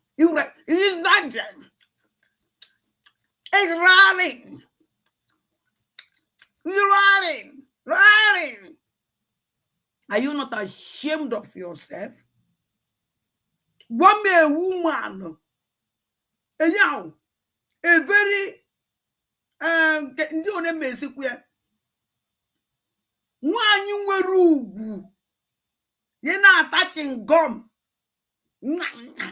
nwaanyị when na-agwa Biafrans okwu are you even on emekwe gị ọ na-asọ gị oyi somebody represent the nation. If for Bill Clinton, Bill Clinton, for Madam Obama, if for one Germany, check good wine at Italy. If you to go in at this kind of Canada before, if you first say, Negodanya, and one, no matter that no disgrace, at least on motive and I care, and one, Bianco no. O motive na kia fuka o si ekwu okwu fuka o si eje totan mutago dibe na kia ahụ kwe eziokwu na o mere alụ mana ọ ya bana agbada alụ tọka ya ọ ihe nwaanyị ka ọ mụta. I tell you, you can do. I tell you, it's not here. It's not. It's some jemuta. Kaya mamda na konya. Enesiana that woman anya. From Finland can be read that woman. Gonya, gosianya, wakonya, whoop. But I made you with confidence on her. You know now, I don't need the person like that. Oh, not like ya. Oh, not need ye. I call me pipe low. Because if you're not massing, money ya no, mua wunye juriano. Ajuru mungozi ju to a jun laugh winine. I rejected her. I would want reject him. Voices in Guaranquacha. Mplele iru ebe ngwara ya icho mple kwara gi ozo that Nnamdi resign na their cabinet na the cabinet u cabinet na anwu obara umuazi bai that cabinet u cabinet ogbu anwu obara Nnamdi resign na abusigo manya and inu kwara na vice record nsendiriye o kwukwara nyane ya na Nnamdi resign before I even by each other because I resign or my mom get resign or my come old jukum. And my family. Even I when I own a mom get resign or no a bro for them. How is there with a suspension? That's kind of age is suspension, brother. I don't never that day educate me a spell. Educate me a spell. Maybe spell we. Maybe spell giddy. Ndumele spell. You see how stupid it is. Kaina negent. Oji nwunye ye, degree nwunye ye, intelligence nwunye ye, wele to one. Owulu somebody nwere ife da bie na brain ama de kesi ekwu. Somebody nwere thinking for quality. Enwere anything da bie na brain, otu mkpụrụ ada ya na brain. Kadisi woman je wetere m ọnụ. Ngwadezenu gu na-emu nwa. Ngwadezenu ya na-emu nwa. Upon intelligence ye na nese wa. Unu na agba since yesterday. O we gbuo onwe ya mma n'ọkpa. Nwa okwesighị igbu by itinye two signature. Ebe ọ mana ya sign ona because owo na Ngozi Arabeze when I started na Finland, no uche ye niile dị n'ibe a na-eme oyele eje kpaya na signature oyele me mistake o me o Mazi na ya sign or ka ya sign because no be ya dey ya or no na the declaration a woman and even in na Finland or no ya mgbe ekwe national anthem gwamwe a country obodo president of country ano ya mgbe a na-ekwe national anthem obodie wakene president obato obie puta before mgbe I jere Finland 2 days convention adi onwebe nke obato obie anọghị ekwe national anthem obata ha na ozugbo ekwe national anthem as not 10 convention jem 10 o'clock obato obie is there ekwe national anthem ebido ekpele ebido invent man ibe ni na Ngozi Arabeze no na Finland onwero nke anọ ekwe national anthem ana acho ya acho certain things eye ma acho ya achoba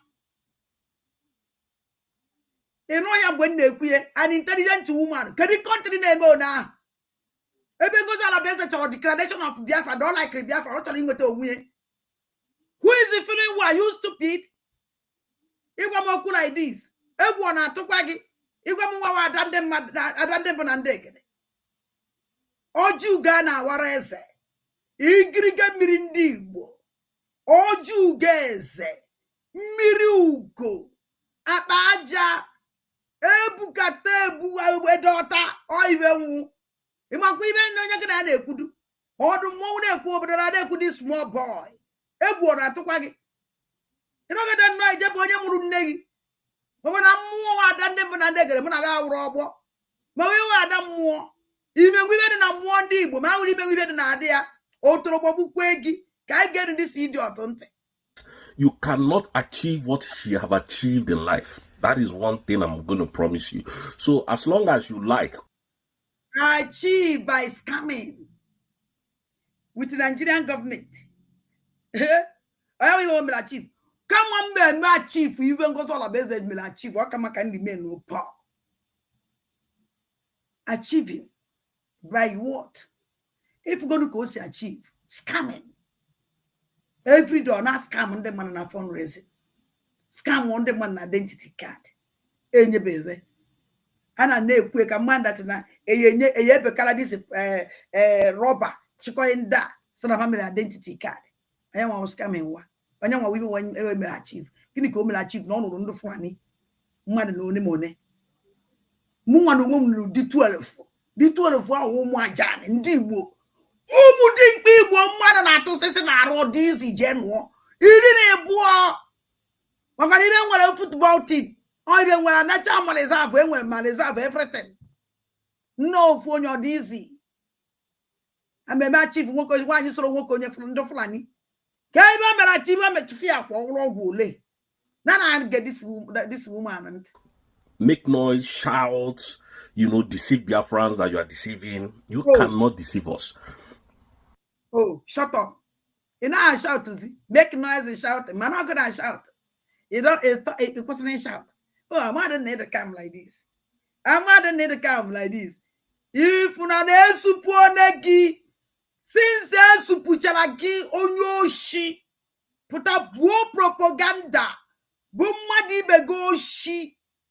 Why you just delete na your platform? Wopie complete. Wopie complete. Wopie na your platform. Wopie. What is the team in this? They can do criminal CCMA. Look at this idiot. As they say, shouting, nice. Man, on a koji akanabo, oji ishi, oji ono, oji body everywhere. That's the Abamoku shouting. Gadan again. Come on, this man. Ijigana. Come on. He may challenge, but that's not done them banandeg. A back ije johogona. Even if they're not as strong, a man only yada, or what Adam more. A back ije na social media. Come on, social media. Or come on, social media. What's people also? Again, let me tell Vam something, yeah? Just respect yourself. I don't want to call you out. You might... Shut up. Na Vam, he won't. Oh, na Vam reply to this man. Vam, if you don't reply to this man, unless if you don't reply to this idiot, put your APM. May your APM sort of insult Kalilag. Am I in AC? Me boku emotion. They delete to show body. So this Divo delete from his platform. Keep with CG long married to this man. Because he spoiled a lot of things. Onya kanji binite we say if you talk again, onya kanji we turn against him. Yanya I prove. After Yanya will prove in town only loye. When I put this kind of commander, able to destroy your APM, and your APM, Biafra APM for that matter. Biafra APM, oh, Koboloshi, when so time you go warning, then you may give a blankety. Hey, Kaine Jago, my send Rigu. I want to now watch, yeah. You are my elder brother. I don't know you, but I respect you. So just leave that respect that way, because if you call my name anytime again, I will not hesitate to fight back. So what we are saying today is, Adadiorama, stop this your evil. If you don't stop, it will catch up with you one day. Believe you me, we will continue to debunk your lie and make you look stupid to the world, because we're not going to look stupid now. Muna gukodonya ni cruise umwaja because tag galan on this ilozarino. There's so one you know no watching that cool dano. Always open here will be that church. ụmụazị na watch biko gwara ụmụazị ugwu mụ anyị nwe ụmụ ibiri achịcha ya na-atazi okwu ata were ekwu anyị na-etiwafe ya na ahụ o si ada ya kpọtụwa ada paipulo na anya ka ngwa gị Rosary madam the matter of catch number one nwere the catch eji ọkwa m mana onwe ebe ọ na-ala mana gị it will catch up ibe niile unu na-eme threat onye since unu na-eme ibe niile unu na-eme na social media I have never one day threat anybody si ya na ọ ya afụ nke m my threat una social nkwuchakwa asụ nke ọkwa na social media every time ọ na-threat ada ndị mbe na ndị every time una asigo na my life is numbered onwebeghị ụdị threat na unu enyebe m mgbe werekwa nke agbajekwa na polisi je drop kwa because threat ka ọ adịkakwa ama onwe ife mere m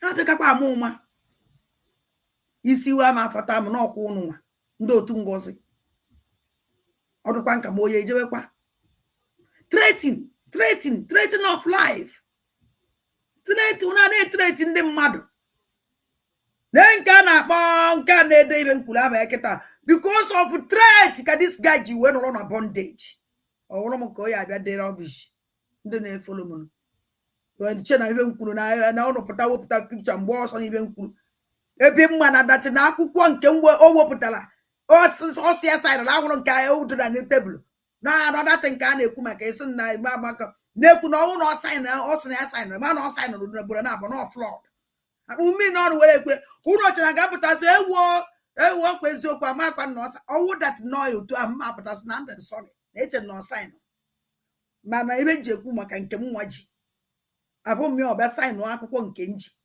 na nke ọzọ ọ na asaịnụ na mama na oso ekwuo m ihe na ndị sọrị very easy ọwa ọsọrịzi gbasa m na n'ibe na-ekwu mana nobody can put me in pocket. Let's run the show what I'm saying. Now ngozo na beze pụta na me ka man no sign 2 times. Make a Biafran say that she signed 2 times, and which is a very big problem. Nobody is seeing it. And I cover Ponanolan. Shut up. I know what I'm saying. O kwesịrị inside obodo abụ na wepụ that na mmadụ enwe right ide aba ya inside na ọda aba ya. Even in the Finland, chọrọ ide inside the aba ya refused. I don't need the laugh or inside no. It is your signature. He can't put the 2. Ngozo la beze bia na go na inside 2 times. Who happen there is problem there.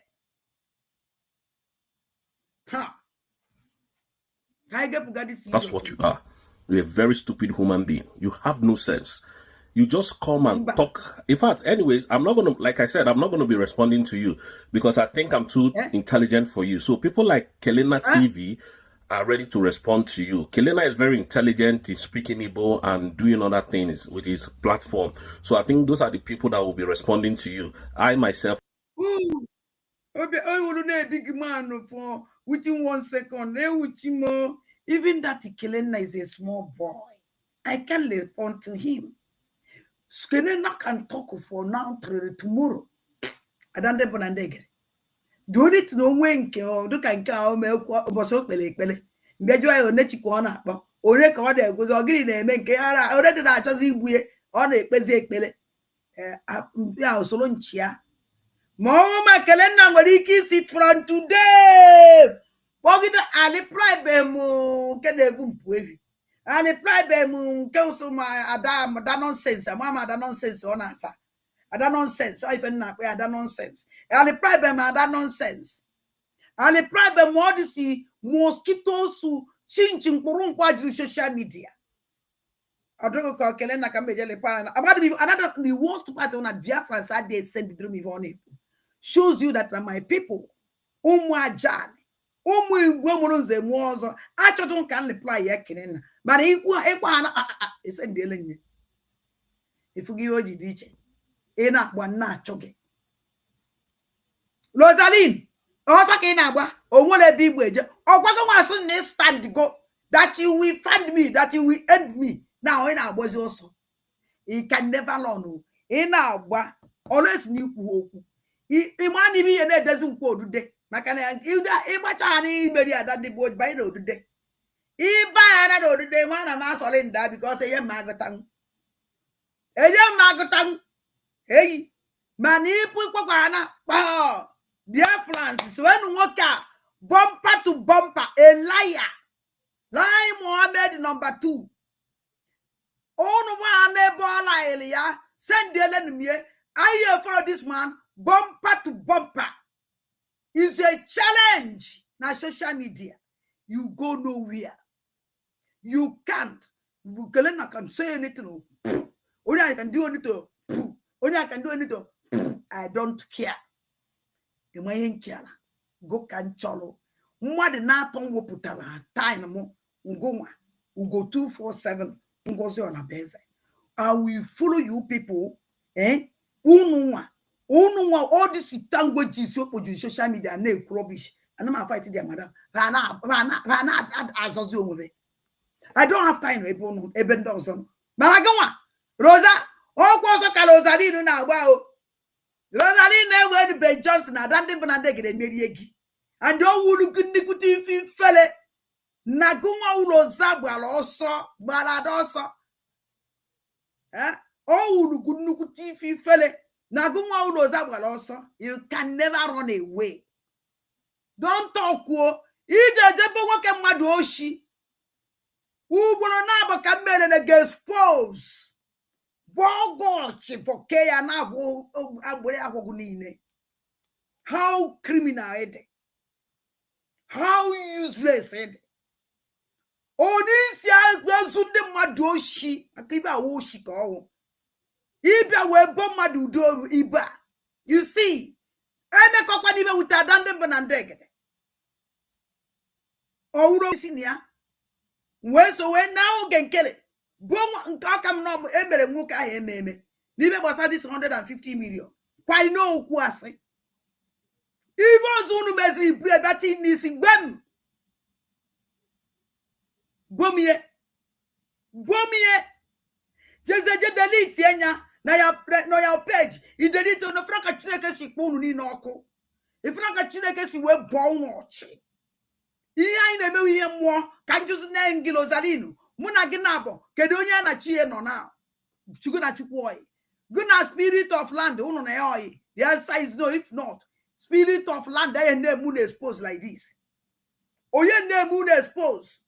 And the ye moon exposed, name moon exposed in the right time. Ngozo la beza sign on signature na kukonji. She didn't sign.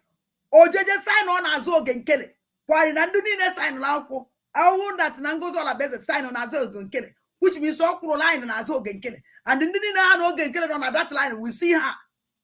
And the Jatinia Quabos, you word that we believe. We know that the Jatinia, there's a Dequa the other guy. You see how stupid, foolish one day. Shame on you. And again. I don't think I have your time because you are a nobody, you know, and you want to be relevant when you are not. So, Biafrans, keep the fire burning on this mandate. This mandate is what they are about to hijack. So tell your criminal boyfriend Logan Kiri, he can never lead Biafra. He can never be the prime minister of Biafra.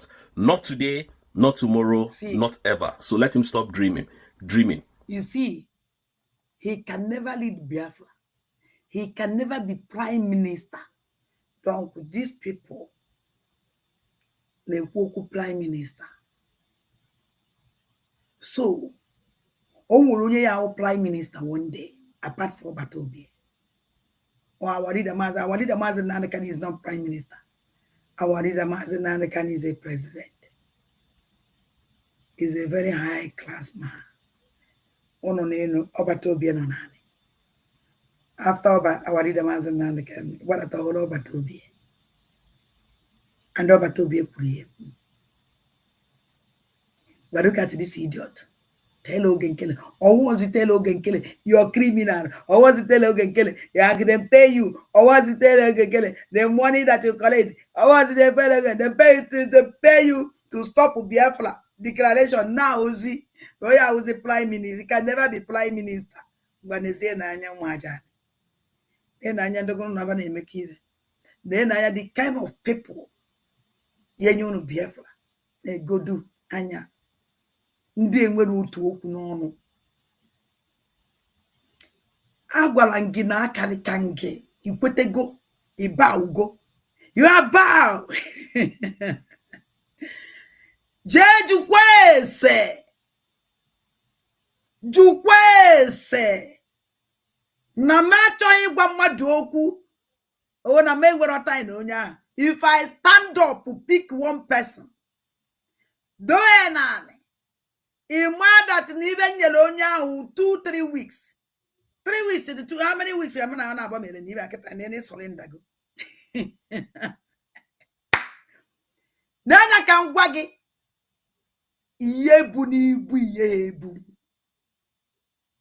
and eje na-ebute nni ya erichanwu ibu ada ndị mbụ na ndị egede ihe ebu nwunye ịmara ife mụ na ya yi ịmara ebe nsi ibute nni ya ebu ịmara oke siri ya nni ịmara aka na ode siri nni ahụ iburu ka idowe imu eri ya ericha inwekwara ike ife ya ọhụụ na mana ihe iri ya ị na-eri ọ na-multiply ị na-eri ọ na-multiply.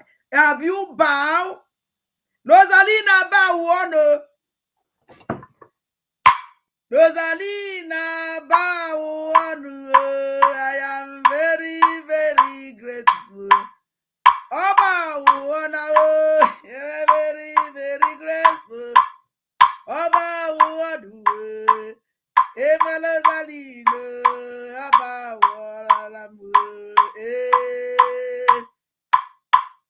Aba uwana o lozae aba uwana o lozae aba uwana o pom pom loza mbosi ọzọ ife onye a na-akpa ada ndị mbụ na ndị egbata aka I will never let you go man esoge ụmụ ajan ebe ọnụnụ bụrụ loza kwa sendiele ninye mana Twitter ya o sendiele ninye I boss to go this woman 3 times orthopedia as mo orthopedia bajere Russia then go Russia with the photo mountain photoshop ojere Russia bajeje sign akwọ with the putty with the photoshop boss onya ozugbo ahụ wepụtara ka mmadụ sendiri nye mbie ya aka naanị gosi ya no photoshop ịnụpụ na ọ jụrụ oyi unu ọ bụ ana na Ozarino quiet like this before? The answer is no. Boss onya na go boro yo genkele oshi na akwụrụ ya ụgwọ unu ọ bụla na-asị now Osine na kwụrụ ụgwọ for no ya was a prime minister. I can never be prime minister. You see, oton kwa n'ebe ọzọ. Boss toya no oshi office oje Jesu. Onye ohi office. Onye ohi office. Onwebekwe nke obostron nia because they can do nothing. The only thing by emewu if I want a job from mega propaganda, there's a picture now all big woman account. The only person who will keep me that thing. Anybody fly will make caricature. You a great person. Because in the make caricature this president, the big fish, the big man, the tough people. On the ejeme, and then a cartoon. And I not get a cartoon anyhow people. A cartoon la warida. Cartoon no about obie. Cartoon no other than Devon and Degger. Shows me no more 1 year about our leader Mazi and the can is taken the cook. Yes. If our leader Mazi and the can of put that Oye kwem n'aka. Mmehu natara ya otie m aka n'azụ. Say me, yes, you're a great woman. No one on a maka ebe ahụ nọ. Ọbata obi apụta. O si yes. Look at you. Nenu pada de kwa de da of kwa ihu Rosaline. Neje je bido bekwa ebido Rosaline aba wo na ogba na ọsọ. Ka I ga-eye ntị. Igwe nata igbanata ịgbakwa ọsọ. Mụa, hey, ịdala ya no. So Biafrans, at this moment, I have to stop and say thank you all. May God bless Mazi Nnamdi Kanu. Hey, shut up, oh. Shut up, oh. Even a signature Ngozi Alabeze, o defend the ihe ọfụma o. O defend the year, defend the church, I just tinye photo. Ki wabu na nda di beribe. Pama na ndu. Nyawo, watch ya. You see, even that signature, this idiot didn't defend it too. She didn't say she didn't say anything. Because someone on my refer. She didn't say anything. O just call even okoro, tinye even ma, ogwucha, gbaze nkịtị, okpocha, okwu. O defend you now who say defend. The only thing that I can get and even not what they are degree in Ngozi Alabeze. Ajani. Agụnọ na this woman kwefụ na anyị nwa ụmụ Chineke kele ka ọfụma ụmụ aja ụmụ ndị mbụ na ndị egede anyị na-echekwata ụmụ ndị asị na taa ụmụ ndị ka ndị polisi France ya bịa kpọrọ m chi ejibe ambịa dị enyi o ji awa akpọrọ ma nne anakadọ na ahụ ewere kpọrọ m jebe mana a gwara baba nwee kpọrọ m polisi waste of time akpọchie m ụmụ m etochana onwezikpe Mike ụmụ nwa n'aka adane aibiri chichi maye na abịazi na visit m polisi akpọ the worst part na polisi ebe mbi ebi na ejemagwu na ebe mbi mana ebe mbi polisi wu n'ihu no bebe ebe a so be ni di igbu pepepe no ba cross o men load va bata bịa kpọrọ m so no ve so ụmụ maye na agba tikeje na agba boss o ụmụ me and ebe ye je kọchi m etekwu aka makara ya akpọchi m ebe nbi ebe a nọrọ kpụrụ m na kọtụ ebe a nke eje na kọtụ ebe a nke ya akpụ m ọdụkwu nso ebe mbi ọkwa na azụ ụlọ so ụmụ m aya agba plenu ụmụ m aya agba tiketi ụmụ m aya agba bọọsụ no from here by ebe a ọgwụcha is like na nka nọkwa be m is like na nnọkwa be m ọgwa ibe ọhụrụ chututu anaka nri amara chidiri ya na gwụchasiela onwe m ahụ ike zudu na ike zupu ike ụmụ aja na the line is open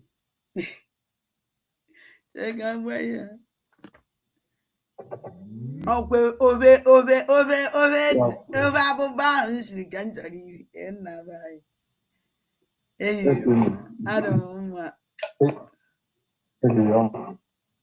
Biko gwara m nwunye di gị dat na onwe ihe o mechara ka ọ dịkwa relevant n'ihu ụmụ Biafra ọzọ ihe ọ sọkwara anya mere na anyị amarago onye ọ na-achọ ka ọ dị ka Nnamdi Kanu na Simon gwa nwunye di gị a Rosaline na Simon Ekpa na Nnamdi Kanu ejighị asị wee bido so ha ejighị asị wee bido ejikwa atụ asị wee were nọchitere anya PM anyị ka PM anọ ya ka ọ tụrụ asị n'isi ya delete lukana boyi ibo lukana delete no merie that is worst in everything Rosa mam nega nti kana no fu so nega nna m Rosa aka Steven na onwezi ile kutata n'ihu a ịghọtago onwezi ile kudoleti ni wuri kime onwe gị bi na ahụ azụ echefu obi just ba ahụ ka echefu obi ụmụ ọnwụ isi ma ọ bụ ofu ahụ ịfụta etu makịta onweghị ije ekotata n'ihu anyị ọsọkwa agụbere ịghọtago ọbụghị anyị ka ọbụghị onye unu ka a na-amara ọgọdọ ogologo ụkwụ anyị ma ebe onye tara onye ntị ịghọtago dajizike aja ọsọ gbata ọrụ kịta na-ezi ike emeka fon na nwunye di gị na-achụfe ya si ka m kwụnyere unu jisi n'ike aka m mekwa ya Rosaline ị na-agba ọsọ gịnị ezi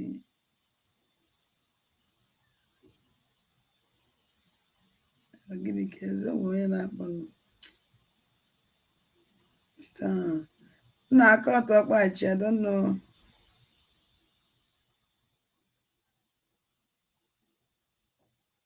Na-akọ ọtọ kpachi. Ahangila ahangi ka ọtọ ka kpachi ezi nwanne m. Ka ọtọ kpachi.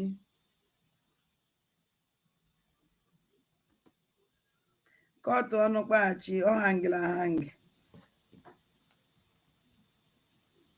Ọ na-watch kwa m ole.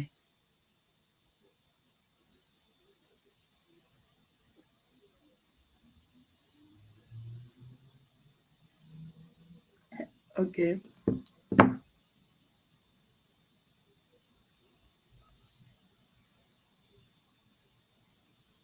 Hello, Nabai. Hello, Adam. Anna. Hello, Nabai. Adam, good evening. Good evening. My location. Good evening, everyone. I'm one nigga from Malaysia. Avalanya. Actually, I'm not sure. I know how convention. I know good. I know good here. Aku Hasan Hamani make comments. I ain't getting any how to. Exactly. I can have bomba to bomba. Oh, will you for that with them to or Anyamoni boom book antimon or Anyamon na photos of my antimony boom. I'm not a homie young goes or a buffalo new. What's the number? Nagi how whistle. I don't cancel the go te whistle. You wanna go te whistle. I'm even one. Janu go te whistle. I want to on a phone. We go to whistle room goes all a base. Woya. Hey, Chineke mekuru mebere. Chek o nwere ajụjụ m chọrọ ịjụ ndị be anyị. Eriri brain here, ụbụrụ isi ndị anybody na-eso ngozi eriri ụbụrụ isi onye ahụ eri. Mama. Onwudebe Mazi Nnamdi Kanu si gije gote wesọ na ndị Fulani bụ igbo gị fọwa wesọ ka ọ bata obi ese gị ndị Nigeria Terrorist Army bụ igbo gị gote wesọ. Ebe onye kidnap, ọ na-ekidnap ịhụwa wesọ. Ịhụwa wesọ. So ndị Fulani buru AK-47 na pompa na machine gun na RPG bịazie na village gị fọwa wesọ. So wesọ ya na-afọ bụ ihe ị ga-eji defend onwe gị. Ihe ji the whistle solid dafa they estimate on them until the forces see the powerful when trained are 72 hours to leave the land. Adachekwe ka nkwukwe nke bụ eziokwu. Onye ọbụla bịakwara bịa sị m na Ngozi Orabaeze deceive ihe onye ahụ kwa onye okwu ashịo. Agwana m ekwu ya. Because Ngozi Orabaeze na-agwa gị ihe ọ na-eme before o mee ihe. Okay. O nweghị ihe Ngozi Orabaeze chọrọ ime ọ na-adị ekwu. So onye nkwụrụ ga-afụta sị m na Ngozi Orabaeze rafuru ya ọ na ya amaghọ. Mgbe ọ bata obi ya nọ ọ bụ ndị amị na-eje house to house kidnap ndị banyị kpụrụ ha wee na moto wetene polisi. Ọ bụ na ha kidnap ọ gị dolitin ị ga-emeri ya bụ gị laa ya daa ọfụma dinara ọfụma na ime moto ahụ ha bụ gị then ha fesi ihe ga-eme ọ ọbata obi ekwu ha mere bụ ga-ere skuul ọ basa obi ọsị gị gote wesọ ndị Fulani ọ na-atụ ụjọ wesọ ka ọ bụ mbụ Nigeria Terrorist Army ha na-atụ ụjọ wesọ. Kedu ihe anya ga-egbuwa isi ndị be anyị woro brain sense tinye ha n'isi ka ha mata ihe ka ha mara na nwaanyị a bịara ogbugbu na ọbịa ha ọzụzọ.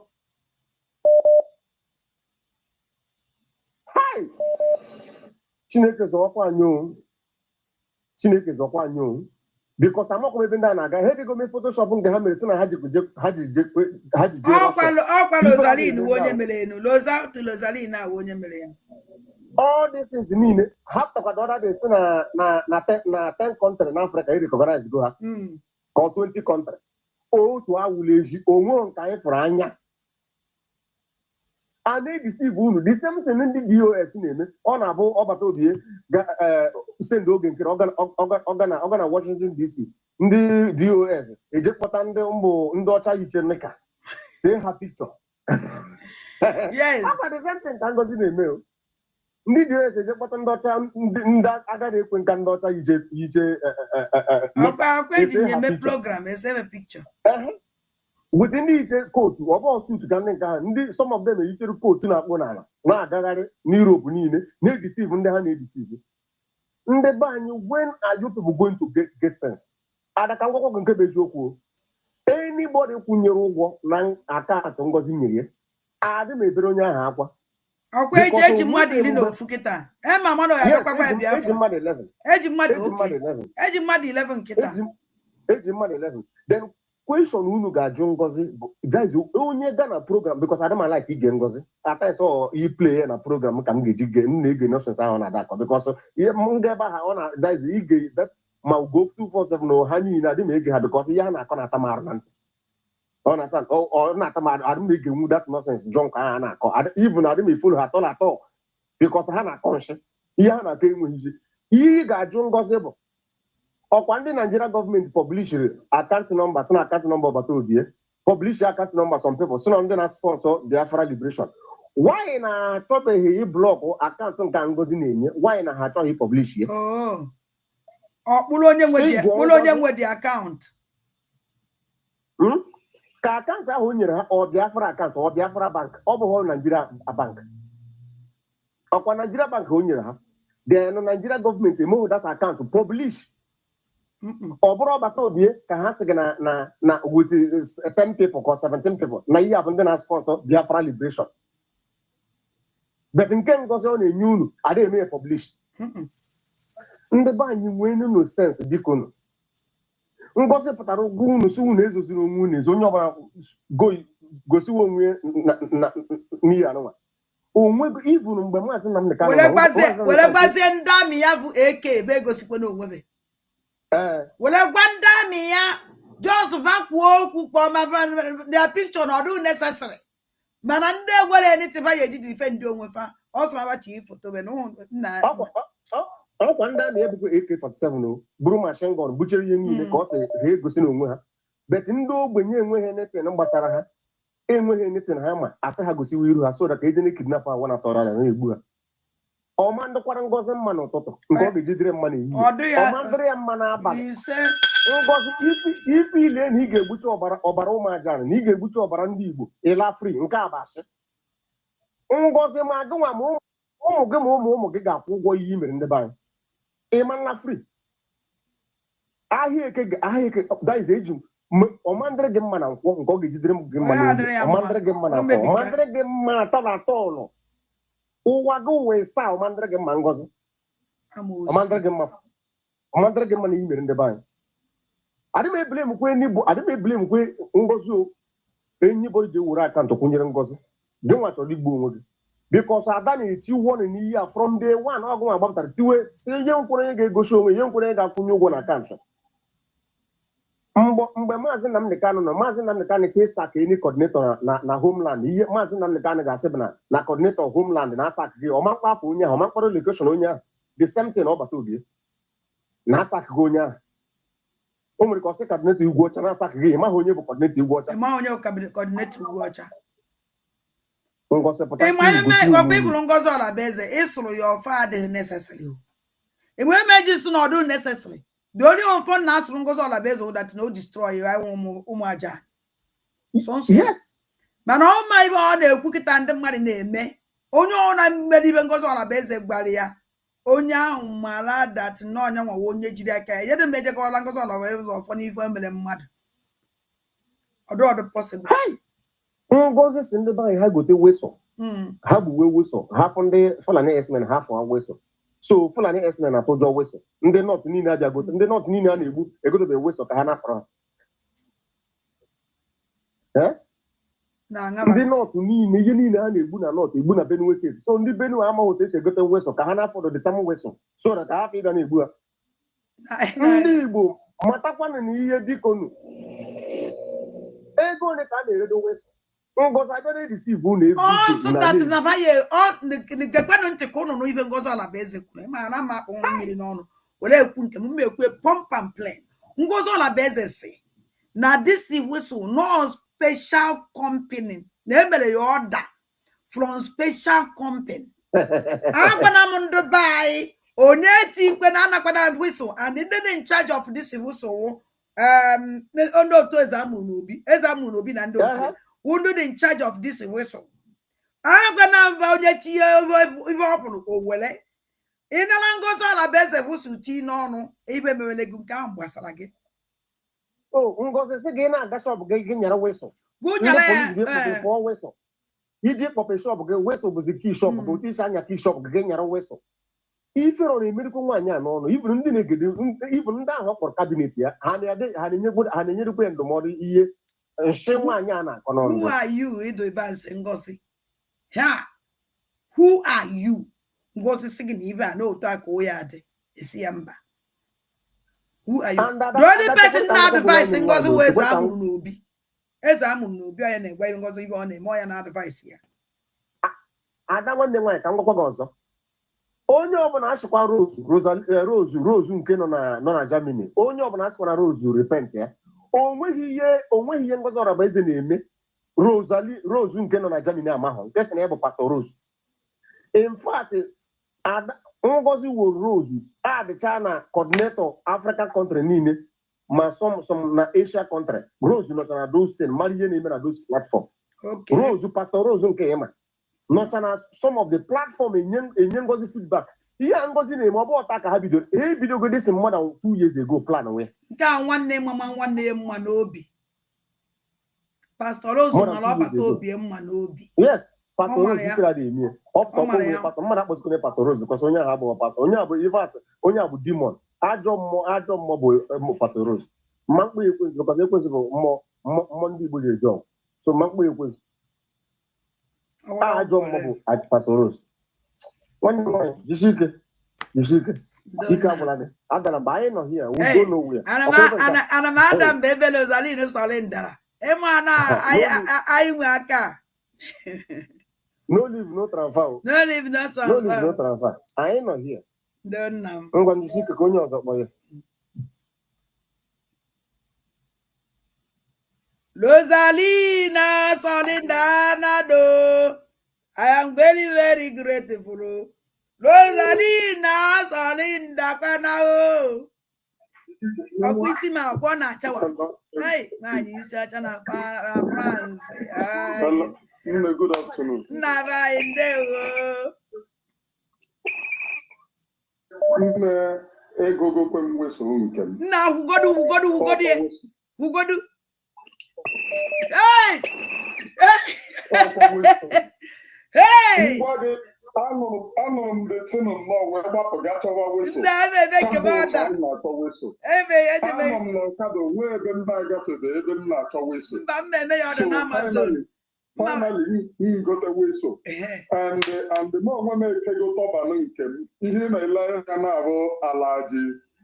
Alaji Usman Remigius. He watched my next video name upload. He has been Toba. My candidate Ngozi made choose the anya whistle guno can buy one case CGC Kemakano all gold. Ana Zondo. You might have a very India Yamaka. Elena Manya did the this woman. Well, you can reach it. He got a lot of knockers of brainless idiots. And a booking a lag, a potassagan Yama whistle. Or you won't look. Can you see him in 14 states? Oh, this boss go and the him with a shana yard or can you see him in that? And the 14 states in that years other 72 hours to go. Yeah, we are doing whistle. Welcome down to AK-47. After K-Con has in the AK-47. Decimate here with them. Now, evil duty and Tarari, Abiazie, and yes, 72 hours to leave the land. Okay, Ada, K-Coach will make it possible, and the Fulani herdsmen, but I'm not way Maka. Only when Dana, the security Ngozi Amanoya. Ebe ọ na-eme a na-agba ọ na-ada dudududu ọ bụ na ndị sekuriti Ngozi Amanoya na wesụ igbuziri egbu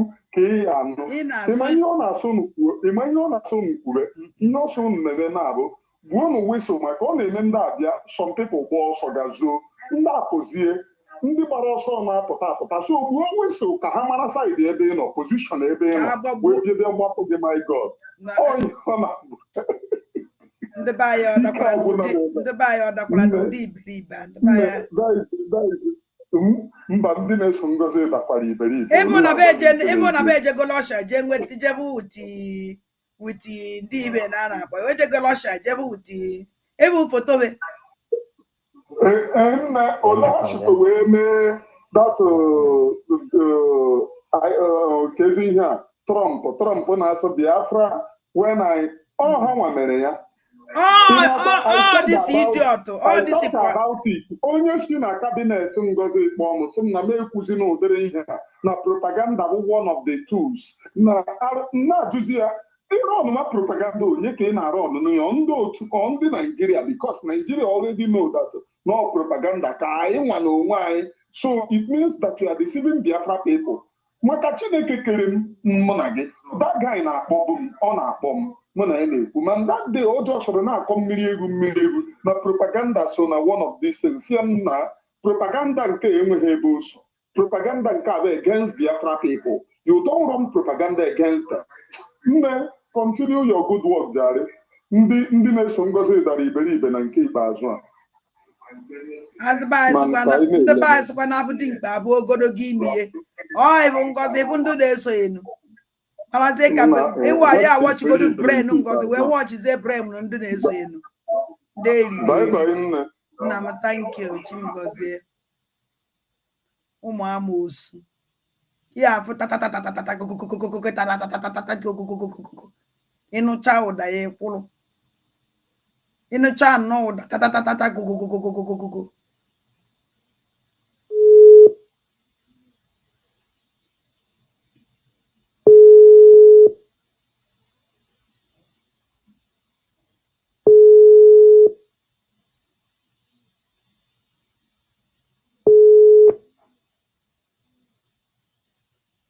ihe eje wele whistle mechaa nicha nkịta ka nkọmandị ya nke from Amazon ọnwụ nọ iwe ya abịalụ echi niile mma adabịa maka esi nkọmandị ya taa ya abịalụ echi nya ya ndị ya na-emepe ana m egburu ya Ngozi Ọlabeze hello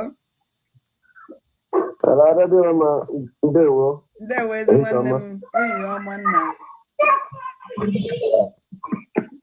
ya dajara mma nna aga na-eme ihe eji eme nke taa mana yesterday m na-achọbi contribute mechaa mgbe m lụtara ọrụ abụrụ m maka ihe Ngozi kwuwe ịmara ọ nwere ihe kwuru gbasara men on ground o nwere ihe kwuru mgbe ọ na-eprite dịka ọ na-eprotect men on ground ọ sị na gentle ndị ga-asịkwa na ihe mmụọ na-ebi na ebe mmụọ dị nke ọzọ but altogether the woman species your this thing adịrọ mma ya netwọk adịrọ mma netwọk ga ya dị ana ife ị na-ekwu ọ na-akrak ọ na-aha aja mfat anyị na-anụ ya mana ọ na-aha aja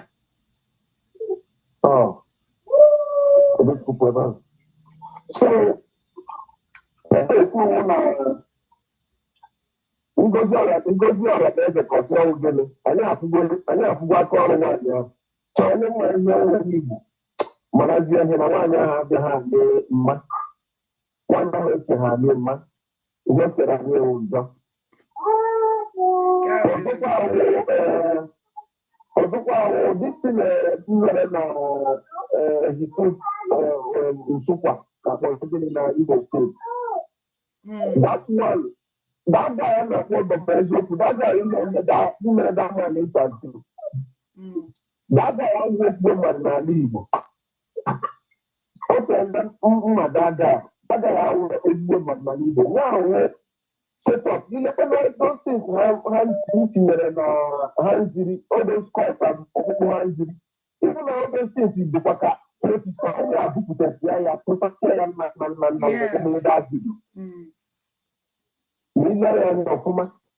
Yes. So that guy, particularly that guy, I'm not governor. That guy, I wish he would do well. That onye ahụ mere interview ibe onye ahụ kwuru were m ezigbote iwe sọsọ okwu ahụ o kwuru mebiri ibe niile a ndị a mere ebe ahụ iji gwakwa gị eziokwu iwe juru m obi achọrọ m ije far because ọnwụ na mbara ime n'ife m discover na that interview Same thing. I want to tell you now because I don't want to be but I want to much time now. So I anything I need to chop around with here, maybe the now. But that guy, that idiot, that governor, yeah, I would say I'm doing good yesterday. We go to preach gospel of Jesus Christ. No, I'm ndị ichie nna m ọha maka m ji aba so onye na njizi nke o ji aba ya bara dara mụ ama nke m ji aba as for now so amaghị m mgbe ngozi ntọ nụrụ a preacher ọ bịara yesterday say that the resurrection of Jesus Christ n'otu nka Biafra na-ebi resurrect ya akọghị a freedom fighter somebody man. Look at the kind of nonsense words we see to preacher. But let me start out our problem because when people will never want to look at the Ngozi now. A man on now, when you for the NEC, on now, flower become ungodly. It's a more of this idiot and a I'm not gonna life. I send the plan a dangerous message as well. So they have continue, but when the after comes, we will pick all these guys alive and we will scare them alive. But all these idiots are dealing with us, and so shall we deal with them. All this is same thing with this guy now, with that man interview. That governor is that guy is not particularly no wonder the guy ji wee nọrọ n'iru ya wee kpọọ Biafrans terrorist. That him so much. Na finalize.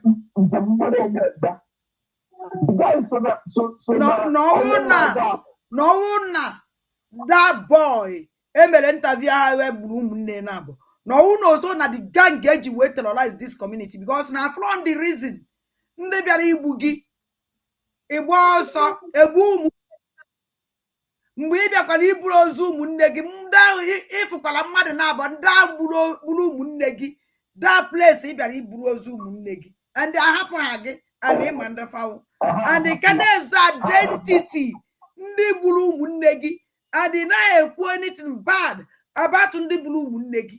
No, if you na agba ndị ọzọ asụ vitokwa ndị ọzọ onye ọ na-anatawa ka egwu gbagha na-esi bụ ndị ọzọ na security adịgo na ndị a na patrol ndị nche na patrol everywhere.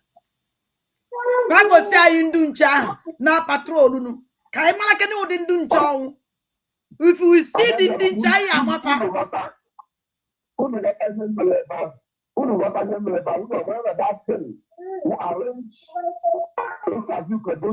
you even arrange interview. Very achọ m ikwucha okwu achọ m ajọsụ m for ya iwe dum n'obi ka ọ na nji iwe banye. The guy na-eme interview si na kemgbe ahụ na ọkpọkọghị ịgba ọsọ na ọ nọkwa n'obodo ahụ. Ọ sị na ya bụ ọsọ na ya nọ n'obodo ahụ. Ịdịkwanụ show na-egosi na ya nwe ụlọ. Na finalize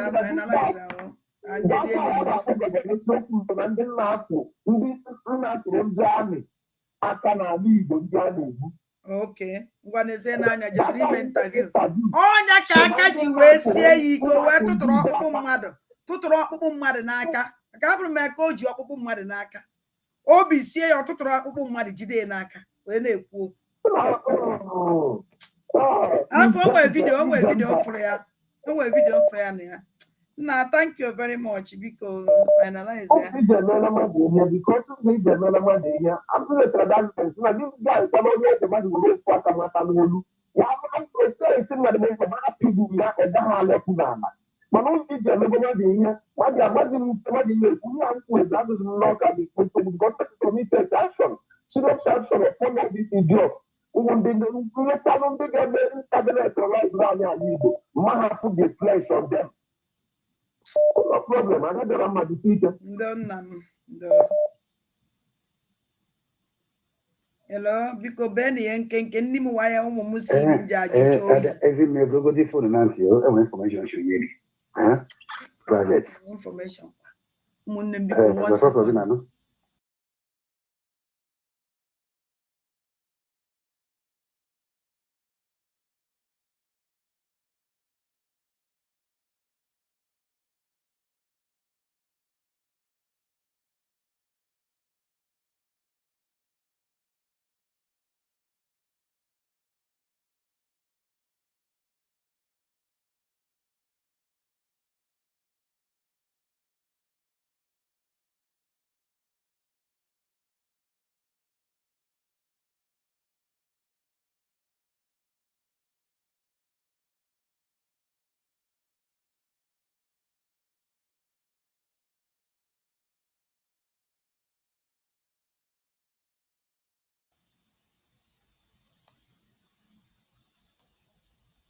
No for Madonna.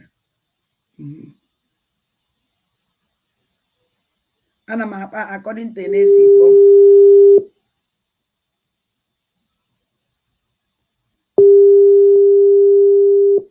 Umajana share like touch and the like button. No, only met the like button. I can be consumed. Mana made it agwa yon. Like Anna bye. Like subscribe. I wish you the same bye.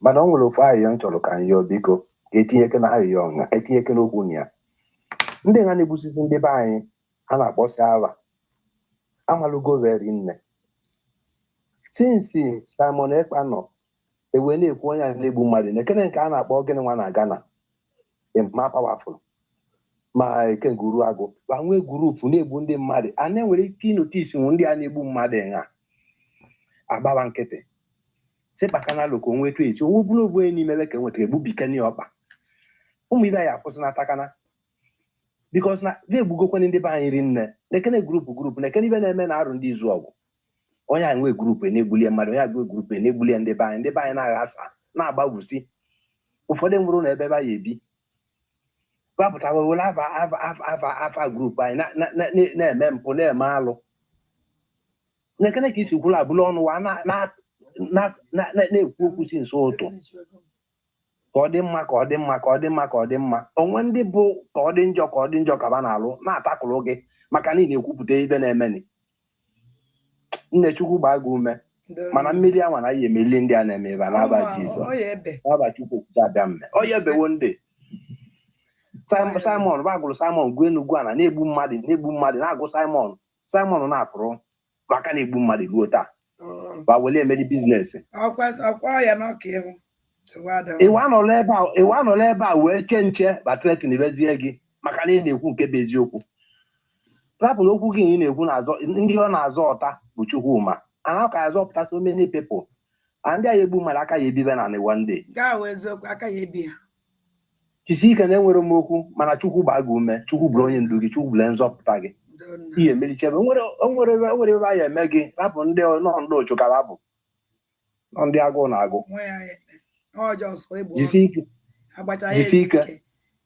jisi ike mmeri bụ agwa gị na-akpa ntụ ka ị bụ na ị na-adụwa ebe ọbụla ba nọ 6 inches ka iji adụwa na-adụjisi aka na ọkpa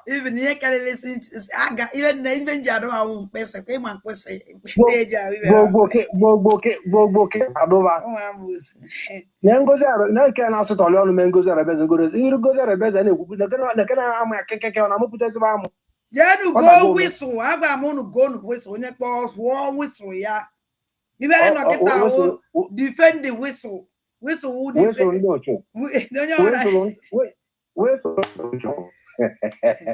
Nah, don't have thank to you. the figure. He said, No matter cable. nah, thank you. Bye bye. Yeah. Hey, and I want a mother. And I go whistle. Waya,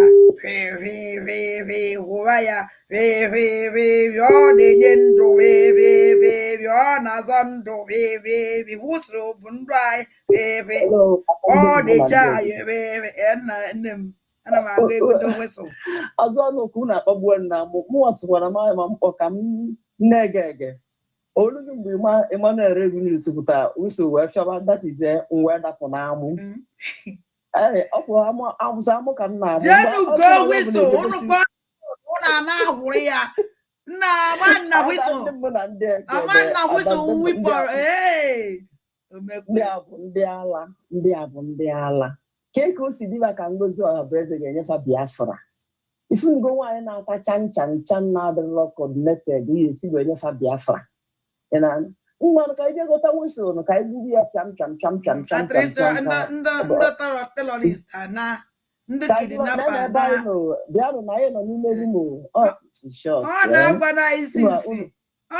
na isi na whistle I am triste I wetara n'onwe anyị. Oh my God. I'm telling you nke ọzọ bụ nwoke a kwuru okwu maka ifite gịnị na nwoke a si na-egbu ụmụnne ya na-abụ egbu ụmụnne ya na-abụ o wee jee ibute ozufa wee fụ ndị gbu ụfa nya zitekwa izu ọ makwara ihe na ụmụnne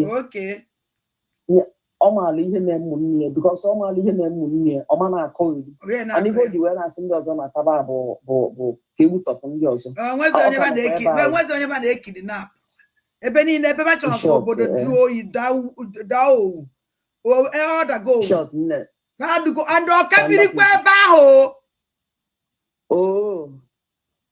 ndị a na-echekwanụ na mmadụ bụ ewu ọpọ na agbara ụlọ ya ọkụ ọkụ iburu ụlọ ya asọ agbara ọkụ ọpọ na agbara ya ọkụ kwuchi na abịa agbara ụlọ ahụ ọkụ onye a na-achọ ụdị man ada ndị mbụ na ndị egede ndị a akpagbuo n'amụ ndị a ọnọdụ ka apụta nwekwa ife ọzọ egbu afọ na-asọ m ụsọ mmadụ pụta ị na-eso ada ndị mbụ bụ esinorosarin ka esinogene bụ anụ ọfịa amaghị n'ọnụ nwaanyị amaghị n'ọnụ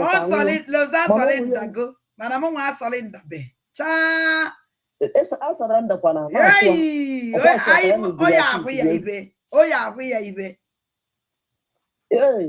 ọkwa ndị a amadụ arọ onye mmadụ dị ọnọdụ ka ife a na-akpụ ya ada onowu mmadụ pụta ọ na-esobara mma ịmara na satifiketi ụmụ anwego n'ụwa anụwa ka ife nyewa dịsi satifiketi eme rapụ ndị otu ndị na ọkwọ ife niile a na-azọ ma gịnwa bụ ka ọ wee dịrị ụmụaka na mma arọ ole ka anyị nweta liv kwu ọ wee dịrịfa na mma ka fa enjoy ya ka ya pụta na ọ bụrụ nwaanyị na-atacha ncha etu a ka Nnamdi Kanu si eme etu a ka Simon Ekpa si eme etu a ka onye gụrụ akwụkwọ si eme na individuals dịka adadọrọ mma ka ndapụ ike ije ndị nwatakịrị fuchiri na ọ na-ajụ oyi ka m nwalite nke m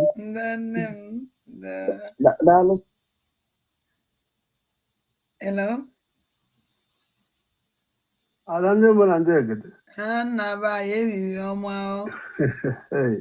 ọma in fact ihe m ga-akpọ gị n'ịwụ atakata agbapụ need estimate to go these people with truth ma our leader our supreme leader Mazi Nnamdi Kanu that's the estimate no more propaganda no they show they show mama eneza they play they show why people na boji estimate to go ahead thank you very much I send like a message last time na-ekele gị na imere ụmụnne m family m ndị ga na America akwụsị donate so thank you very much and that propaganda ha bụ picture ha wepụtara because anọ m na military so eso m na ndị na-akwado ndị military na-eme ha and spiritual strong so enwere some of my friends m put to call akwụkwa ndị Russia so ha nweghị put okol so na ihe dị ote ha dịrị na ya sịgodo na ihe dị ote ahụ dị na ọ ga-adịrịda na Russia local media house but enwere ihe dị ote ahụ dị nothing like that so all Biafran people Utoba onye mere enu Utoba our people in fact ka m gwa gị nke wụ eziokwu ihe ọwụ maka ha pụta ha sị Biafra o nwere ike Biafra dịrị Biafra so ga-emebi erud 100 ịgwa gị nke wụ eziokwu ihe niile ha na-eme asị otu ị na-esi na-ekwu ọ propaganda everything ha mege propaganda dịrị Biafrans a na-eso ha onwedo Biafra na-eso that woman elu ọdụ mmadụ 30 yes the real Biafra na-eso ndu na-esobe n'undu fla that fundraising ma na-eme propaganda fundraising you are one nji yes na enwe my sister na mena ekwu because I enwe holidays 3 days holiday so mena my sister nwe time koye side so na enwe friend ya na-ekwu na ha na-ebezi akwa na-asị na ka ihe megazin na ha na-enwetazi ego ka ha si enweta before so anyị ekwugwe nke ahụ aga and another thing nsị ka m kwuo ka m gwa ndị Biafra ka m chetakwara ha nwa na onwe ha fili na ha ga na-egbu ọmụ Biafra fili na ha ga-ala free ha chetakwa mbụ Mazi Nnamdi Kanu sị na time is coming onye ọbụla bụrụ onye Biafra sọpọtụrụ asịkwa gị any part of the world ọbụla ịnọ that Biafra will get you anyị ga-enweta gị and ị ga-ala free so ma ngozi ha niile ha efiligwe na nna ha and that is a ga-eme reactivate a ga-reactivate ya because the thing ga-ebidogwe bata again so ọ ka ha mara because enweghị onye gburu onye na-acharagodu ka njudo na nge Caterpillar gburu ụmụazị bai niile egbu yes onweghị onye ama history of Caterpillar yes ka eziokwu amanne nụrụ ihe disi angel makeup kwuru onye Caterpillar na oki sovaya enweghị m na-ege enweghị any of your program na-follow ịnụkwara ọ kpọkwara Caterpillar Ikenga Uluagụ na ya yes ọ kpọrọ ha niile ọdụ ka Caterpillar gburu ọchụ gbuo egbu boast n'ime ya ọwụ kịta ka o ya echegharị yes how ihe ndị Biafra kwesịrị ịdị na-ajụ onwe ha ihe ha kwesịrị ịdị na-ajụ onwe anyị na calculate things legodi ka a na-akpọ Ikenga Uluagụ just somebody nọ onye ara just ọpụta nnọọ na-akọsụ problem Biafra na-ege somebody like that akpọzi na ya Ikenga Uluagụ aba ya ochi bụ ụzọ egwu atọ ịkpọ ya Ikenga nwere mmụọ Igbo ji de ebube a na-akpọ Ikenga yes uche agbakere m Ikenga nke m agbakere m 5 years ago were akpọ onye na-egbu ọchụ Ikenga mba yes so ndị Biafra time erugo I get you stop all this madness from these people, from this set of people. Ngozi na ndị otu ya time erugo ka ha bido na-emechi anya ndị Biafra this stupid guy kelo England si azaga Rosie na-asụ string biko Rosie ya na ịmara ihe ị ga-ekwu again imechi ọnụ otu isi iche ịlaba ịgba ọsọ na-akpọ eje mkpata because ha nwere onye a na-akpọ Adadora ọla ya eje mkpata ofu onye estimate everybody with the truth one person enwe m ga nnote nna ha chi like this mana ụmụnne m na-akpa na phone sometimes anyị na-ekwu ihe gbasara gị ha asị m na ofu onye only one person gide mmadụ niile gide the whole people they estimate ihe they never see anything. Thank you very much. Thank you. Na aga akụjiri gị mmemme biko ndị Biafra onye ọbụla gbado anya ka anyị nwee ike wee chere na Maazị Simon Ekpa ọkwa ịgbado anya the most important wee ego yes ewuche ego ụmụnne m ego my family na-atụ ego ka anyị chọrọ anaghị ụmụnne anyị ndị a enwere ụmụnne m ndị mama ndị enwe ndị gege n'ugwu olu m ọnụ mana ọmụnwa ọnụ ji ego too much ọnụ na Amerịka sọpọtụ ọnụ wepụta na ego ụkwa ịsọpọtụ Ngozi Ọlabeze mba Biafran gọọmenti Ngozi Ọlabeze ọwụ aha mmadụ ọkwa Biafran gọọmenti aha ojigbo ndị Igbo wayo so wepụta na ego ụmụnne m ọmụnwa sniper some of you people on Monyum Wamu or sniper. What put on ego, Kaitian ego na our Biafran government, Chukwu Di Ya, support or ihe mege, ka ihe mege nwike nwishi, which one will gish, because I'm the Mawa yo can now, because Jishinike, onye nwanyị nọnyere ọnụ, wachidera, wachidera sniper. I'm a man, onye nugolu mom nama no akwụghị. Because I support on our Biafran government in that side. Because now we're buying. Now we're buying Kainaga. Because I'm on it, our leader, Ogapata. Yes. So I happy feel when I'm naked this one yard and why on yard, I'll just put nonsense. Just something like this. I open egg more when Bunga something, all this man analyze. This our sister, our sister in our work with Yabiko. I play here Rosa from Rosa, you know, all those people. Help me share the truth. Man, hear the truth. Man, bag what I have a or somebody just reborn or so DPM. And they were but even that. If I were to we make the Biafran government too. Kavapo one goes all a busy. No, for nothing. Now, Thank you our very people much. are dying.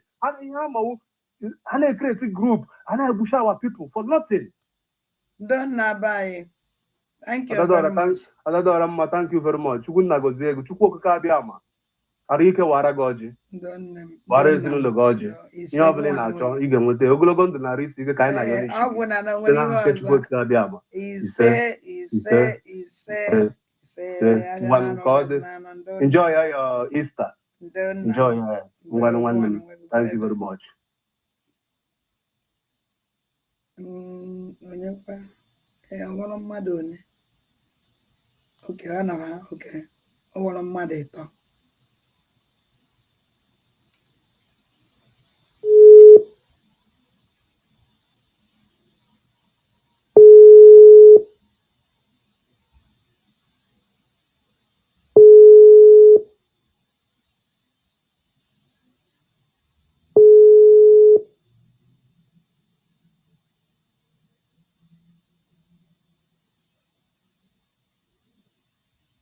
Okay.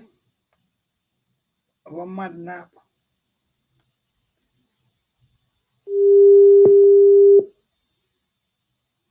If I had to come.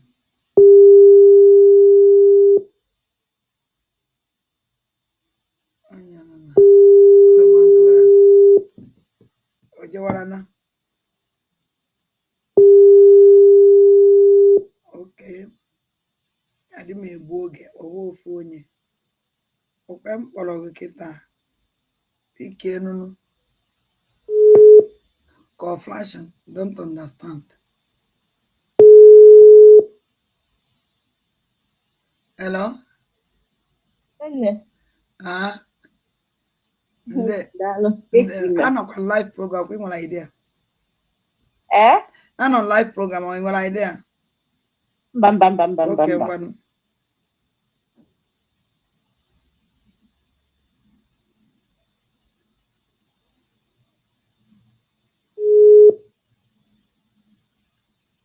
Adayo of criminal.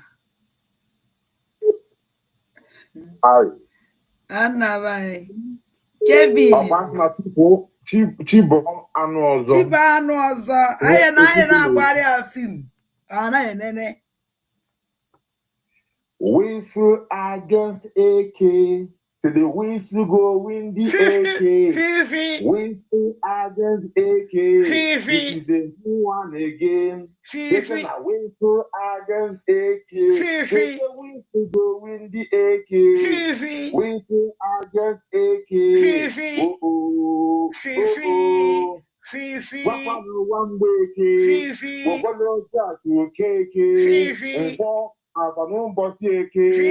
Whistle against AK.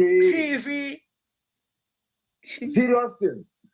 Whistle cannot what Biafrans. Whistle means a loud flag of Biafra from perspective of Ngozi Orabeze.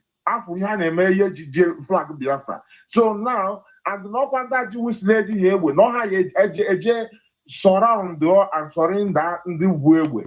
Yes. And then they train you. So they very weak. I pour her out already before anything I name. Make her work to her. Yeah, this thing no for the everybody can have the whistle no okay on the Biafra and that will do child na Biafra. Eje buo ha. Ngozi Orabeza on a wagri na plan na work. And the you mention now, no the on preaching. The preaching one on choco na wepu idea because I point there out as no all Islamic person call. So now they are preaching Makaista is to divide the attention to capture the heart of our Christian people. That is another takia again. So she doesn't have it all the sole aim of using Easter to associating it with Biafra.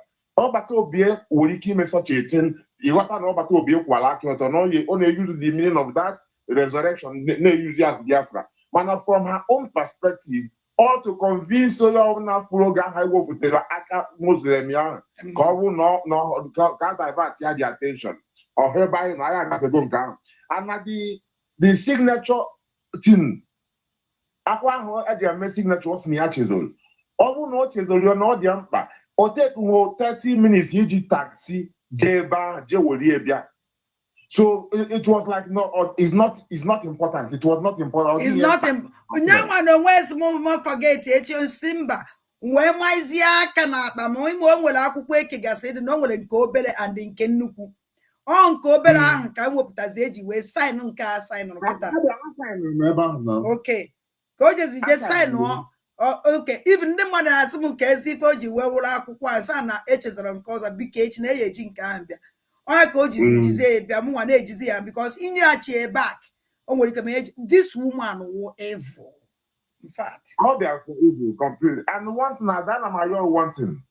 And you know, even know what he has pseudo. Pseudo is like somebody now pretending to be what they are not. You got to go. So in the national cabinet, all pseudo cabinets call USB, all pseudo USB call. And the associate that's not tenor because it's not tenor or they can look into the Biafran election TABA. It's all just hijack or something. Not no full name you because all tenor house in a elevate about himself. So and get caterpillar again role caterpillar may avoid the Biafra because someone at Biafra now the who Biafra yejide for so all your coach in use all the pussy ke boku so that they can really go at the work with ngozi no where or here Biafra call name. So all your hunter the hang get together, all best from the same feather, hand and flock together. And the next point into make about the America. If Bruce Fine, all working for Nnamdi Kanu for sure, and everything will work for our good. Maniche here, none of them is ignorant of no jihadist kind of fight against, and none of them is ignorant that the only solution is BLA. And he mentioned here, but I can mention how many how to have here. Yes. BLA because the man on a fight against Eba will go. I want here or to fight against Eba, but he cannot fight against Eba and survive. You want to go? But the man na side the DSF always some tweet or mail against Eba. Never sure why no young was when he had him again. So Biafrans need them na BLA or Eba and BLA who can Mazi Nnamdi Kanu. It's not got a man who's not getting Melebiko. It's not got a man so gonna. Oh, well, got a man there now see now tag me post now see Kaha cho lobby sinke ha use Bruce Fine. I think not tag or the oge before the inauguration of Donald Trump. And Oga with the name and Ambazonia invite. Nanke post ni Ambazonia code type or that thing.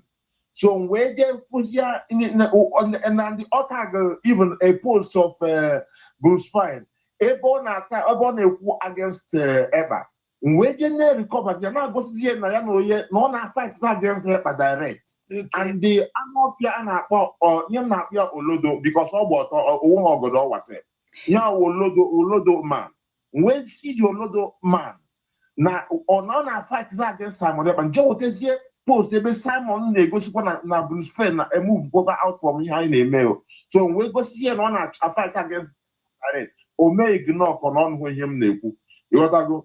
So, Manotosne, every move on a mail towards Nnamdi Kanu and every situation on our work well for us. Yes. So there is we're not losing anything at all. I went the irrelevant. I want to slow until the Ulombo I laptop with. Oh, come on, I laptop. I laptop. Oh, Chile for that new is it another Chile for Nazuno. And her boss on has so Chile laptop. We bring it. Direct. Hamana BLA come for to save them. Oh, for that man wait until make it her because they check may have before Hama here. But it's not a man who wish to dissolve Brigi, Ngozu wish to dissolve the CRC, Ngozu exposes Biafran's identity, Ngozu blesses the soul of the jihadist who is involved in zoo politics, Ngozu brings Pedro Obateki, Ngozu Sacrodec psychopathic, Ngozu. Thank you, my sister. No.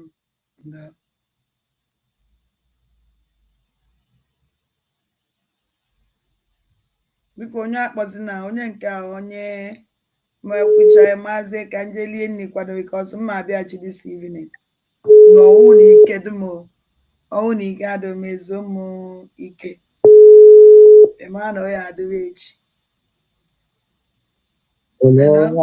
ya nna ba ndewo enyi ọma ezi nwanne m adị m mma. Okay, ya chimna n'ọlụ Enugu na-apụta ezi nwanne. Okay. Ama m ekwu okwu too much. Mụ awụ onye ekwere m n'ụka kwere na omenala mana omenala tụrụ ụka. Rosary ọwụ na ọ ga-ege m ntị na because ana m adịrị ya ụfọ because igbu mmadụ ebubo ana m ala ike ehefe mmadụ ịkwa ọdụ mmadụ ibu mmadụ ebubo ọ dị mma ebukakwa ya dị because mmadụ ibu mmadụ ebubo ihe ọ na-eme gị dịka oge ahụ that's igbugo onye ahụ na mmụọ o gbugie ya.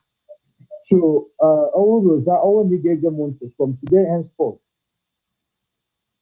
ịhụrụ ebubo anyị bụrụ oge nkere today last day m na-enye gị warning adịghị wọcha mụ ọbịa mbịa na ya profile na-ekwu okwu ana m ekwu okwu ka ọ tọ ụtọ ana m ala ka iji ọkụ na egwu. Yes. Rosaline ọwụ na ịpụtaghị bịa kwugharịa na ụlọ ego ọbụla Nigerian gọọmenti nyere oge nkere from today henceforth mmiri ọbụla ị nwụrụ ga-abụrụ gị okwu asị ahụ ga na-agbakasị gị gị zọọ ụkwụ na aja ala ọbụla ịzọrọ ụkwụ ala ga na-achụ gị ọsọ ezinụlọ gị amaghị afọ ife ọma n'ebubo ịzọrọ nwoke ibe gị agbata obi gị niile ihe niile nọ gị n'akụkụ na-asọpọtụ gị na-akwado gị agaghị afọ ife ọma n'ebubo ịzọrọ nwoke ibe gị. Ị ga-eji ala zọrọ mmiri ọwụ na ịpụta gị kwugharịa that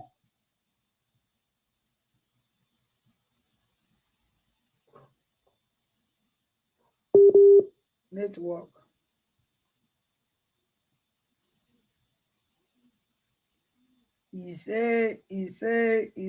ise network ya na-enye nsogbu.